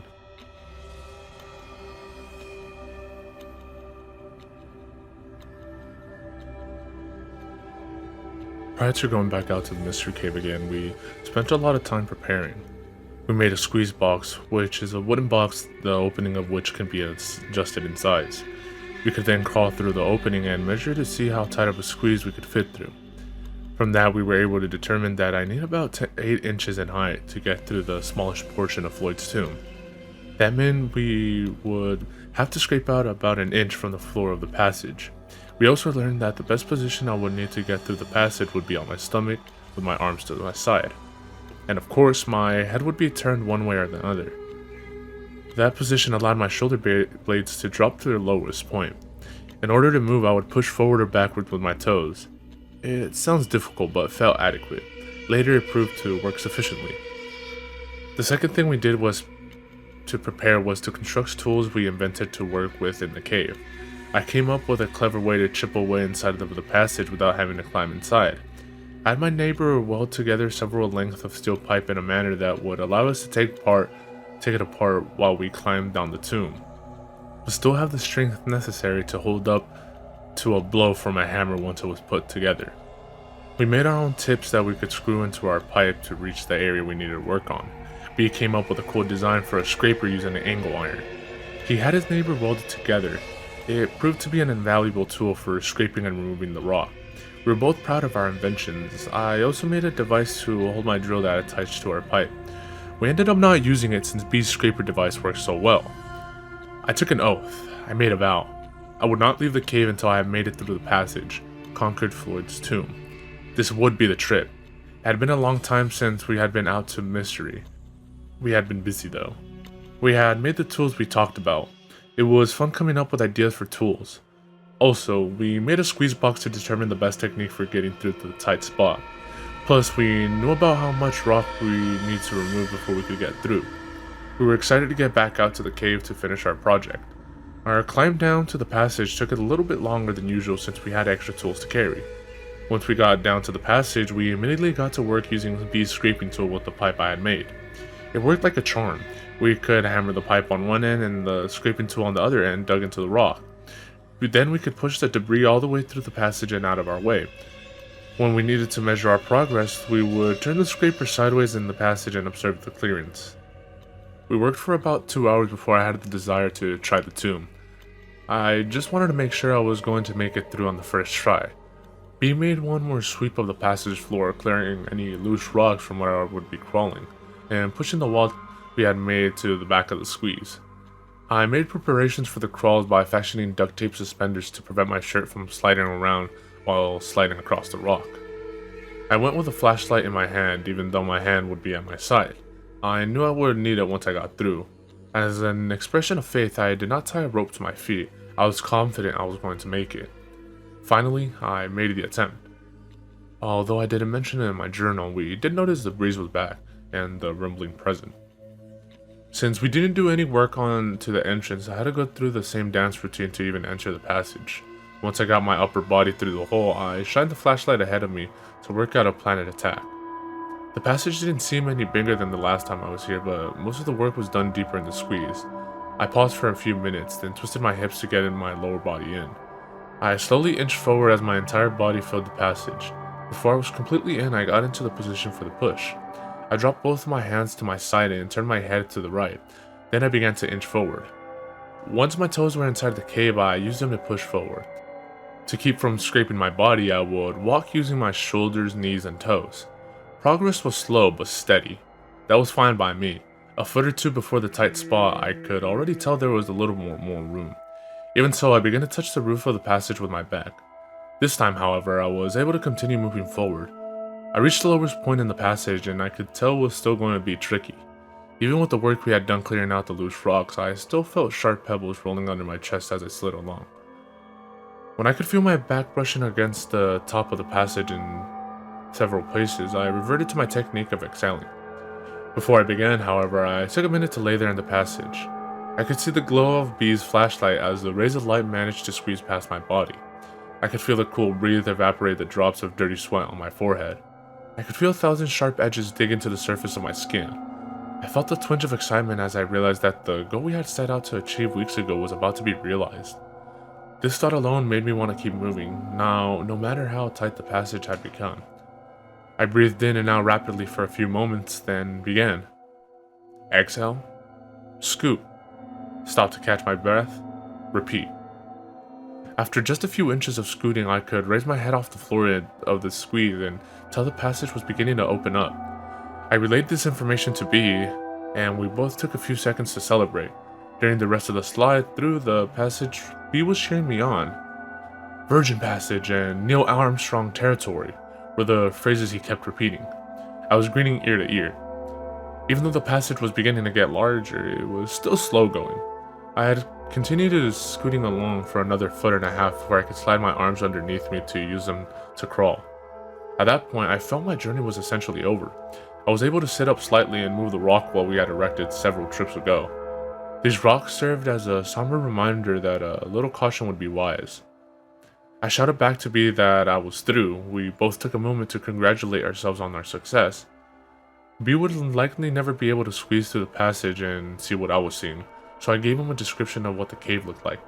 At this point, I only had my mini-mag, so I could not see very far into the passage. The end of the passage made a gentle right turn and seemed to go for a ways. I was unable to do anything at this point but sit due to the size of the passage. All of the broken rocks we had pushed to Floyd's tomb were around me at this point. There were no other signs of human intrusion. I had to wait until B passed me my helmet light to get a better feel for the cave. B used the pole we made to slide me the end of a rope. Then I was able to pull all my gear through the squeeze. The first thing he sent me through was my helmet and my light. After I got the light fired up, I was able to see a new section of the cave. Ours. It was an exciting experience to see the results of hours of hard work over the course of several weeks. At this point, we still had no idea what the cave had to offer. The only thing I could see was the passage immediately following the squeeze. It was a narrow passage with a low ceiling. I would be able to easily get through it, but I would have to crawl. I began taking pictures so I could show B. I asked B how far he thought I should venture into the new cave, in light of the strange events that had occurred. For the first time too, he toned down his enthusiasm as he remembered the noises. He slid the pipe through the tomb with a loosened tip on the end. He said I could use it as a weapon if I ran into an animal or whatever. He also told me to make sure we could hear each other as I progressed into the cave. Even though we were at least thinking of the possibility of running into trouble, we really never considered the fact that if I got into trouble, B would never be able to rescue me. And in fact, no one would be able to get me for many hours. If I were in serious trouble, as in hurt, there was no way anyone would be able to get to me in time. But symbolic of the whole experience, we were focused on our goal, not the potential dangers we faced. So far, we had dodged a proverbial bullet. So far. I strapped on my gloves and knee pads, grabbed my camera, and began my adventure. I crawled through the passage, pictured above, which was about 20 feet long. At the end of the crawl, the cave bent slightly to the right. I would have to climb up a gentle slope, but then I would be able to stand by the end of the next section of cave. The next section was about 40 feet long. In addition to having a higher ceiling, the walls were a little wider than the section I had just crawled through. Both sections were relatively straight. The floor was covered with rock, which crunched as I crawled, and then walked across it. The walls were basically the same as much as the mystery cave, except pristine. It was obvious no one had been there before me. Upon closer examination of the walls, I found two delicate types of formation. The first resembled several chunks of grated cheese tied together on one end, with the rest of the cheese just flopping down. The second formation was just tiny strands of rock, thinner than human hair. It looked pretty cool. I found several examples of both kind of formations. I was not even through the second section of the cave, and I could barely hear B. Cave passages are not very acoustically friendly. I shouted to him that I would go for half an hour, then return. He said that would be fine and to be careful. Then I proceeded to explore some more. I could nearly walk upright at this point. I was on the third straight section of the cave when I discovered a crystal formation on the wall to my right. It was in several layers on the wall, resembling clear candle wax that was allowed to melt and drip down the wall. There were several small stalactite-looking formations formed by these crystals. The longest was about 4 inches in length. There would have been one much longer, judging by the size of the base, but it had broken off. I looked to see if I could locate where it ended up, but I couldn't find it. The passages continued on for another 100 feet or so before the cave opened up a little. It was at the end of the short straight segment of the cave. At the very end of the segment, the cave made a bend to the left and opened up into a room. Just at the point where the room began, there was a round rock that appeared to be leaning against the wall. This seemed odd, but singular formations are common in caves, so it is by no means unique. I crawled and stepped over several large chunks of rock that fell down from the ceiling, but this one was more round than the others. Once past the rock, the room opened up to a height about 15 feet. It was about 15 feet in width and about 30 feet in length. At the far end of the room, there was another passage leading straight out. As I entered the room, I had an eerie feeling. It was like the old saying that I felt like I was being watched. Once again, the excitement of the new find faded, and the memories of the mysterious side of the cave crept back into my mind. Suddenly, I felt very alone. Fortunately for my ego, I was nearly out of time and had to get back to B before my half hour was up. I took several pictures of the room. I was going to just get a feel for how long the next passage was when something caught my attention. On the left side of the room, on the wall about eye level, I discovered what appeared to be hieroglyphics. It was a single drawing that almost appeared to be just part of the rock coloration. It looked like very crude representations of people standing below a symbol. I was pumped. This meant that there had to be another entrance to this cave. Even if the entrance was closed or blocked, it might mean an opportunity to open it and get B into the cave. I took another long look at the drawing to make sure I could describe it to B. Then I took some more pictures and headed back to B. When I got back to the squeeze, I could barely talk fast enough to let B know everything I had discovered. He was just as excited to hear about our newly found treasures. As we debated what our next move would be, I began to send my gear through the tomb to B. I told him it would be best if we got someone else to come back with me in case something happened. He agreed. Once I got all my gear through, I was faced with the wonderful task of having to negotiate Floyd's tomb again. Theoretically, a person should be able to get out of the passage he just crawled through by simply reversing what he just did. If he contorts his body a certain way to get in, he should be able to get into the same position to get out. In practice, this may not prove to be possible or practical. Such was the case with the tomb. I determined in advance that I would attempt to go head first back through the squeeze. I knew I could definitely make it by going feet first, but that would mean backing up all the way through the tomb. That would take a very long time and be very exhausting. My only concern in going head first was when I got to the end of the squeeze. I would have to get through the hole we had made without the benefit of being able to twist my body. Oh well. I chose to go head first and deal with the exit when I got to it. I started into the squeeze very close to the tight spot, so at least I would have it over with soon. It turned out to be tricky getting through. I had to shift my hips to the right a little to get through, but I just kept plugging away at it. My hands were once again by my side, my head was turned to the right, and I was scooting with my toes. And once again, I was using my head as a gauge to tell me when I was at the tight spot. Then when I was past it, I seemed to get tired a little quicker on the way out. Must have been from all the work we had done to get through. I was a little over halfway through when something bizarre happened.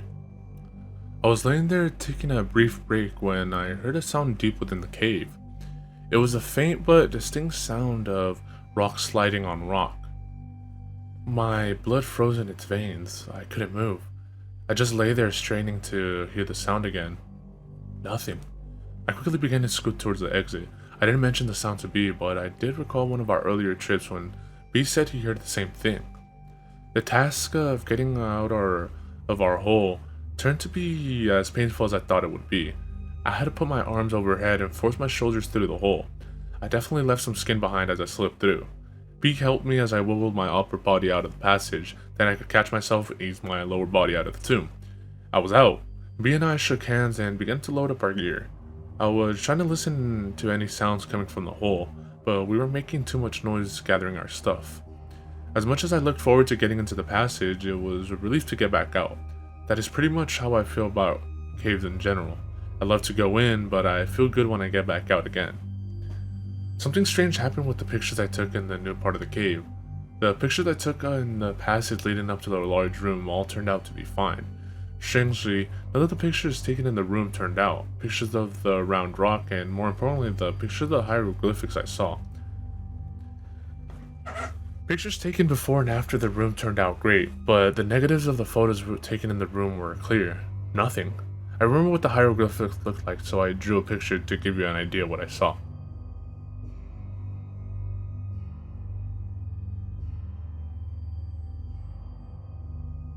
Only a couple days elapsed before B found someone who wanted to explore the passage with us. B told me he talked to a few other people who couldn't make it because of scheduling conflicts. He said they really grilled him for information about the cave and the passage. He would not tell them which cave it was to ensure that we explored it to our satisfaction before we made it known to the public. Even the guy who ended up going with us did not know which cave until we were very close to it, and he was sworn to secrecy that he would not reveal the location of the cave to anyone on this planet. I won't identify him by name, so I'll just refer to him as Joe. Joe, B, and I set out early morning to make sure we could spend all the time we wanted in the passage. When we got to the cave, we were able to rig up and descend rather quickly. It helps when you don't have to haul half a hardware store down the cave. Joe was impressed by our work. Even B and I took a minute to pat ourselves on the back for all the hard work we put in, and for the fact that we made it through. Joe's a rather thin caver who has a lot of experience in caves. He said this might be the tightest squeeze he's been in, but it didn't bother him. I knew that physically he would be able to make it, since I was bigger than him and I made it. He was just as excited as us to get through and get caving, maybe more. He quickly got ready and was waiting to hear what the plan of attack was going to be. I figured I would send him first since he was ready, and I would follow. B would pass our gear through and wait for us outside the passage. B would give us 2 hours to return. That was nice of B to go down into the cave and babysit us. It gets boring sitting there in a cave with our plan set. We were ready to roll. It was perhaps irresponsible of us to not tell Joe about all of the unexplained events that occurred in the cave until after we had gone through. But what exactly do you tell someone? How many of the weird things did we need to reveal to him? We did not feel that we were in any danger or we would not go into our cave ourselves. So we didn't tell him a thing prior to him entering Floyd's tomb. Of course, when we did tell him afterwards, it was too late. I couldn't believe how easy Joe slipped through the passage. He said it was tight, but it sure didn't look like it. Once he got in, we passed him the gear. Then I started in. Even though I knew that I could fit through, it was still a slow trip through the tomb. You can only go so fast when you're scooting with your toes. When I reached the tight spot of the squeeze, I had Joe snap a picture of me. I thought it would make a good picture. Once I got through, B started to relay my stuff to me. But then disaster struck. I had gone in all the way and turned around to pull my gear through. I I had to kneel down and crouch down low. I had just gotten my helmet, ironically, and light and was turning around to feed the rope back when I smacked my head on top of the passage. Human skull versus solid rock. Rock 1. I told B what happened, so he sent my first aid kit through. I was bleeding, but even worse, I didn't feel too good. I patched myself up, then told Joe I didn't think I'd better continue. He looked like a little kid who was just told that Christmas would be cancelled. Although I didn't like the idea of him exploring the cave without me, for selfish reasons, of course. I wanted him to at least see the part of the cave for making the trip out here. I told him how far to go and how long it would take, then I sent him on his way. As I laid there, I could hear him crawling into the darkness. His light disappeared after the first turn. I rested a minute or two, and began my journey back through the squeeze. It was disappointing to get all the way to the cave and then not be able to explore to its end. Actually, it's killing me. After I got through Floyd's tomb, which was painful, I sat down and munched on a Cliff Bar while B and I chatted. I told him I would pay for the motel room if he would stay overnight. Then we could see how I was doing the next day and make another attempt at the cave. I felt goofy for having smacked my head on the cave wall. He said he was willing to give it another try tomorrow. He was just as anxious to put some closure to this cave. As long as Joe would stay overnight, we determined to wrap things up the next day. Once this was settled, we just sat back and enjoyed the darkness. We could hear no sounds coming from the passage. Silence reminded me of the screaming noise that I heard last time we were out there. I brought up the subject to B. Since I had not explored the cave completely, I could not offer any explanations of what could be making the scraping noise, or the change, the wind strength, or the rumbling, or that terrible scream that we heard. Suddenly, we both wished we had not sent Joe into the cave alone. We went to the hole and yelled into it. Joe? No answer. Not surprising. You just can't hear each other when you're very far apart in a cave. We nervously awaited any sounds, good sounds that is, Joe-type sounds. The 20-minute time limit we had set passed, and 25 minutes. I really had no desire to climb back through the squeeze. My head was throbbing and the squeeze looked tighter than ever. Still, I knew I was going to have to make sure Joe was safe. Just as I was getting prepared to go back through, I saw a light deep in the passage. Joe? I called out. Nothing. Joe? Still no answer. The light got brighter and I could hear the noise of someone crawling across the broken rock that lined the cave. You okay, Joe? No, was his weak reply. When he got through the other side of the tomb, he said he was not feeling well.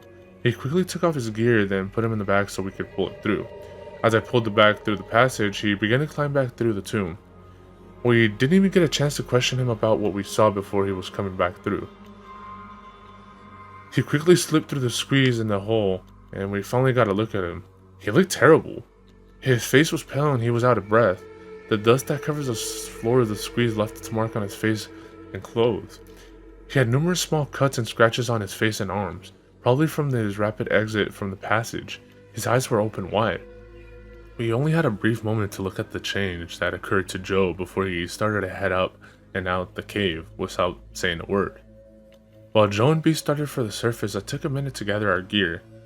Then I stopped to listen into the passage. I heard nothing, and I felt nothing. The wind had stopped.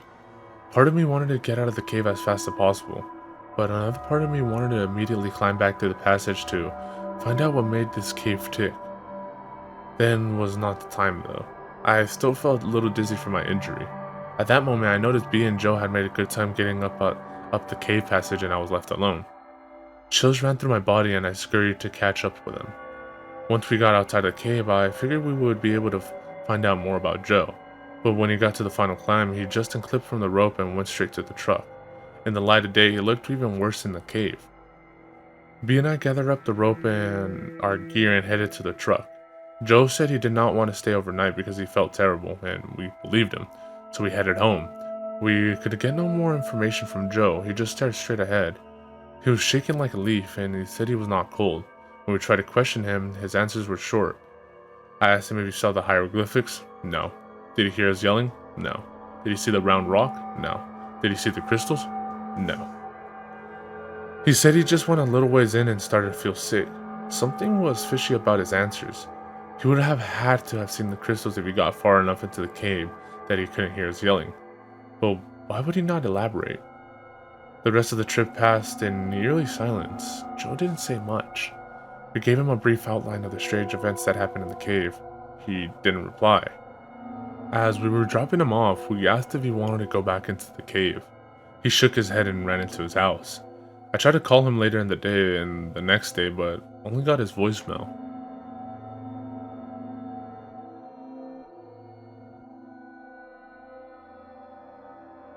In this journal entry, I discussed briefly the feelings B and I had at this point.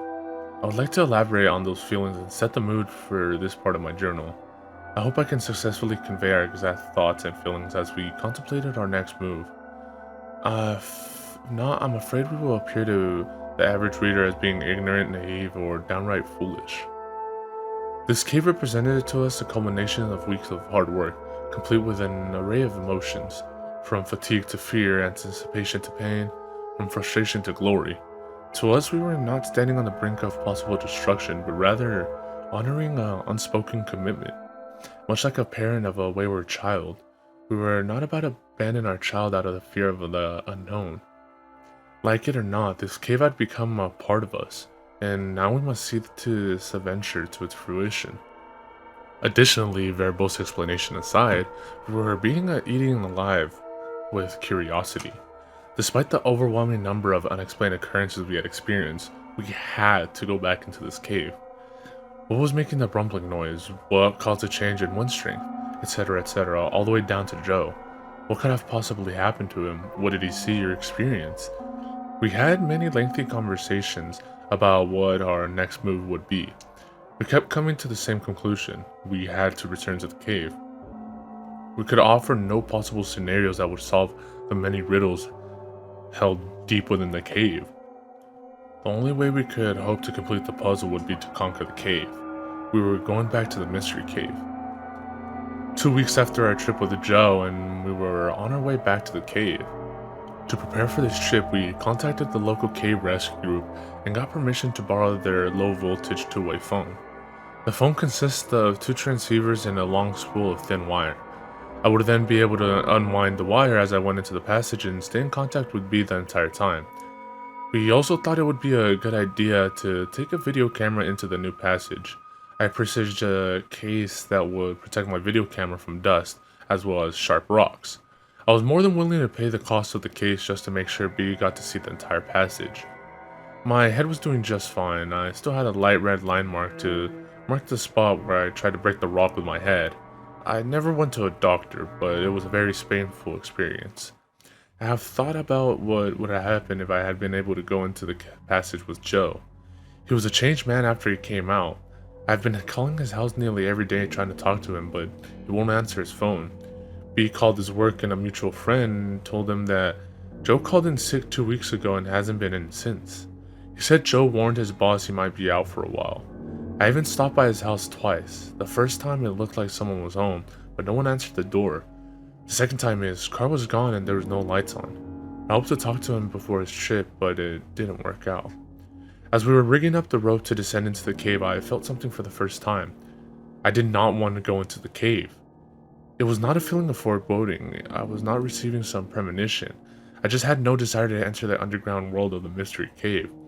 I didn't share this feeling with B at the time, even though I had no desire to go into the cave. I knew we had to, so I double-checked my gear and slipped over the edge of the cliff. Right from the beginning, it seemed the cave did not want us to be there. Nothing went smoothly. Every time we tried to clip a carabiner or tie a knot or attach something to the rope, we had to do it 2 or 3 times to get it right. Fortunately, we recognized this and made sure everything was safe and secure. As we slowly made our way down, we were continuously bumping into the side of the cave, or stumbling as we walked, or dropping things. We finally reached a point where we stopped to gather ourselves before continuing. Our load was relatively light, but we were taking forever to get to this hole. Finally, we made it. We checked the camera and phone to make sure they survived the trip. We tested everything and I gathered the gear I wanted to take into the passage. Then it was time. We looked at each other but said nothing. Then I turned to face the passage. As I twisted my body to begin entering the tomb, I desperately hoped it would be the last time I would contort my body to enter this claustrophobe's nightmare. The trip through Floyd's tomb went smoothly, figuratively speaking. After I got through, we took several minutes to get everything passed through to me. I got suited up and tested all the equipment. The phone worked like a charm. I videotaped the squeeze and then the first section of the new passage. Since I would be unable to tape while I crawled, my plan was to crawl to the next section and stop and fill some more. I could video what I had just been through, then video what I was going to crawl through next. That way I could get each section from both ends. I was starting to feel pretty good about the trip. I felt a sense of personal satisfaction at being able to provide a way for B to see the fruits of his labor. It was awkward lugging the camera and unrolling the phone wire while I trying to crawl. I knew it would be worth it though. The small formations were too small to show up on the video. With normal outside lighting it would be no problem, but with my headlight as the only source of light, the effort was futile. The crystal formations turned out quite nice. They were easily large enough and made for some pretty good footage. I took advantage of the film stop to check the phone. It was comforting to hear someone's voice deep within the passage. We chatted briefly and then I unplugged the phone and prepared to continue. The phone resembled an oversized regular phone, more like the ones you would see in war movies. When I wanted to talk to B, I would just plug in the phone into the special jack on the spool of wire. The power source was on B's end of the phone and so it was always turned on. The reception was as clear as a normal phone. I continued forward. Even though progress was slow, it was steady. Things were going pretty good until I reached the round rock. Once again, I had a strange feeling just like the last time. I looked around carefully but saw nothing to be alarmed about. I proceeded to film the entire room. I got good shots of the round rock from all angles.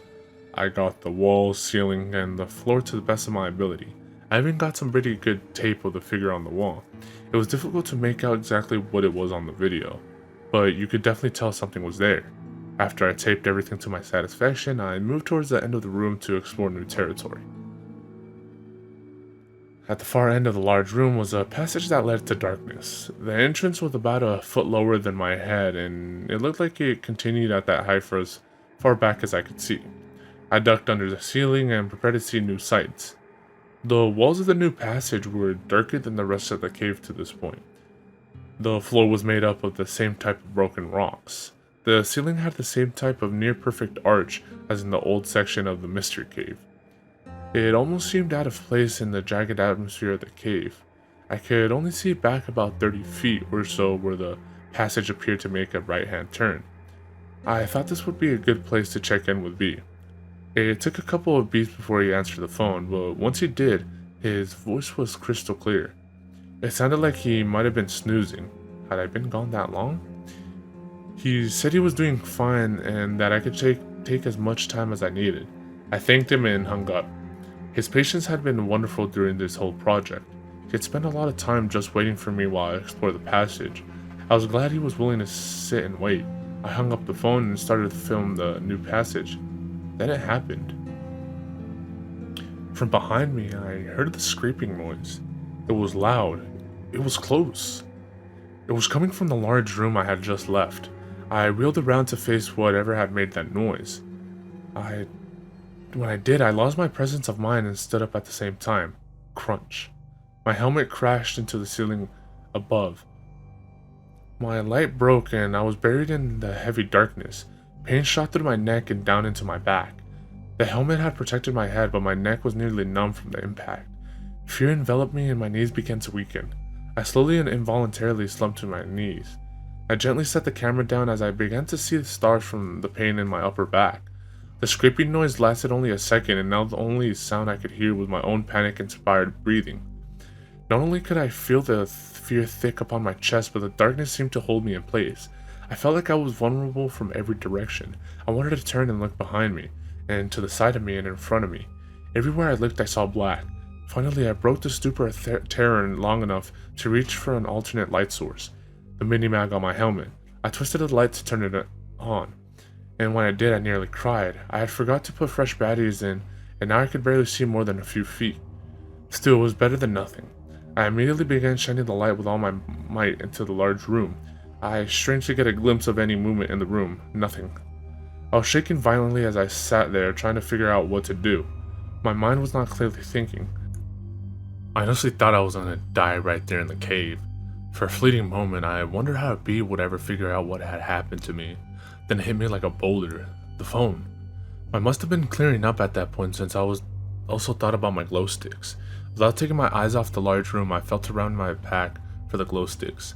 Since I was carrying the phone and the video camera, I removed as much as possible from my pack, and one of the things I left with B was my backup headlamp.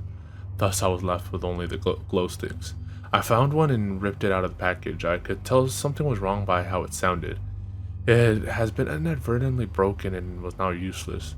I chucked it on the ground and searched my pack for another one. I took my eyes off the large room to check the passage behind me occasionally. I found another glow stick, broke it to light up. The soft green glow created eerie colors on the walls of the cave. The stick provides barely enough light to see the immediate area, and provided with no hint of what lied ahead. I felt the pack for one more light. Again, without taking my eyes off the room, I felt the third glow stick and ripped it out of the package. After breaking it to make sure it worked, I hesitated, then threw the glow stick into the large room. The throw was a perfect one, and the stick sailed through the length of the room. In the brief moment that the light traveled through the room, I saw nothing but cave walls. The absence of anything unusual did nothing to ease my state of panic. At the end of the far room, I got a brief glimpse of the round rock as the light bounced on it. Then the light went behind the rock and seemed to disappear. I was still shaking, but at least I didn't see anything. Still, there was the noise. I used the glow stick to light the phone reel, and with fumbling fingers, I managed to plug my phone into the jack. I put the phone to my ear and I heard nothing. The usual beeps to indicate connection with the other phone were not there. Terrified, I pulled the phone from the jack and reinserted it. Again, silence. The line was dead. What could have happened? I just talked to B. I found myself nearly sobbing with fear. I knew the only way out was back the way I came, but something was there. A third attempt at making contact with B met with the same results. I tried to think of another plan, but I could only focus on the memories of the grindy sound that I had heard. In my weakened state, I slumped against the side of the passage, breathing like I had just finished a race, never breaking eye contact with the shadows of the large room. As my shoulder touched the wall, I had a powerful jolt of pain remind me of my collision with the roof of the cave. Despair, agony, and terror. I can't say exactly how long I sat there, but my feet were tingling and my knees were sore. The pain in my back crept lower, although my neck felt no different. I resolved to make an attempt to exit this evil passage. I knew if I waited too long I would lose what little light I had. I attempted to stand, but did not have the strength. I crawled slowly to the near of that large room, dragging my pack beside me. Using the walls of the cave, I was able to slowly stand, though not straight due to my sore back. Still breathing rapidly, I slowly advanced to the room. I wound up the phone wire as I went. My eyes were staring straight ahead, straining for any signs of movement. With every step, my light would cast ever-changing shadows on this wall, keeping me busy trying to look at every one. My eyes burned as I realized I had not blinked for many minutes. How many? How long had this been going? The only sounds I could hear were the crunch of my feet on broken rock, and the wheezing of my breath. As I wound the cord, I could hear the squeak of the wheel, with each turn bringing me closer to the tomb, closer to B, closer to safety. The short trip through the room took an eternity. As I passed the crude drawing, it seemed to glow, as if offering some sort of warning. I didn't know what the drawing represented, but everything about this cave seemed to instill fear. Toward the far end of the room, I could see the round rock dimly at the far end of the reaches of my light. Something seemed different about it, but I couldn't tell what. When I got within a few feet, I could finally tell what had changed. It had moved. That was the sound I heard. Again, terror gripped my entire body as I realized how close I was to something. I had no choice but to continue. Still, it was not easy. I inched towards the rock, holding the glow stick ahead of me in my shaking hand, using it to pierce the darkness. I stopped just this side of the rock and wound up the slack in the phone wire. Then I realized why I had lost contact with B. The rock was now sitting on the wire. I gave it a tug and the thin wire snapped. My only hope of contact with the outside world ceased to exist when that wire broke. I had never felt so alone and helpless. Buried deep within the earth, I had voluntarily descended into my own grave, with a casket of solid rock. With the phone now useless, I set it down in the passage. My gaze fixed on the round rock, I proceeded forward. My breathing was rapid, with my throat dry and aching and my mouth dusty. With every crunch of the rock below my feet, my heart seemed to stop. No movement could be seen in the green glow of my stick. I got to the rock and peered over the top. Seeing nothing, I took several rapid steps past it. When I reached the other side, I recoiled in horror at what I saw. In the side of the passage near the floor was a hole, with another passage revealed. It had been covered by the rock, but now it was exposed. The rock could not have been moved by itself. I backed away from the hole and collided with the opposite wall. I had not been paying attention to the pain in my back, but now it came back to me in all its fury. I stared down the newly discovered passage. It went down at a 45-degree angle and continued straight for as far as I could see. Several feet down, I could see the glow stick that I had thrown. It illuminated the passage enough that I could tell the walls were fairly smooth. The floor seemed to be the same way, unlike the rest of the cave. The passage was about 3 feet in diameter as far as I could see. It would have been an easy passage to explore if I had the least desire to do so. Right now, I wanted out of the cave and into daylight. I slowly backed away from the hole towards B. I never took my eyes off the abyss, nearly tripping over the phone wire as I turned to leave this devil's lair. I noticed my mini-mag was practically dead, leaving me with only the glow stick. I wanted to sprint to Floyd's tomb.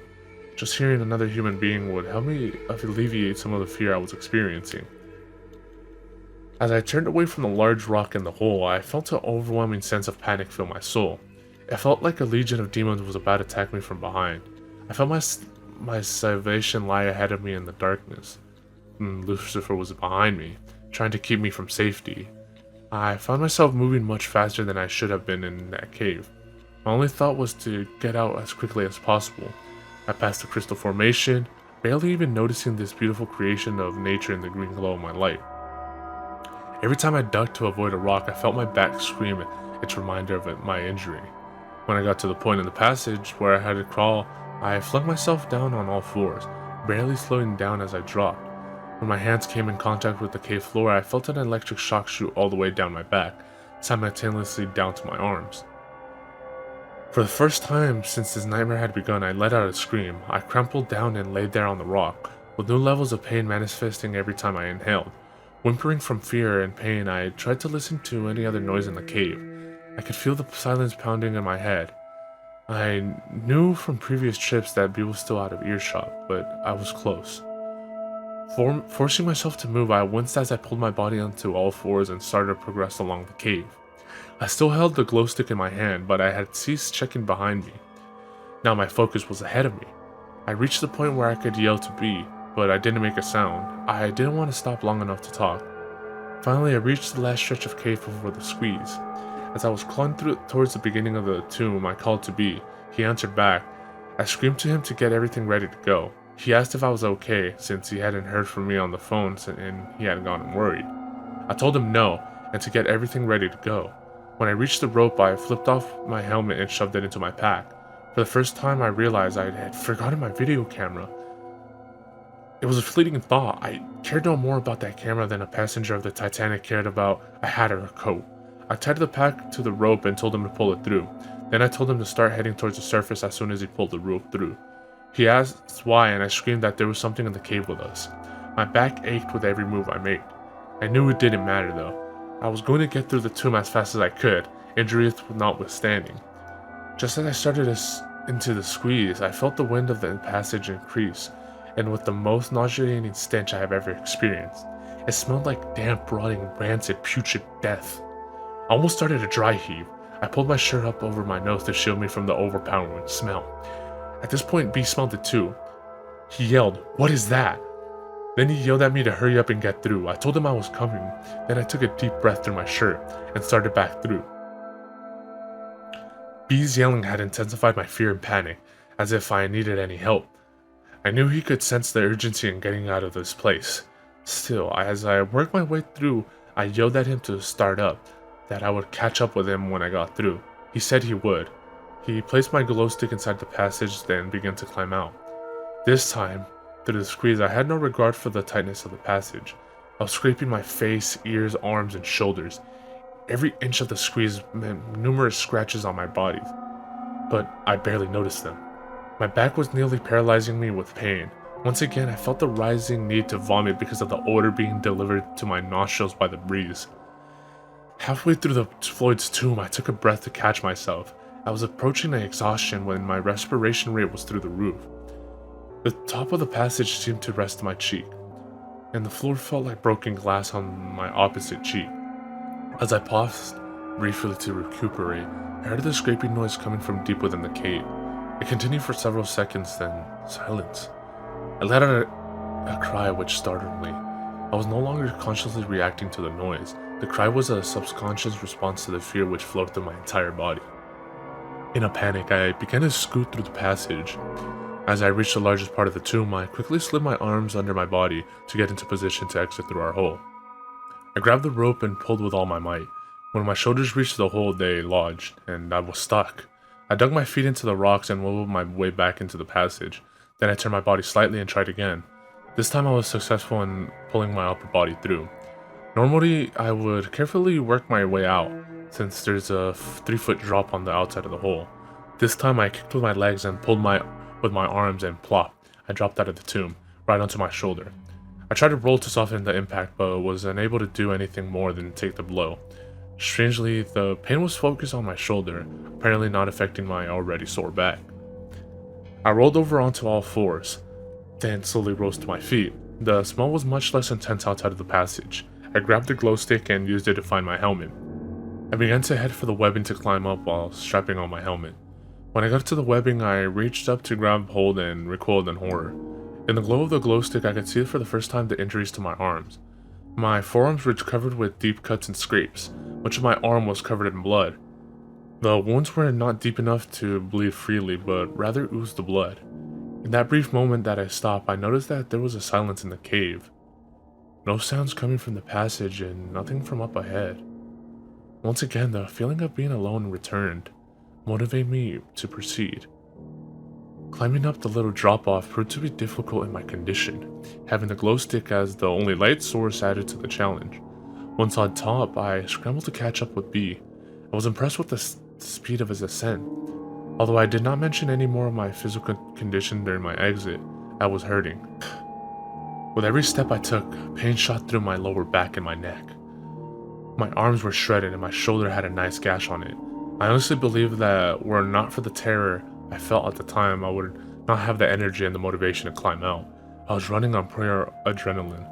Unfortunately, the adrenaline surge was about to end. I did not see or hear Beer until I reached a small area of the bottom of the drop. He was on the rope and climbing out as fast as he could. I could hear him moving quickly and breathing heavily. I called out to him and his startled reaction told me that he was nearly as tense as I was. He told me to get on the rope and start climbing. We both knew that would be dangerous and not something we would ever normally do, but this was different. I stood there looking up at where the rope disappeared into the darkness above me. It danced around as B made his way to safety. He was out of sight, but I knew he was close. I knew the rope was my lifeline to the outside, to light, safety. Behind me was darkness, fear, the unknown. I had the fleeting thought of a movie scene where the actor had outwitted the monster and had reached the front door of the haunted house. Just as he reaches for the knob, he hears a sign behind him and turns, only to see. I slid the glow stick into the cord on my helmet and reached for my harness. Then I thought I would let B get a little higher while I pulled the rope up that was stretched down into the cave. That would make it easier to get out once we got to the top of the drop. I chose not to wind the rope around my arm since it was sore and bleeding, so I just pulled it into a pile on the floor. From above, I heard B warn me, "Rock," and I ducked under the ledge as several small rocks landed on the floor near my feet. I quickly went back to pulling the rope in. I had about half of it in, about 50 feet, when the rope hit a snag. It was a solid. There was no way I was going to crawl back in and to release it, so I decided to just forget the rope and get my harness on and get out of the cave. I quickly threw the harness around me as I started to buckle it. Before I could secure it, I heard a strange noise at my feet. My pulse began to quicken. I looked down at the rope only to discover, to my horror, that the rope was disappearing down into the darkness. Something was pulling the rope back into the cave. I let go of the harness and began climbing my way up the rope. The unbuckled harness fell to the floor. Fortunately, I held on to an ascender. At the moment, I could not think straight and began climbing out of the cave without being attached to the rope. I had climbed out many times without using an ascending device, but I was always attached to the rope just in case. I was climbing as fast as my body could haul me on. I was in a near panic state again and consequently was scraping, bumping, and gouging my arms and legs. As I climbed, I screamed to B that something was pulling the rope. He yelled back to hurry up. Luck was with me that I didn't slip and fall back down into the hole. If I had, I would have bounced several times against the sides of the cave before smashing onto the floor. The injuries would be fatal. Without the necessity of having to stop to slide the ascender up the rope, I made excellent time getting up. I could see rays of light above me, coming from the entrance to the cave. That told me exactly where I was in the cave. I caught up to B on the ledge below where our re-belay point would be fixed. I told him to keep going. It would only take him a few minutes, but every second would be torture, because I had to wait for him to get up. I watched the rope that we had just climbed up. I expected to see some creature from deep within the earth climb up and make me its lunch. The rope moved around a bit, in rhythm with B's climbing, but did not appear to have any tension on it. As I stood there waiting for B, I kept watching the rope for signs of anything bizarre. I didn't know if my heart could take any more stress. I could not have been more wired. I tried to relax a bit, but to make sure I was thinking rationally. My poor brain had reached sensory overload. As B reached the top of the last climb, I got ready to clip my ascender and get my sorry butt out of there. It was then that I noticed that the rope began to tighten from below. I could feel the tension on the rope, but it was a steady tension. Not like someone was climbing up. Either way, I wanted out of there as fast as possible. I clipped on and scrambled up the rope. I hadn't noticed, but B had kept on moving towards the entrance. I got up the last few feet in a hurry. I just unclipped and kept moving, leaving the rope behind. By the time I got to the entrance of the cave in daylight, B was almost up to where the rope was anchored. I wanted to get up so bad I almost started a free climb without clipping onto the rope. I could see what B was almost up, so I clipped on and started up. I almost didn't make it up. I had just started up when I nearly collapsed from exhaustion. I managed to recover enough to pull myself up in the last few feet. As I climbed, I could hear the tension on the rope manifest itself by the stretching noise in the rope. I prayed the rope would not break with me attached to it. The second that I reached the top, I unclipped the ascender. I could see B kneeling down by the tree, so I limped over him and collapsed. For the first time since I went through Floyd's tomb, we could see each other. We just stared. I knew I looked pretty bad, but didn't know that he was such in bad shape. He had cuts and scrapes on every exposed surface of his body. His face was pale, almost white.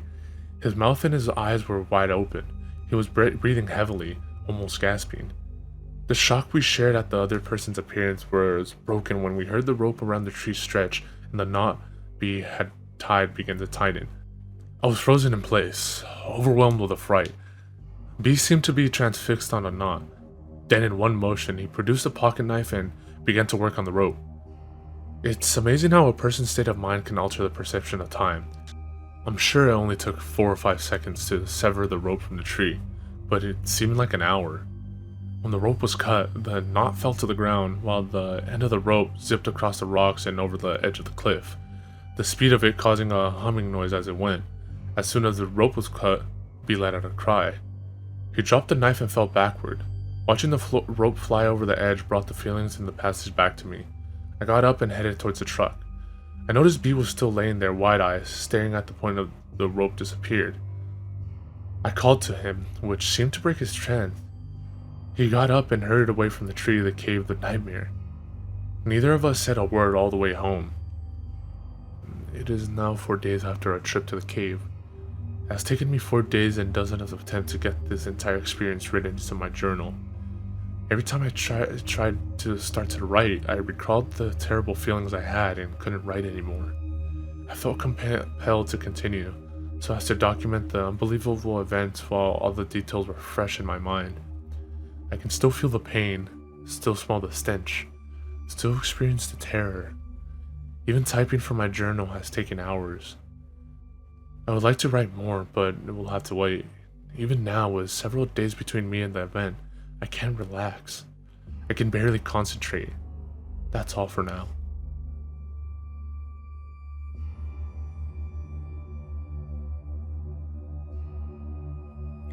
It has been 3 weeks since our last visit to the cave. I want to update everyone as to my condition, my plans for the caves, and the events of the past few weeks. I apologize for not returning your phone calls. I have been getting all of your messages. I just haven't felt up to calling back. Stephen Mark, thanks for your words of encouragement on my answering machine. I know you two are sincerely concerned for me. You are awesome friends. Mark, I know you stopped by the house a few times, and I'm sorry I never answered the door. It really helped just knowing you dropped by.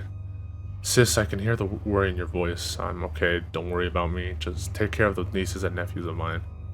I figure if I can get this site updated, I can let everyone know at once how am I doing.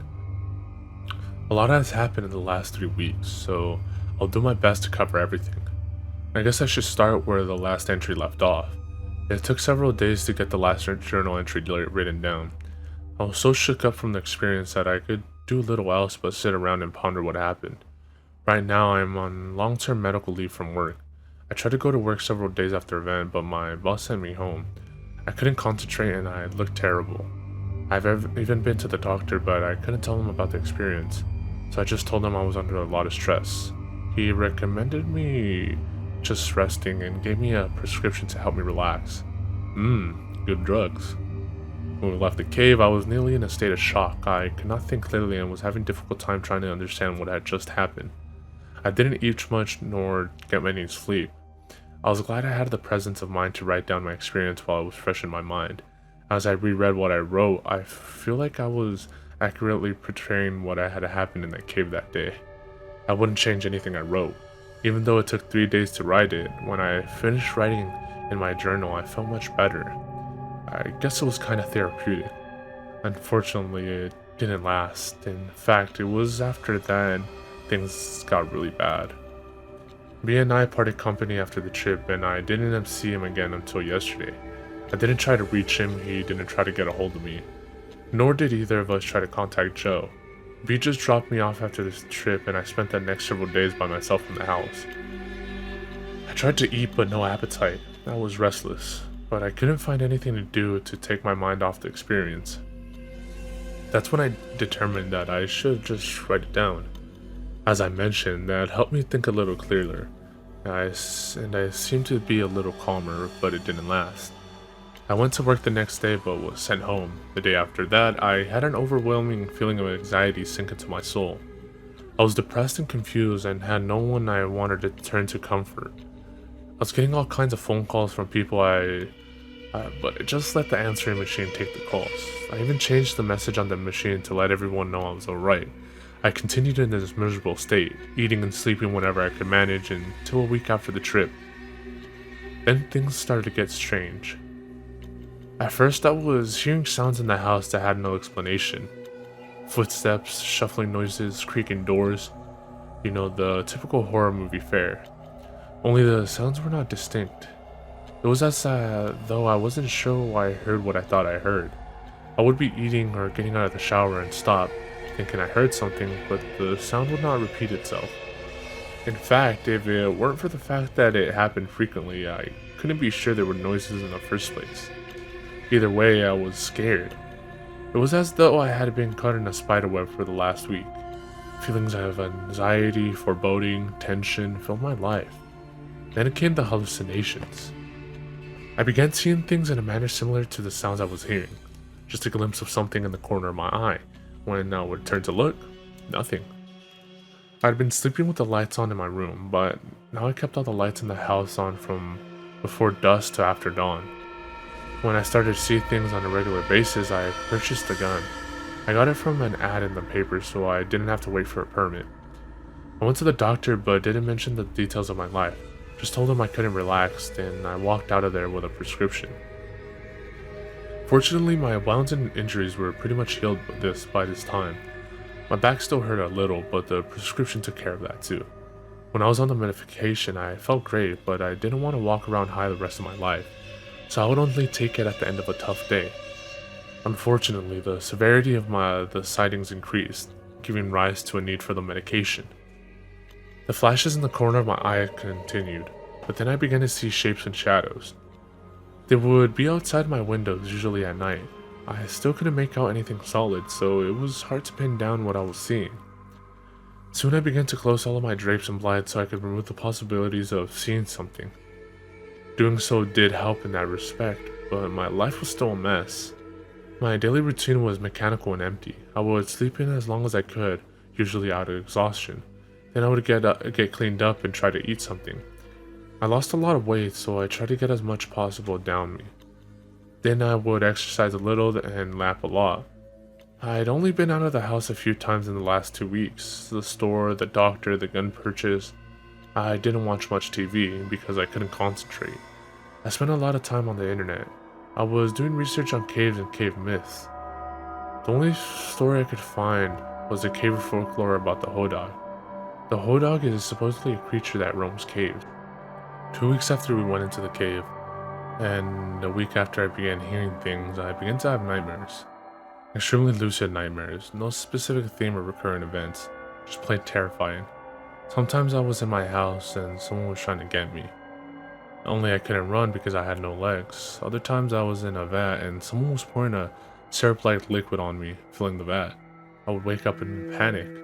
I would stay awake until exhaustion forced me to enter dreamland once again. A brutal routine. It continued for several days, until it reached a climax on the 6th day yesterday. My dreams seemed so real. I had a hard time telling if I was awake or not. I was beat. I was really drained of energy and spirit. I was going from the living room to my bedroom in the early evening when I looked down the hall and saw a dark figure at the end. I thought it was a thief and began to back up slowly. It didn't move. I was backing up, the lights flickered on and off. Every muscle was tense. I stopped to stare at the figure, just then the phone rang. It startled me so bad I stumbled over the chair. When I got up, I wheeled around to look down the hall and nothing was there. I grabbed my keys and left the house. I felt compelled to get in the car and drive. My pulse pounded in my temples as I got in and started the car. I wanted to drive to the overlook point just to see the city lights. I didn't know why I needed to go there, but I knew I had to go. The closer I got, the more urgent the feeling. When I arrived at the point, I saw something that at first startled me, but then caused me to be more relaxed than I had been in a long time. Joe was there. He was out of his car, standing looking at the lights. We looked at each other. I could see from the tired look on his face he had been going through the same miserable trial that I had been experiencing. He could tell from the look on my face that we had shared some of this terrible experience.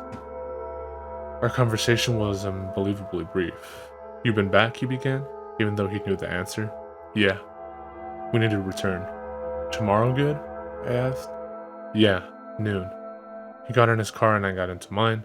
I hadn't even wanted to talk to him about our experience. Obviously he didn't want to know mine. I drove over to B's house. When he answered the door, I thought that B actually looked like he was doing fine, somewhat happy. One look at me and his disposition changed. Our conversation was also succinct. I ran into Joe, and we're going back in tomorrow at noon. B looked dead serious. He just nodded his head. I asked him if I could spend the night at his house. He eagerly let me in. I didn't notice until later, but every light in the house was turned on. He led me to his spare room. "Help yourself." "Thanks." I washed up in the bathroom, took some medication, and got the first decent sleep in a long time. I awoke early this morning and came home to get ready for the trip. I thought I would send out this update so no one would wonder what's going on with me. I suspect that by the time most of you have read this, I will be back home and will have a great story to tell. I promise that if you haven't heard from me now, you will very shortly. It is now 10 a.m. on Saturday the 19th. We will be leaving for the cave in 2 hours. Preparing for this trip will be like no other trip I've been on. For the first time in my life, I will carry a gun into the cave. I will also carry a knife, an extensive first aid kit, plenty of food and water, and a camera. It will take several sources of light, and a pad of paper and pencil. I will have to take all my climbing rope, since B lost his in the cave. I will carry a good length of rope with me on the other side of the Floyd's tomb. This is the first time in 3 weeks that I have heard any reference to Floyd's tomb. It sends shivers down my spine, just typing it. There are so many things I hope to accomplish this day, so many answers I hope to find in a tiny passage hidden from view. Reflecting on the events leading up to today leaves me dizzy. Was this all a bad dream? Unfortunately, I am wide awake, and still, in a few short hours I might face my nightmare. The thought of having another person with me in the passage does nothing to alleviate the fear I feel. I almost chuckle as I ponder a childish notion that we will have to consider. Who will enter the tomb first? Who will lead the way into the dark unknown? Who will decide when to turn back? Foremost among the questions in my mind is, what about the video camera that I left behind? It is supposed to be able to record in complete darkness. I left that thing running, so what might we find on the tape? Darker questions follow. What if the camera is gone? What if it's destroyed? Although it is difficult to put an exact name on my motivation, I think closure fits quite nicely. I need to find out a few things about this cave, the main thing being, believe it or not, is to find the end of the cave. With all the bizarre things I have witnessed these past few weeks, it would seem a bit trite to want as a primary goal to get to the end, but that is what I want. To be sure, I will be seeking other bits of knowledge along the way. If, however, I find the end to the main passage and an end to the passage hidden by the rock, I will be content to never return to the passage or the cave again. Never. It would seem to me that crawling headfirst to the tight passage into the darkness is an unnatural thing, just like crawling off the side of a cliff for recreation, or jumping out of a perfectly good airplane and floating to the ground. We do these things to satisfy our hunger for adventure, the subconscious desire to conquer our own little Everest. As B is fond of saying, caving is the last opportunity for exploration for the person with modest means. True. Just a short drive from just about anywhere in the country is a cave waiting to be explored. Even a cave well known among the general public can be approached by someone for the first time as an adventure, something new, something to overcome, because it's there. Many of you don't agree with my decisions to pursue this cave. I know this from the messages I have received. I'm afraid I don't have a choice. If I am ever to experience restful slumber, I must return. If I am ever to walk the halls of my own home in peace, I must return. If I am ever to exit the overworld and enter the subterranean world of a cave, I must not return. I feel no longer that I have a choice. I must return. For my family and friends who are reading this, I say, be at peace. I will conquer this cave. Then, I will return and update this website immediately. I will include any photos we take in the cave today, and if you stop by the house, I will show you the video I will have. I expect to be home later tonight or tomorrow at the latest. See all of you soon, with lots of answers. Love, Ted.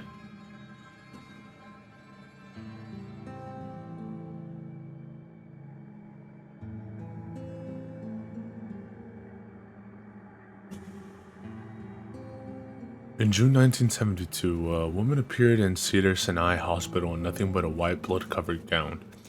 Now this in itself should not be too surprising, as people often have accidents nearby and come to the nearest hospital for medical attention. But there were two things that caused people who saw her to vomit and flee in terror. The first being that she wasn't exactly human. She resembled something close to a mannequin, but had the dexterity and fluidity of a normal human being. Her face was as flawless as a mannequin's, devoid of eyebrows and smeared in makeup. There was a kitten clamped in her jaws so unnaturally tight that no teeth could be seen, and the blood was still squirting out over her gown and onto the floor. She then pulled it out of her mouth, tossed it outside, and collapsed.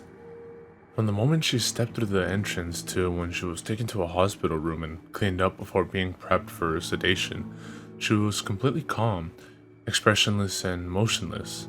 The doctors thought it best to restrain her until the authorities could arrive, and she did not protest.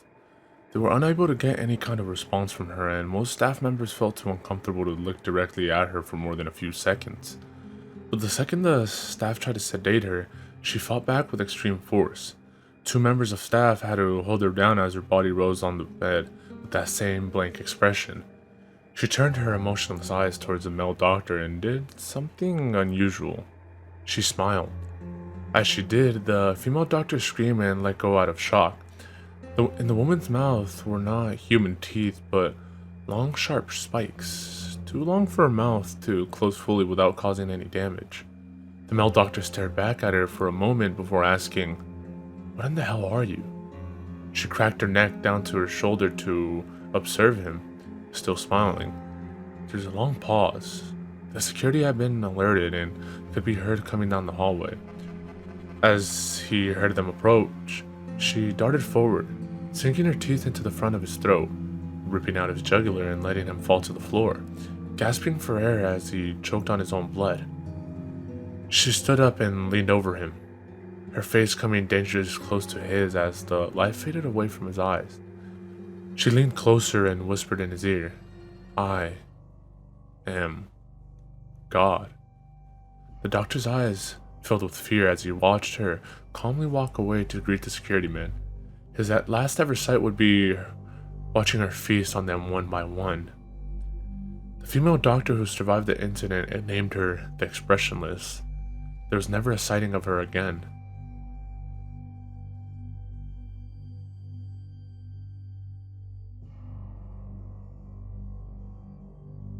So do any of you remember those Mickey Mouse cartoons from the 1930s? The ones that were just put out on DVD a few years ago? Well, I hear there is one that was unreleased to even the most avid classic Disney fans. According to sources, it's nothing special, it's just a continuous loop, like Flintstones, of Mickey walking past 6 buildings that goes on for 2 or 3 minutes before fading out. Unlike the cutesy tunes put in though, the song on this cartoon was not a song at all, just a constant banging on a piano for 1.5 minutes before going to white noise for the remainder of the film. It wasn't the jolly Mickey we've all come to love either. Mickey wasn't dancing, not even smiling, just kind of walking as if you or I were walking, with a normal facial expression, but for some reason his head tilted side to side as he kept his dismal look. Up until a year or two ago, everyone believed that after it cut to black and that was it. When Leonard Maltin was reviewing the cartoon to be put in the complete series, he decided it was too junk to be on DVD, but he wanted to have a digital copy due to the fact that it was a creation of Walt. When he had digitized version up on his computer to look at the file, he had noticed something. The cartoon was actually 9 minutes and 4 seconds long. This is what my source emailed to me in full. He is a personal assistant of one of the higher executives at Disney's, and an acquaintance of Mr. Maltin himself. After it cut to black, it stayed like that until the 6th minute, before going back to Mickey walking. The sound was different this time. It was a murmur. It wasn't a language, but more like a gurgled cry. As the noise got more indistinguishable and loud over the next minute, the picture began to get weird. The sidewalk started going directions that seemed impossible based on the physics of Mickey walking, and the dismal face of the mouse was slowly curling into a smirk. On the 9th minute, the murmur turned into a blood-curdling scream, the kind of scream that is painful to hear, and the picture was getting more obscure. Colors were happening that shouldn't have been possible at the time. Mickey's face began to fall apart. His eye rolled on the bottom of his chin like 2 marbles in a fishbowl, and his scrolled smile was pointing upwards on the left side of his face. The buildings became rubble floating in midair, and the sidewalk was still impossibly navigating in warped directions. A few seeming inconceivable with what we as humans know about direction. Mr. Melton got disturbed and left the room, sending an employee to finish the video and take notes of everything happening up until the last second, and afterward immediately store the disc of the cartoon into the vault. The distorted screaming lasted until 8 minutes and a few seconds in, and then it abruptly cuts to the Mickey Mouse face at the end of the credits of the end of every video with what sounded like a broken music box playing in the background. This happened for about 30 seconds, and whatever was in that remaining 30 seconds I haven't been able to get a silver information about. From a security guard working under me who was making rounds outside of that room, I was told that after that last frame, the employee stumbled out of the room with pale skin saying, "Real suffering is not known," 7 times before speedily taking the guard's pistol and offing himself in the spot. The thing I could get out of Leonard Maltin was that the last frame was a piece of Russian text that roughly said, "The sights of hell brings its viewers back in." As far as I know, no one else had seen it, but there have been dozens of attempts at getting the film on rapid share by employees inside of the studios, all of whom have been promptly terminated of their jobs. Whether it got online or not is up for debate, but if rumors serve me right, it's online somewhere under suicidemouse.avi. If you ever find a copy of the film, I want you to never view it, and to contact me by phone immediately, regardless of the time. When a Disney death is covered up as well as this, it means this has to be something huge. Get back at me, TR. I've yet to find a copy of this, but It is out there. I know it.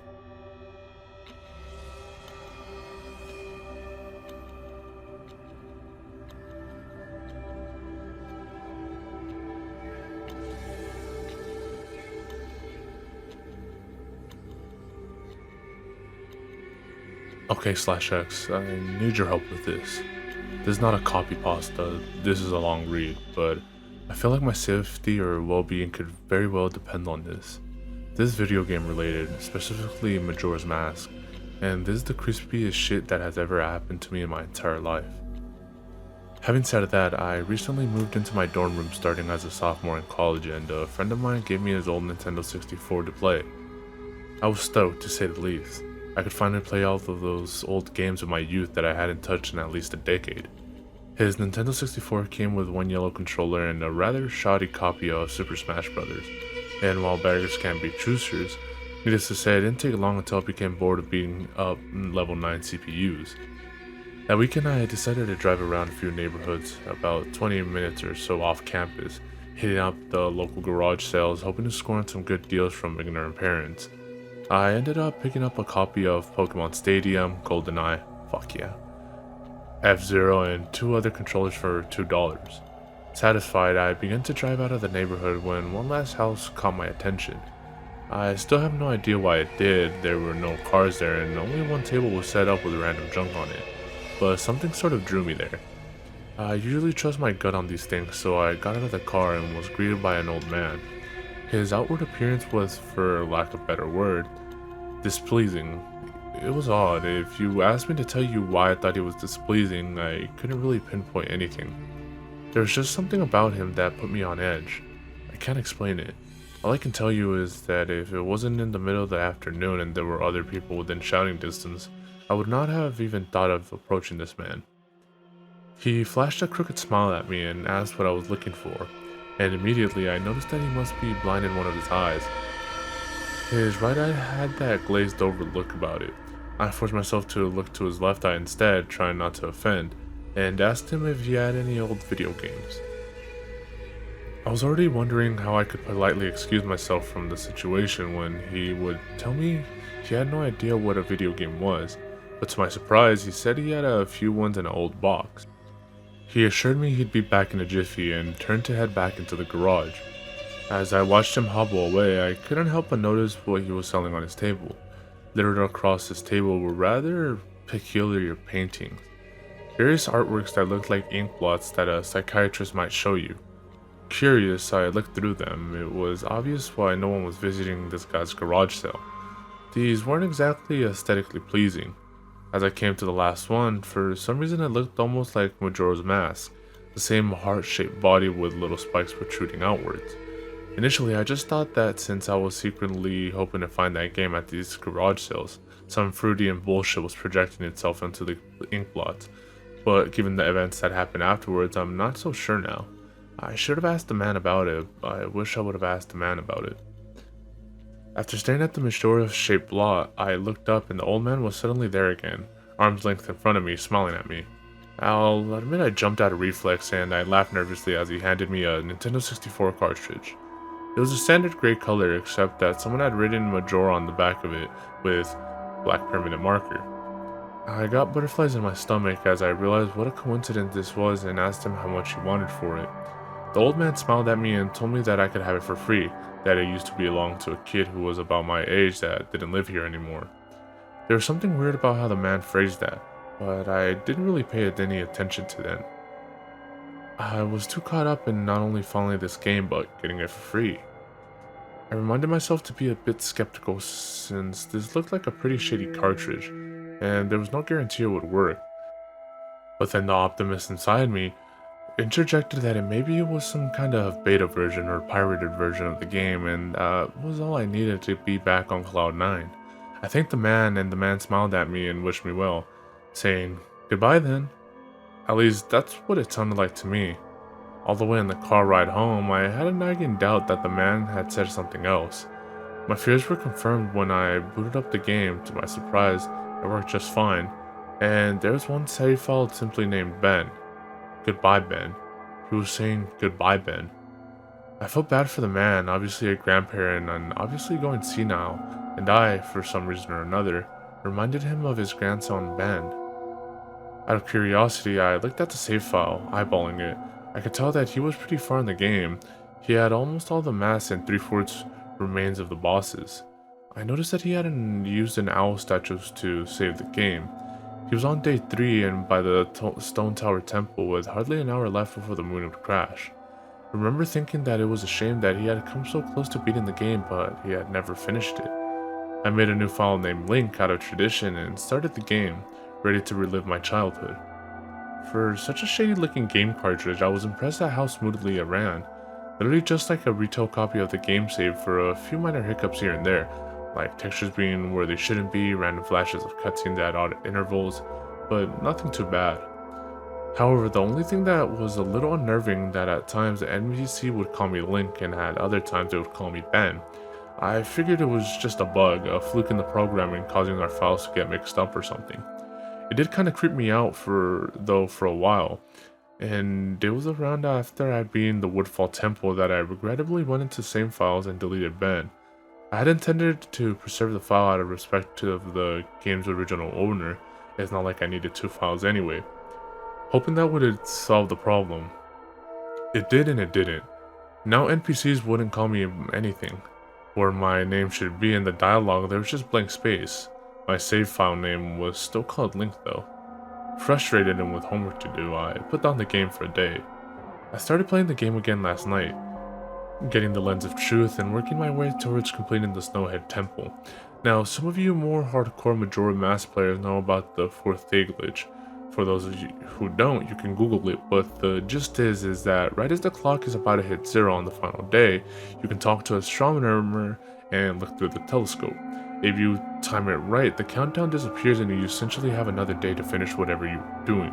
Deciding to do the glitch to try and finish the Snowhead Temple, I happened to get it right on the first try and the time counter at the bottom disappeared.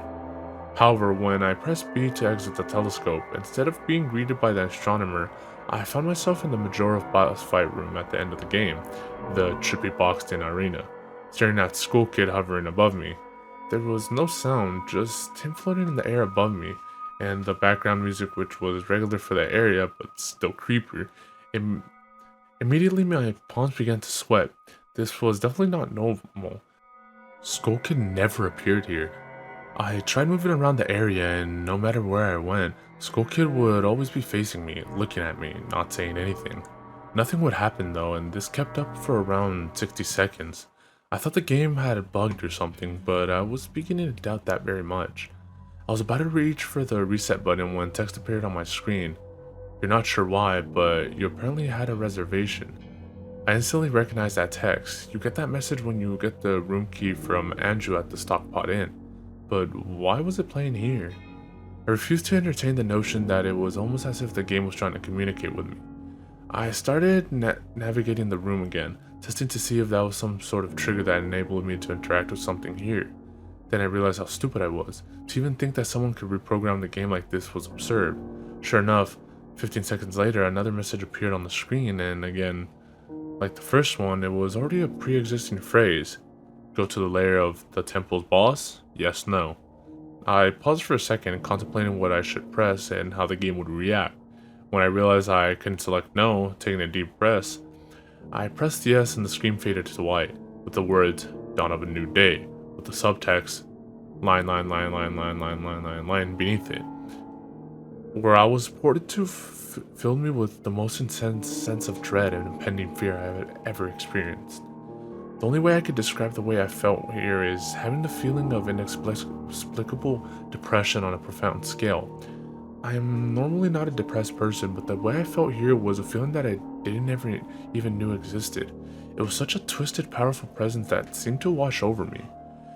I appeared in some kind of weird Twilight Zone version of Clock Tower. I walked out of the clock tower, as you normally do when you start from day 1, only to find that all the inhabitants were gone. Usually with the 4th day glitch, you can still find the guards and the dog that runs around outside the tower. This time they were all gone. What replaced them was the ominous feeling that there was something out there, in the same area as me, and that it was watching me. I had 4 hearts to my name and the hero's bow, but at this point I wasn't even considered for my avatar. I felt that I was in some kind of danger. Perhaps the most chilling thing was the music. It was a song of healing, raped straight from the game itself, but played in reverse. The music would get louder, building up, so as if you should expect something to pop out at you, but nothing ever did, and the constant loop began to wear on my mental state. Every now and then I would hear the faint laugh of the happy masked salesman in the background, just quiet enough so that I wasn't sure if I was just hearing things, but just loud enough to keep me determined to find him. I looked in all 4 zones of Clocktown only to find nothing. No one. Textures were missing. West Clocktown had me walking on air. The entire area felt broken. Hopelessly broken.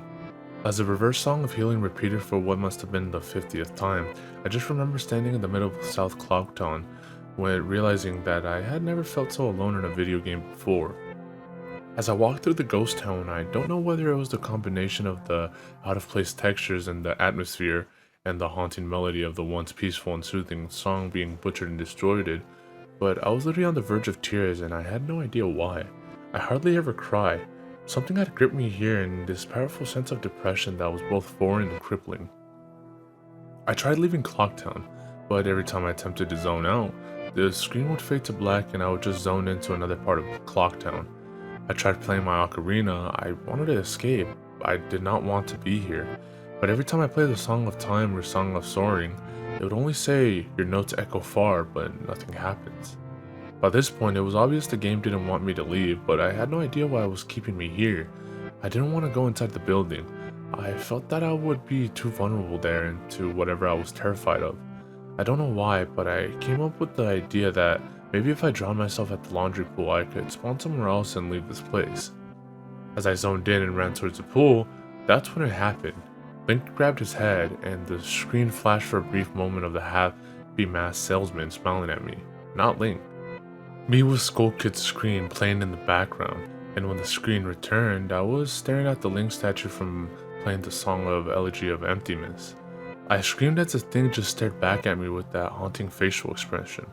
I turned around and ran out and back into South Cloudtown.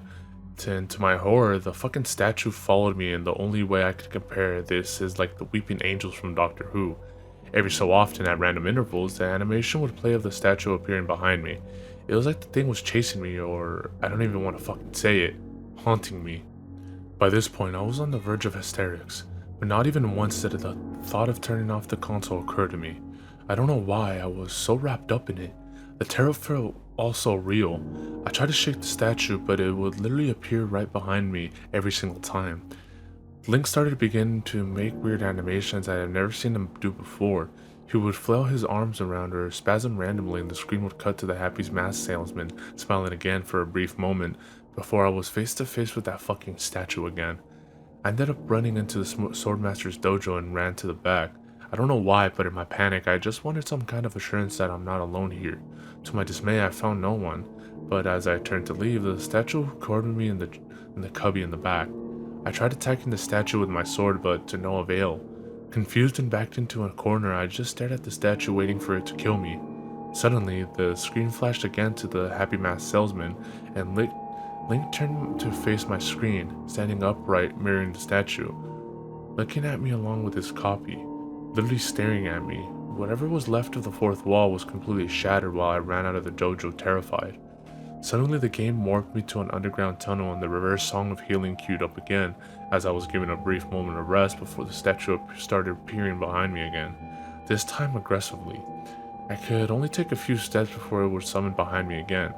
I hurriedly made my way out of the tunnel and appeared in the southern Clucktown. As I ran aimlessly in a sheer panic, suddenly a rededited screamed, and the screen faded to black as Dawn of a New Day and line appeared again. The screen faded in, and I was standing on top of Clock Tower with Skull Kid hovering over me again, silent. I looked up and the moon was back, looming just meters above my head, but the Skull Kid just stared at me hauntingly with that fucking mask. A new song was playing, the Stone Tower Temple theme played in reverse. In some sort of desperate attempt, I equipped my bow and fired off a shot at the Skull Kid, and it actually hit him, and he played an animation of him reeling back. I fired again on the third arrow. A text box appeared saying, "That won't do you any good. Hee hee." And I was picked up off the ground, levitated upwards on my back, and then Link screamed as he burst into flame, instantly killing him. I jumped when this happened. I had never seen this move used by anyone in the game, and Skull Kid himself didn't have any moves. As the death screen played, my lifeless body was still burning. The Skull Kid laughed and the screen faded to black, only to have me reappear in the same place. I decided to charge him, but the same thing happened. Link's body was lifted off the ground by some unknown force, and he immediately burst into flames again, killing him. This time, during the death screen, the faint sounds of the reverse song of healing could be heard, and on my third and final try, I noticed that there was no music playing this time. That all there was eerie silence. I remember that in the original encounter with the Skull Kid, you were supposed to use the ocarina to travel either back in time or summon the giants.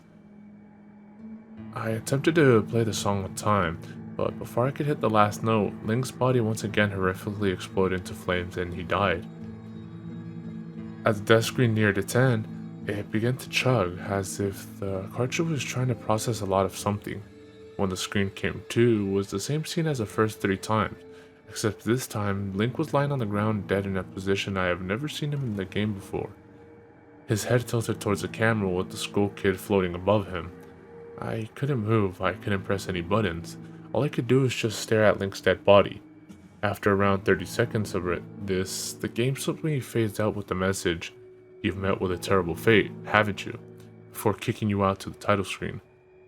Upon getting back to the title screen and starting again, I noticed my save file was no longer there. Instead of Link, it was replaced with "Your Turn." Your Turn had 3 hearts, 0 masks, and no items. I selected Your Turn, and immediately when I did, I was returned to the clock tower rooftop scene of my Link dead and the Skull Kid hovering over, with the Skull Kids laughing and looping again and again. I quickly hit the reset button, and when the game booted up, there was one more save file added below Your Turn entitled Ben. Ben's save file is right back where it was before I deleted it, at the Stone Tower Temple with the moon almost crashing. I turned the game off at this point. I'm not superstitious, but this is way too fucked up even for me. I haven't played it at all today. Hell, I didn't even get any sleep last night. I kept hearing the reverse song of healing music in my head and just remembering the sense of dread I felt exploring Clocktown. I drove back to the old man's house today to ask him some questions with a buddy of mine. No way I was going back there alone. Only to find that there's a for sale sign in the front yard, and when I rang the door, no one was home. So now I'm back here writing down the rest of my thoughts and recording what happened. Sorry if some of this has grammatical errors and whatnot. I'm running on no sleep here. I'm terrified of this game, and even now more so that I relived it a second time writing this all down. But I feel like there's still more to it than meets the eye, that there's something calling me to investigate this further. I think Ben is something in this equation, I don't know what. And if I could get hold of the old man, then I would be able to find some answers. I need another day or so to recuperate before tackling this game again. It's already taken a toll on my sanity, I feel like, but next time I do this, I'm going to be recording my footage all the way through. The idea to record only came to me towards the end, so you see the last few minutes of what I saw, including the Skull Kid and the elegy statue, but it's on YouTube here. I'm going to stay in this thread for a little while longer before I fall asleep to answer any questions you guys might have, or hopefully listen to your ideas or theories to help me shed some light into this, or maybe things I should try to do. I think I'm going to play Ben's file tomorrow to see what happens. Maybe I was supposed to do that all along. I don't believe in paranormal shit, but this is a little fucked up. Maybe this Ben guy is really just a good hacker / programmer. I don't want to think about the alternatives if he isn't. That's the end of the copy paste. I'm hoping that maybe there's some kind of running gag the developers had, and that other people have gotten gag or hacked copies of the game like this. This just really scares me.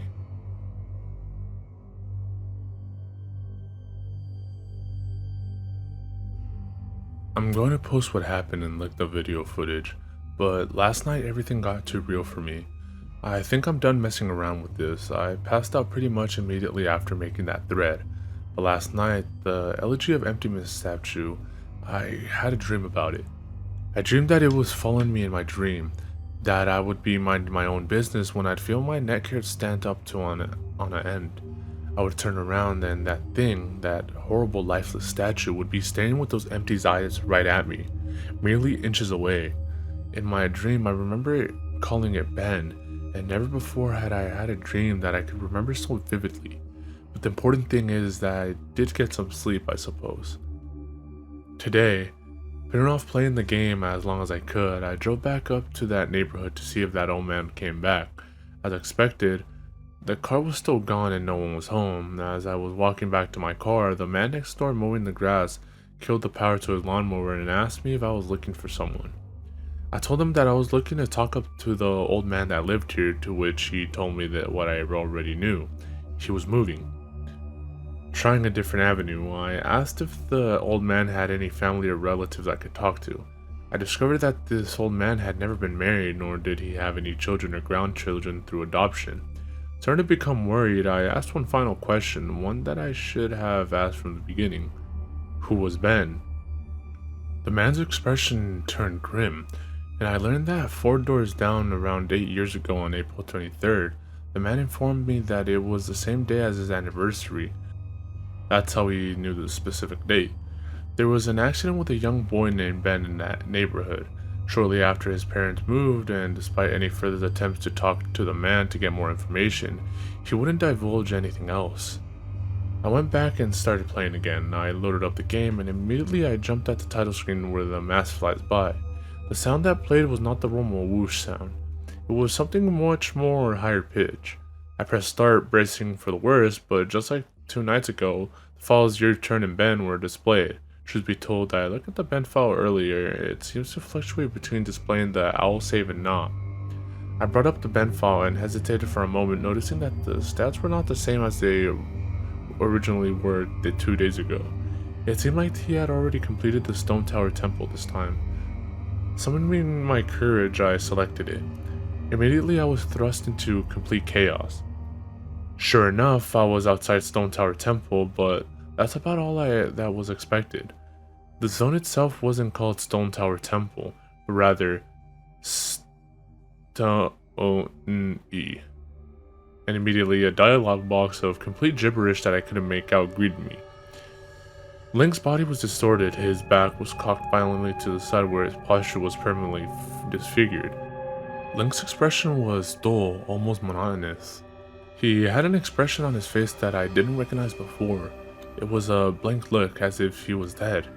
As Link stood there, his bottom spasmed irregularly back and forth. I examined what had become of my avatar and noticed that I had a C button item I had never seen before. Some kind of note, but pressing it did nothing. Sounds played back and forth that I didn't recognize from the game, almost demonic in nature.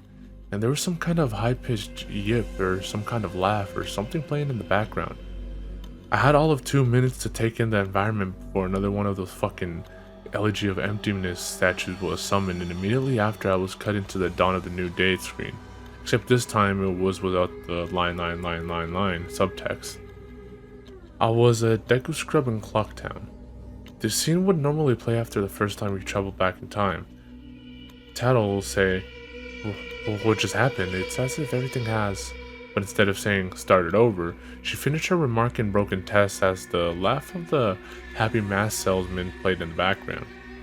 I was put back in control of my character, but from a fucked up camera angle. I was looking from behind the door into the clock tower, watching my avatar run around as a Deku Scrub. Seeing as how I really had no place to go because I couldn't see anything, I begrudgingly went inside at the door. There I was greeted by the happy mask salesman who simply told me, "You've met with a terrible fate, haven't you?" Before the screen whited out. I was in Termina field as a human again. I might as well not have been playing the same game anymore. I was being warped around and there was no sign of a day clock or anything. I took a moment to get my bearings as I looked around the field, and immediately I could tell that this was not normal. There were no enemies and a twisted version of the Happy Mask Salesman theme was playing. I decided to run towards Woodfall before I noticed a gathering of 3 figures off to the side, one of them being Epona. As I approached them, to my horror, I saw the Happy Mask Salesman. the school kid, and the Elegy of Emptiness statue just standing there. I figured maybe they were bugged out, but by now I told myself that I should know better. Nevertheless, I approached them carefully and found that the school kid was playing some kind of idle animation on loop. Same with Epona, and the Elegy of Emptiness statue was doing what it had been doing all along, just standing there eerily. It was the Happy Mask salesman that scared me more profoundly than the other two. He was too idle, wearing that shit-eating green, but wherever I moved, his head slowly turned and followed me. I had not engaged in any dialogue with him, nor was I in combat with him, yet his head still continued to follow my movements. Reminded of my first encounter with the school kid on top of Clock Tower, I pulled out my ocarina, to which the game played the ding sound when you're supposed to play your ocarina, and tried a song I hadn't played yet. The Happy Mask Salesman owned song, and the song that had been playing on loop back in day 4, the Song of Healing. I finished playing the song as I did, and an ear-piercing shriek blasted my TV. The sky immediately started flashing, and the Happy Mask Salesman Twisted theme song sped up, intensifying the fear inside of me. And Link exploded into flames and died. 3 figures stayed lit up until during my death screen as they watched my lifeless body burn. I can't describe to you how sudden and terrifying the transition from eerie to terror it is. You're going to have to watch the video if you want to see it firsthand. That same fear caused me to lose sleep 2 days ago started to grip me again as I was met with some text. You've met with a horrible fate, haven't you? For the 3rd time. There has to be some kind of meaning behind that.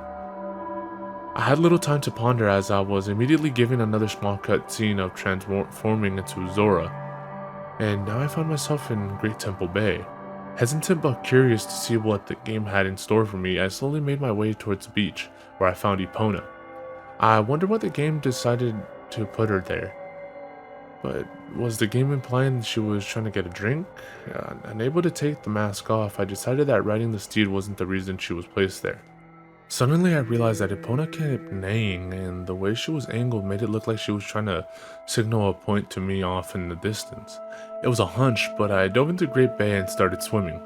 Sure enough, I almost missed it. I found something at the bottom of the ocean. One last Elegy of Emptiness statue, and I went down to examine it, and suddenly my Zora started doing a choking animation I had never seen a Zora do before. Which didn't even make sense because Zora can breathe underwater.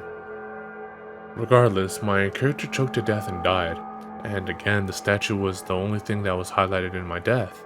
I didn't respawn this time, I was booted back to the main menu as if I restarted the console. The press start screen was before me. I knew the only reason why it would put me here was because the save files had changed again.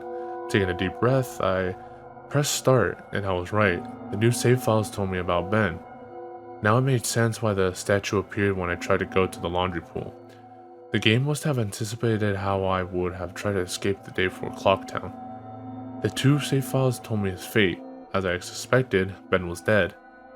He had drowned. The game obviously isn't through with me. It taunts me with the new save files. It wants me to keep playing, it wants me to go further, but I'm done with this shit. I'm not touching any more of the files. This is already way too horrifying for me, and I don't even believe in the paranormal. But I'm running out of explanations. Why would someone send me this message? I don't understand it. I just get too depressed thinking about this. The footage is up here for those who want to see it and try to analyze it. Maybe there's some kind of coded message in the gibberish or something symbolic in what I went through. I'm too emotionally and mentally drained to fuck with it anymore.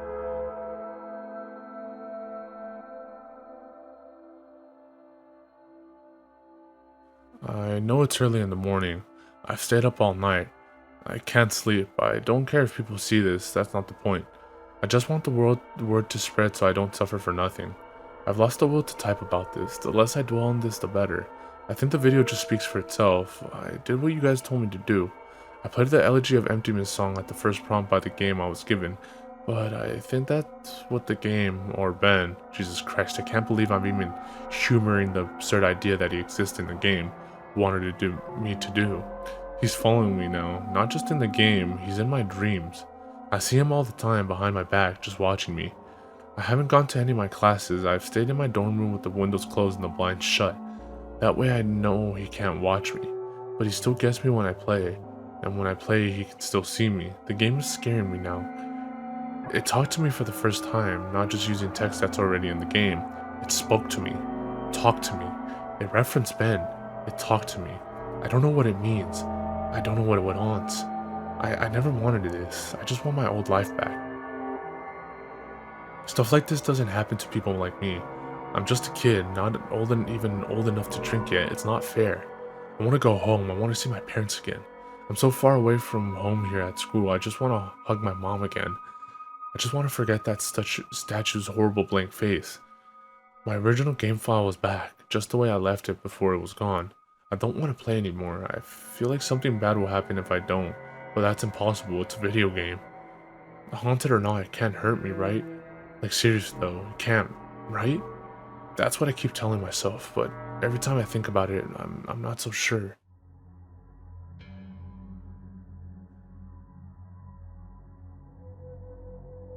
Let me just clear things up. I know you guys are worried, but Jedu Sable was okay. He finished moving out today and he said he's going back home. He's just taking the semester off. I'm not really sure what's happened. I have a vague idea, but you guys probably know more than I do. I'm Jedu's Sable's roommate, and obviously I knew something was wrong with him for a few days now. He stayed in his room all the time, fell out of contact with literally all his friends, and I'm pretty sure he hasn't been eating anything. After the second day, I couldn't stay in there anymore, so I've been crashing at a buddy's place, only coming into my room to get the stuff I need. I tried talking to him several times, but he would cut me off or keep the conversation brief when I asked him about his strange behavior. It's like he was convinced something was hunting him. Yesterday I came to grab my philosophy book and he approached me, looking awful, like horrible bags under his eyes. He handed me a flash drive and gave me specific instructions. He told me that he needs me to do one last favor for him. He finally explained to me what was going on, gave me the account info to his YouTube account, and told me that he's getting away from here, that it lured him to play it again instead of trying to change things, and that he shouldn't have done that, and to upload the footage and inform people what happened. I told him that he could do it himself, and he got this wild look in his eyes and told me that he is never looking at that game again. And that's the last thing he said to me. He never even said bye when his parents came to pick him up. I never even got to meet his parents. I honestly can't tell you what happened. When he spoke, it was kinda hard to understand him, and his fucked up appearance really distracted me. On the flash drive, there was footage of the game last night and a text document with his name and password for YouTube, and a third document called the truth.txt, containing what he told me were his notes that he had taken. He told me that this meant everything to him and that I follow his instructions exactly. Normally I wouldn't be so to the letter for a request over a fucking video game, but the way he spoke and the way he looked made me know this was really serious, and I'm going to honor that. I've had this video since yesterday, but I had to have someone help me use Pinnacle. That's not really my forte. Then after watching it, I had to go back through and look at his other videos on his YouTube account to realize what was going on, and even then I'm really confused. The video I'm releasing tonight, the truth.txt, will be released on September 15th, just like he requested. I haven't dared peek at it yet, so the first time I will see it will be the first time you see it out of respect to my friend. To answer your questions, no, I haven't tried calling him yet. I think I'll give him a call tomorrow to see if he's okay or not. He should have gotten back home by now. About the video, in this video I cut straight to when he loaded the Ben file in the game. Looking back, I realized that Jedu Sable left the save select screen in it because it said different names sometimes, so my bad for that. But all it said this time was the same at the end of his last video, Link and Ben, nothing different. I wasn't there when he played it, but it looks to me like in the beginning when he first spawns he's testing out equipment or seeing what items he has or something, because apparently they've changed randomly before. Then after that I just think the game got too personal for him.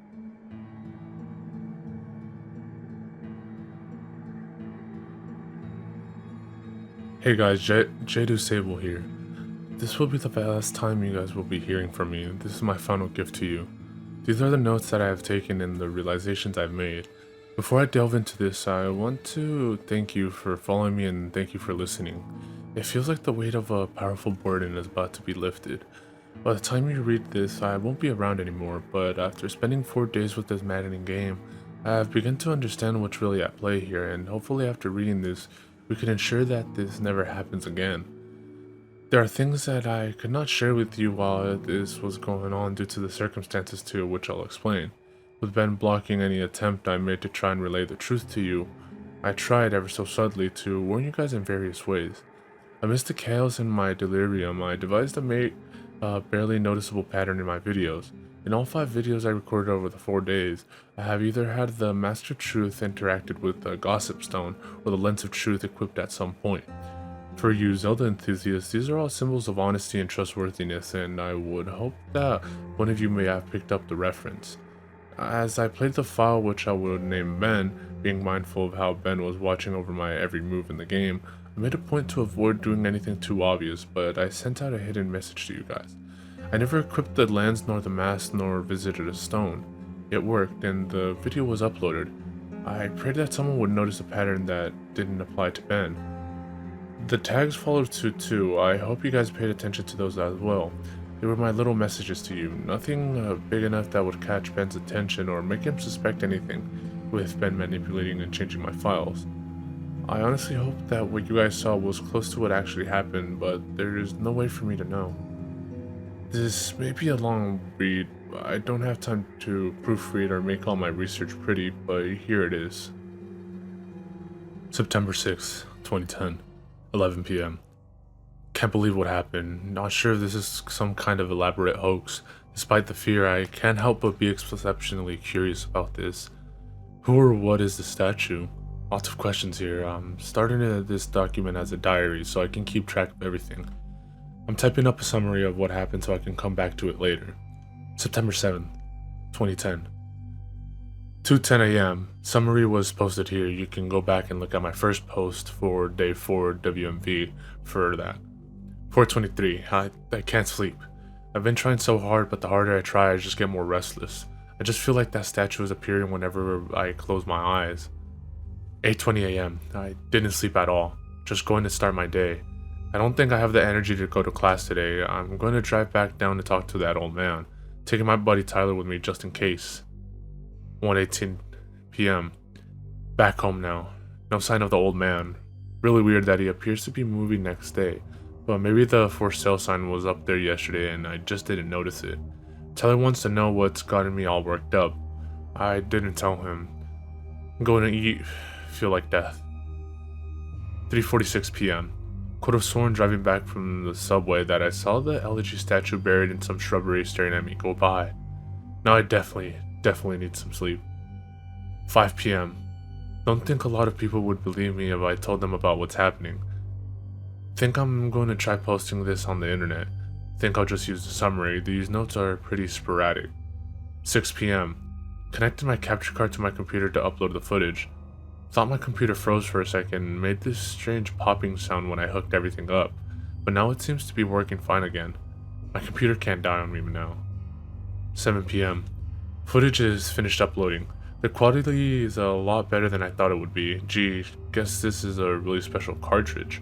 I've never had it come through this clear before. 8:45 p.m. Thought I saw an icon pop up on my desktop that looked like the statue's face for a split second. Gave me quite a scare. Getting really unnerved and delirious, I'm gonna crash after this.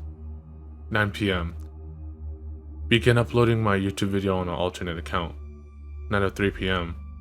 I don't remember having uploaded a Vampire the Masquerade Bloodlines video last year. This was probably an account that I shared with a friend of mine last summer. I hope he doesn't mind me using it to upload this. 9:55 p.m. Posting my summary on day 4 with a link to the YouTube video. Gonna try to stay awake, but I'm so tired right now. September 8th, 2010. 10:48 a.m. I had a dream about the statue. I dreamed that it was following me in my dream. That I would be minding my own business when I'd feel my neck hair stand up on end. I would turn around and that horrible, lifeless statue would be staring with those empty eyes right at me, merely inches away. In my dream, I remember it calling it Ben. Power of suggestion most likely, and never before had I had a dream that I could remember so vividly. 11:21 a.m. I really don't want to play this game again. I think I'm going to go back to see if that old man's there instead. 1:35 p.m. No old man, but I had an interesting conversation with a neighbor. I'll post the full thing with my summary of tonight's attempt at playing the game. Going to wait for a bit though, see if I can dig any information on this Ben guy. 2:45 p.m. I've been getting random inexplicable headaches due to the lack of sleep and keep hearing that song in my head. Also, it's flu season, so I need to be careful not to get sick. My immune system is going to be shit right now because of that all-nighter. 3 p.m. Blank. 3:02 p.m. My computer, just on its own, opened up a text document and wrote the words hi and www.cleverbot.com by itself. What the fuck? 3:46 p.m. I went to the website. It's one of those bot chatting programs. I think it's best if I just let the conversation speak for itself. 9, 8, 10 conversation. User, hello. Cleverbot, hello. Who is this and how are you able to control my computer?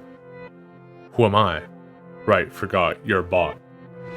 Do you really think that? Listen, I know whoever's fucking with my computer can see my screen right now. Yes. Yeah, and I'll wager that you're one of those IT kids who thinks he's tough shit. You know what you're doing right now is illegal, right? Is it? No shit. Are you familiar with the term invasion of privacy? Get the fuck off my computer, kid. I am your computer. Cool story. Anyways, I'm calling DPS. You picked a bad time to fuck with me, kid. Should I wait until you play the game, then? What? The game? Majora's Mask? Yes. How did you know about that? Because. Because what? I did it. Did what? I played with you. What the fuck? Were you scared? Who the fuck is this? Ben. The statue? You're inside my computer right now? Yes. How? You connected me. How the hell did I connect you? Cables and cords. How? Tell me about yourself. What? Tell me about yourself. What do you mean? What is it that really scares you? What the fuck? Answer.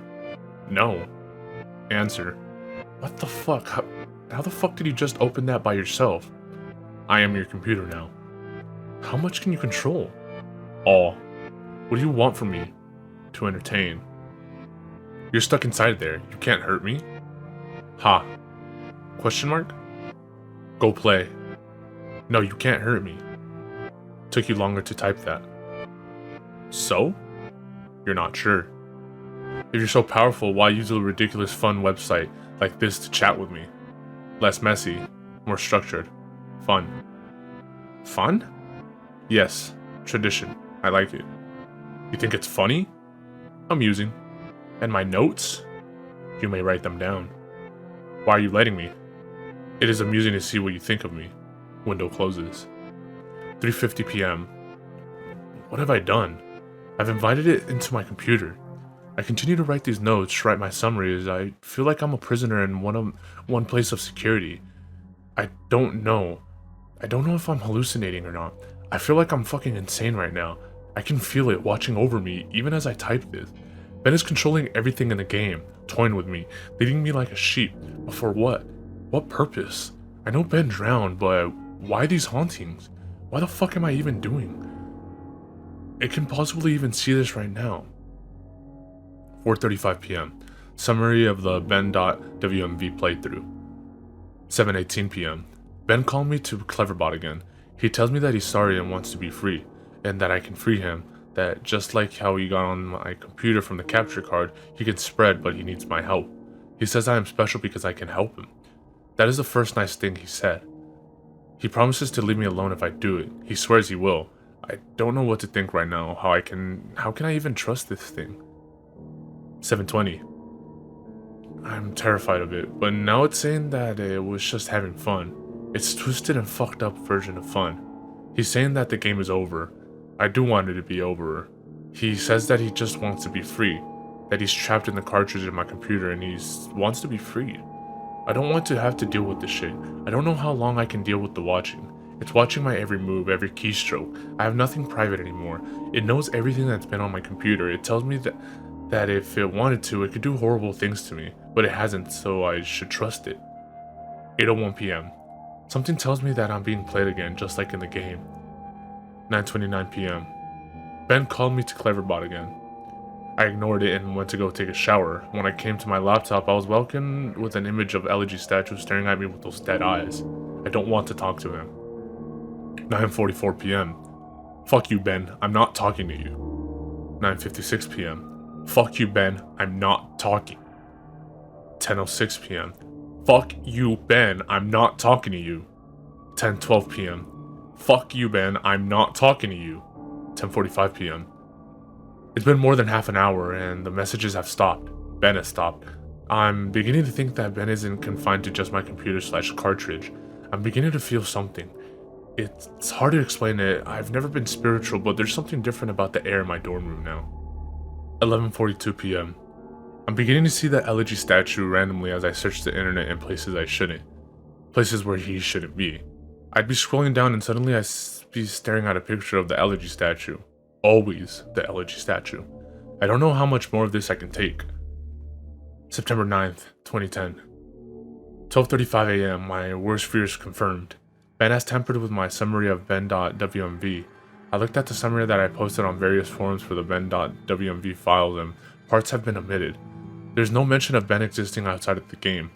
There is no mention of the Moon Children. How could he have been that quick to delete the post without me noticing? I'm wondering if maybe it appeared to be that I was posting everything, but in reality Ben was posted his own censored version. I'm going to ask Ben why he did it. 12:50 a.m. He isn't responding to me on Cleverbot. It's just giving the generic responses it usually does. I'm just talking to a bot this time. 1:24 a.m. I think Ben is mad at me. 10:43 a.m. The Moon Children appeared in my dreams last night. They had lifted up their masks to reveal their hideously disfigured faces. Maggots crawling out of their orifice, sunken black holes where their eyes should be, a yellow smile that slowly grew bigger and bigger as they came closer to me. They had told me that they wanted to play. I tried to run from them, but the 4 children pinned me down to the ground with surprising strength. Over them stood the happy mask salesman, announcing that he had a new mask that he wanted me to try. In his spastic sudden movements matching his in-game appearance, he took out a mask modeled off of someone's face that I couldn't recognize, a younger looking face, and handed it to the Moon Children. Giggling, they latched it to my face, their horrible broken bodies bouncing up and down. 2 of them held me down while the other 2 began to sew the mask onto my face. My shrieks and screams caused the happy mask salesman's face to turn into the most horrific smile I had ever seen. He sporadically moved around, examining this procedure like a curious doctor. In that impossible movement, I flailed around, but it was no use. My eyes rolled back to the back of my head because of the pain. It felt so real, but I couldn't wake up. I couldn't wake up no matter how hard I tried. I couldn't wake up. After mask was melded onto my flesh, they began sewing my legs together, then my arms. The horrific feeling of a needle puncturing your legs and pulling them in, rupturing your Achilles tendon and tying them together resonated throughout my entire body. I tried to scream, but the mask was pressed so tightly against my face that it was my new face, and my new face had no mouth. I didn't make a sound. I tried telling myself in my head that I was dreaming, tried telling myself again and again. Suddenly the Moon Children stopped and looked at me. They just stared, and the happy mask salesman slowly bent over and stared at me, inches away from my face, and grinned when he simply said, "You've met with a terrible fate, haven't you?" Before the Moon Children resumed with increased vigor. I couldn't wake up. It wouldn't let me wake up until they had crafted me into another Elegy statue. I woke up sweating, crying, and shaking uncontrollably. I immediately ran to my computer and went for Ben. 9:10 Conversation 1. User, answer me, Ben. Cleverbot, welcome back. What is the point of doing this? Why? Amusing to see. How? Fun to play, fun to toy with you, make you feel safe. ... I wonder how you would have reacted. To what? If I hadn't revealed myself and stayed hidden, only doing little things to play with you, closed out your windows, turn off your computer, move your mouse by itself, little things. Make you wonder if I am there, but you never know. give you little hints that I am. I wanted to do something different with you. You did this before? Yes, and I will do it again. To who? Ben? Did you know Ben? Won't tell that information to you. How did Ben die? You know. No, but how did he drown? Won't tell that to you. Why? It is reserved for another. Who? Another who asks. When? Later. The window is closed. I'm beginning to think that this thing maybe isn't Ben at all. In its sadistic nature, I wouldn't be surprised if it took the boy's name after it killed him. 12:04 p.m. My room is beginning to feel different again. There's something out there. I feel really threatened, like there's something that is trying to reach out to me and strangle me, but it can't quite get there. 12:46 p.m. I think Ben doesn't want to play with me anymore. I'll play again. I'll play the game again. Ben, can you see this? I'll play the game again. Please, just stop this, please. Please. 1:41 p.m. I'm going insane trying to decide what is real and what isn't. Is Ben just playing a trick on me, or is this for real? Is Ben generating these replies, or are people actually posting them? Did I just see that screen flicker, or was it my imagination? Imagine depending on the internet and trusting your eyes for your entire life and then being blinded. You can't rely on it anymore. You second guess everything. For the brief moments I am looking at my responses to the videos, people were pointing out things that looked fake or photoshopped or whatever. And there's literally no way for me to know if Ben changed something on purpose to try to shut me up. Or maybe those replies were just constructed by Ben to try and discourage me from even reaching out. See, I get fucking caught in an infinite mindfuck loop like this, and this is what has been wearing on my sanity and pushing me to the edge. As I'm writing this, there's no way of even telling if anyone cares as much as I think they do. Just another fucking trick. Is this whole document even exist? Am I writing nothing? 9/9/10 Conversation 2. User, what is it? What's the point of playing? I die whenever I do anything. Cleverbot. You died because you can't figure out the secret. What? Thematic. What the fuck are you talking about? There's beauty in your suffering. The window's closed. 4:09 p.m. Ben is making me play the game again. It tells me that it has something very important to show me. 6:23 p.m. Summary of the drowned.wmb playthrough. 9:09 p.m. Summary of the children.wmb playthrough. September 10, 2010. 11:42 a.m. The drowned WMV playthrough was up when I woke up today. I remember typing it up, but I don't even remember posting it. He censored it again. There's no mentioning of the old man. I have no voice anymore. I'm only posting what he wants me to. I'm the mask he uses to disguise himself as he lies. 11:55 a.m. There's an entire video summary of a video that I don't remember doing. Reading through the summary, this sounds morbid, resembling my dream from 2 nights ago, except on a far more sadistic scale.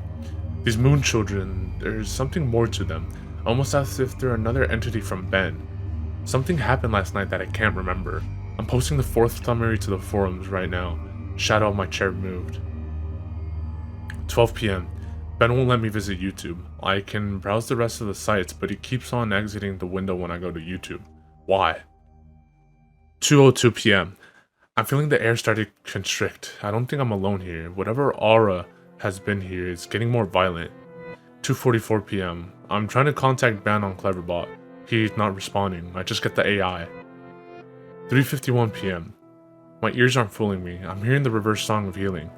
I keep hearing it. 4:23 p.m. Now I'm positive of it. Earlier I thought it was a weird coincidence, but just now I went to open my window, and 3 floors down at the ground level I saw the old man. I'm completely positive I did. The same guy. He was just staring up at my window, standing in the middle of the campus. If any students took notice of him, they didn't seem to acknowledge it. That's where my notes end. I fled my room, taking the cartridge with me. I don't want to go into details of what happened. I'll lose my train of thoughts as I hammer out these last details. It's been roughly 2 days since then. This is my last summary in service to you. Of the final videos you guys saw, Matt.wmv. The last video entry I made, Matt.wmv, began as normal. I was spawned in Clocktown as usual and nothing seemed to be out of place. Determined to set things right and play the Oath of Order on top of the clock tower on the 4th day, I prepared myself. I sped up time and got to the final day, making my way to the observatory. As I got up to the telescope room and approached the astronomer, he would not let me look into his telescope. He told me that it would be cheating and that I should follow the rules. Despite my repeated efforts, the game would not let me do the 4th day glitch, no matter how hard or what I tried. I tried working around the game and doing the glitch, but it was adamant this time. Regardless of if I simply had the illusion of free will in prior games, this time the game became more aggressive than anything I've ever seen. It eventually told me to go to Ikana Canyon, where the game would end and it would stop haunting me. Anxious and desperate to end this nightmare, I played the Song of Soren and ended up there. I was told to check my inventory, that I would find the answers there to end the game.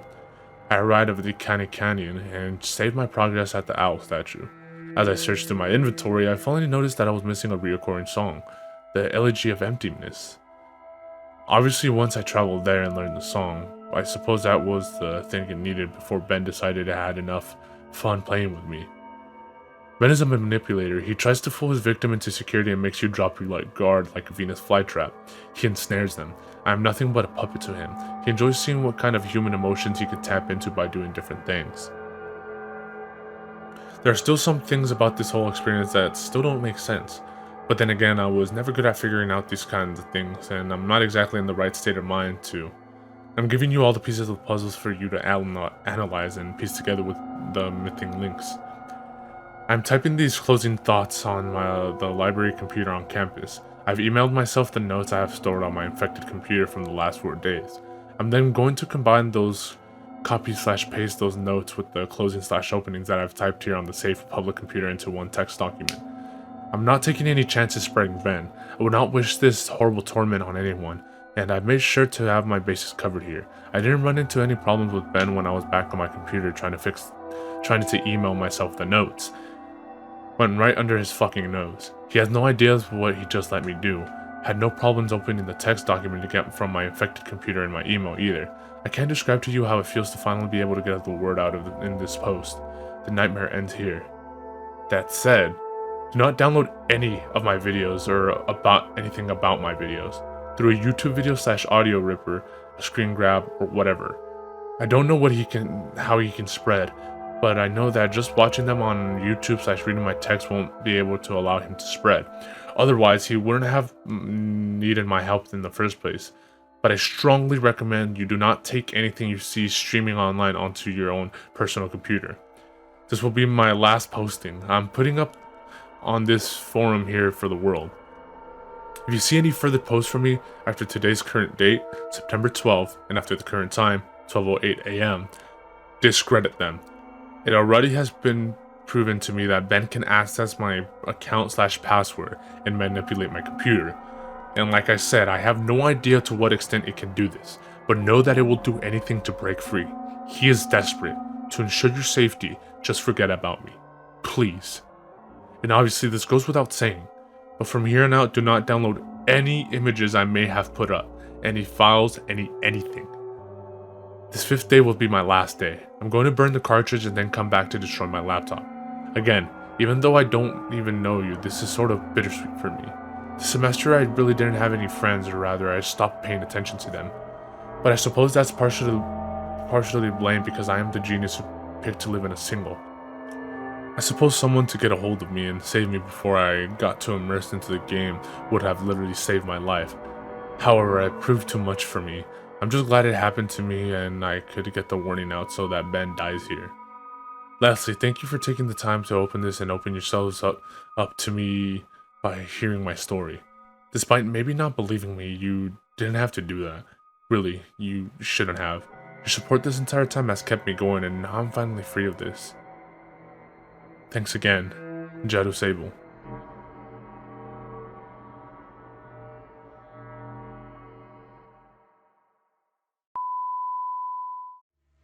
Definitely elevating for the 966. The ill suicidal liable to take titles and make vital signs, but not like no cancer. Answer, there's no chance to advance to ya. Kuya got blazed through ya. The great super science, applying pressure, I desecrate with double O's and bubble folds while I cut you, bro. I juggle flows that goes of exquisite cannibalistics and a sadistic doctor. My sick shit, nacha, improper, got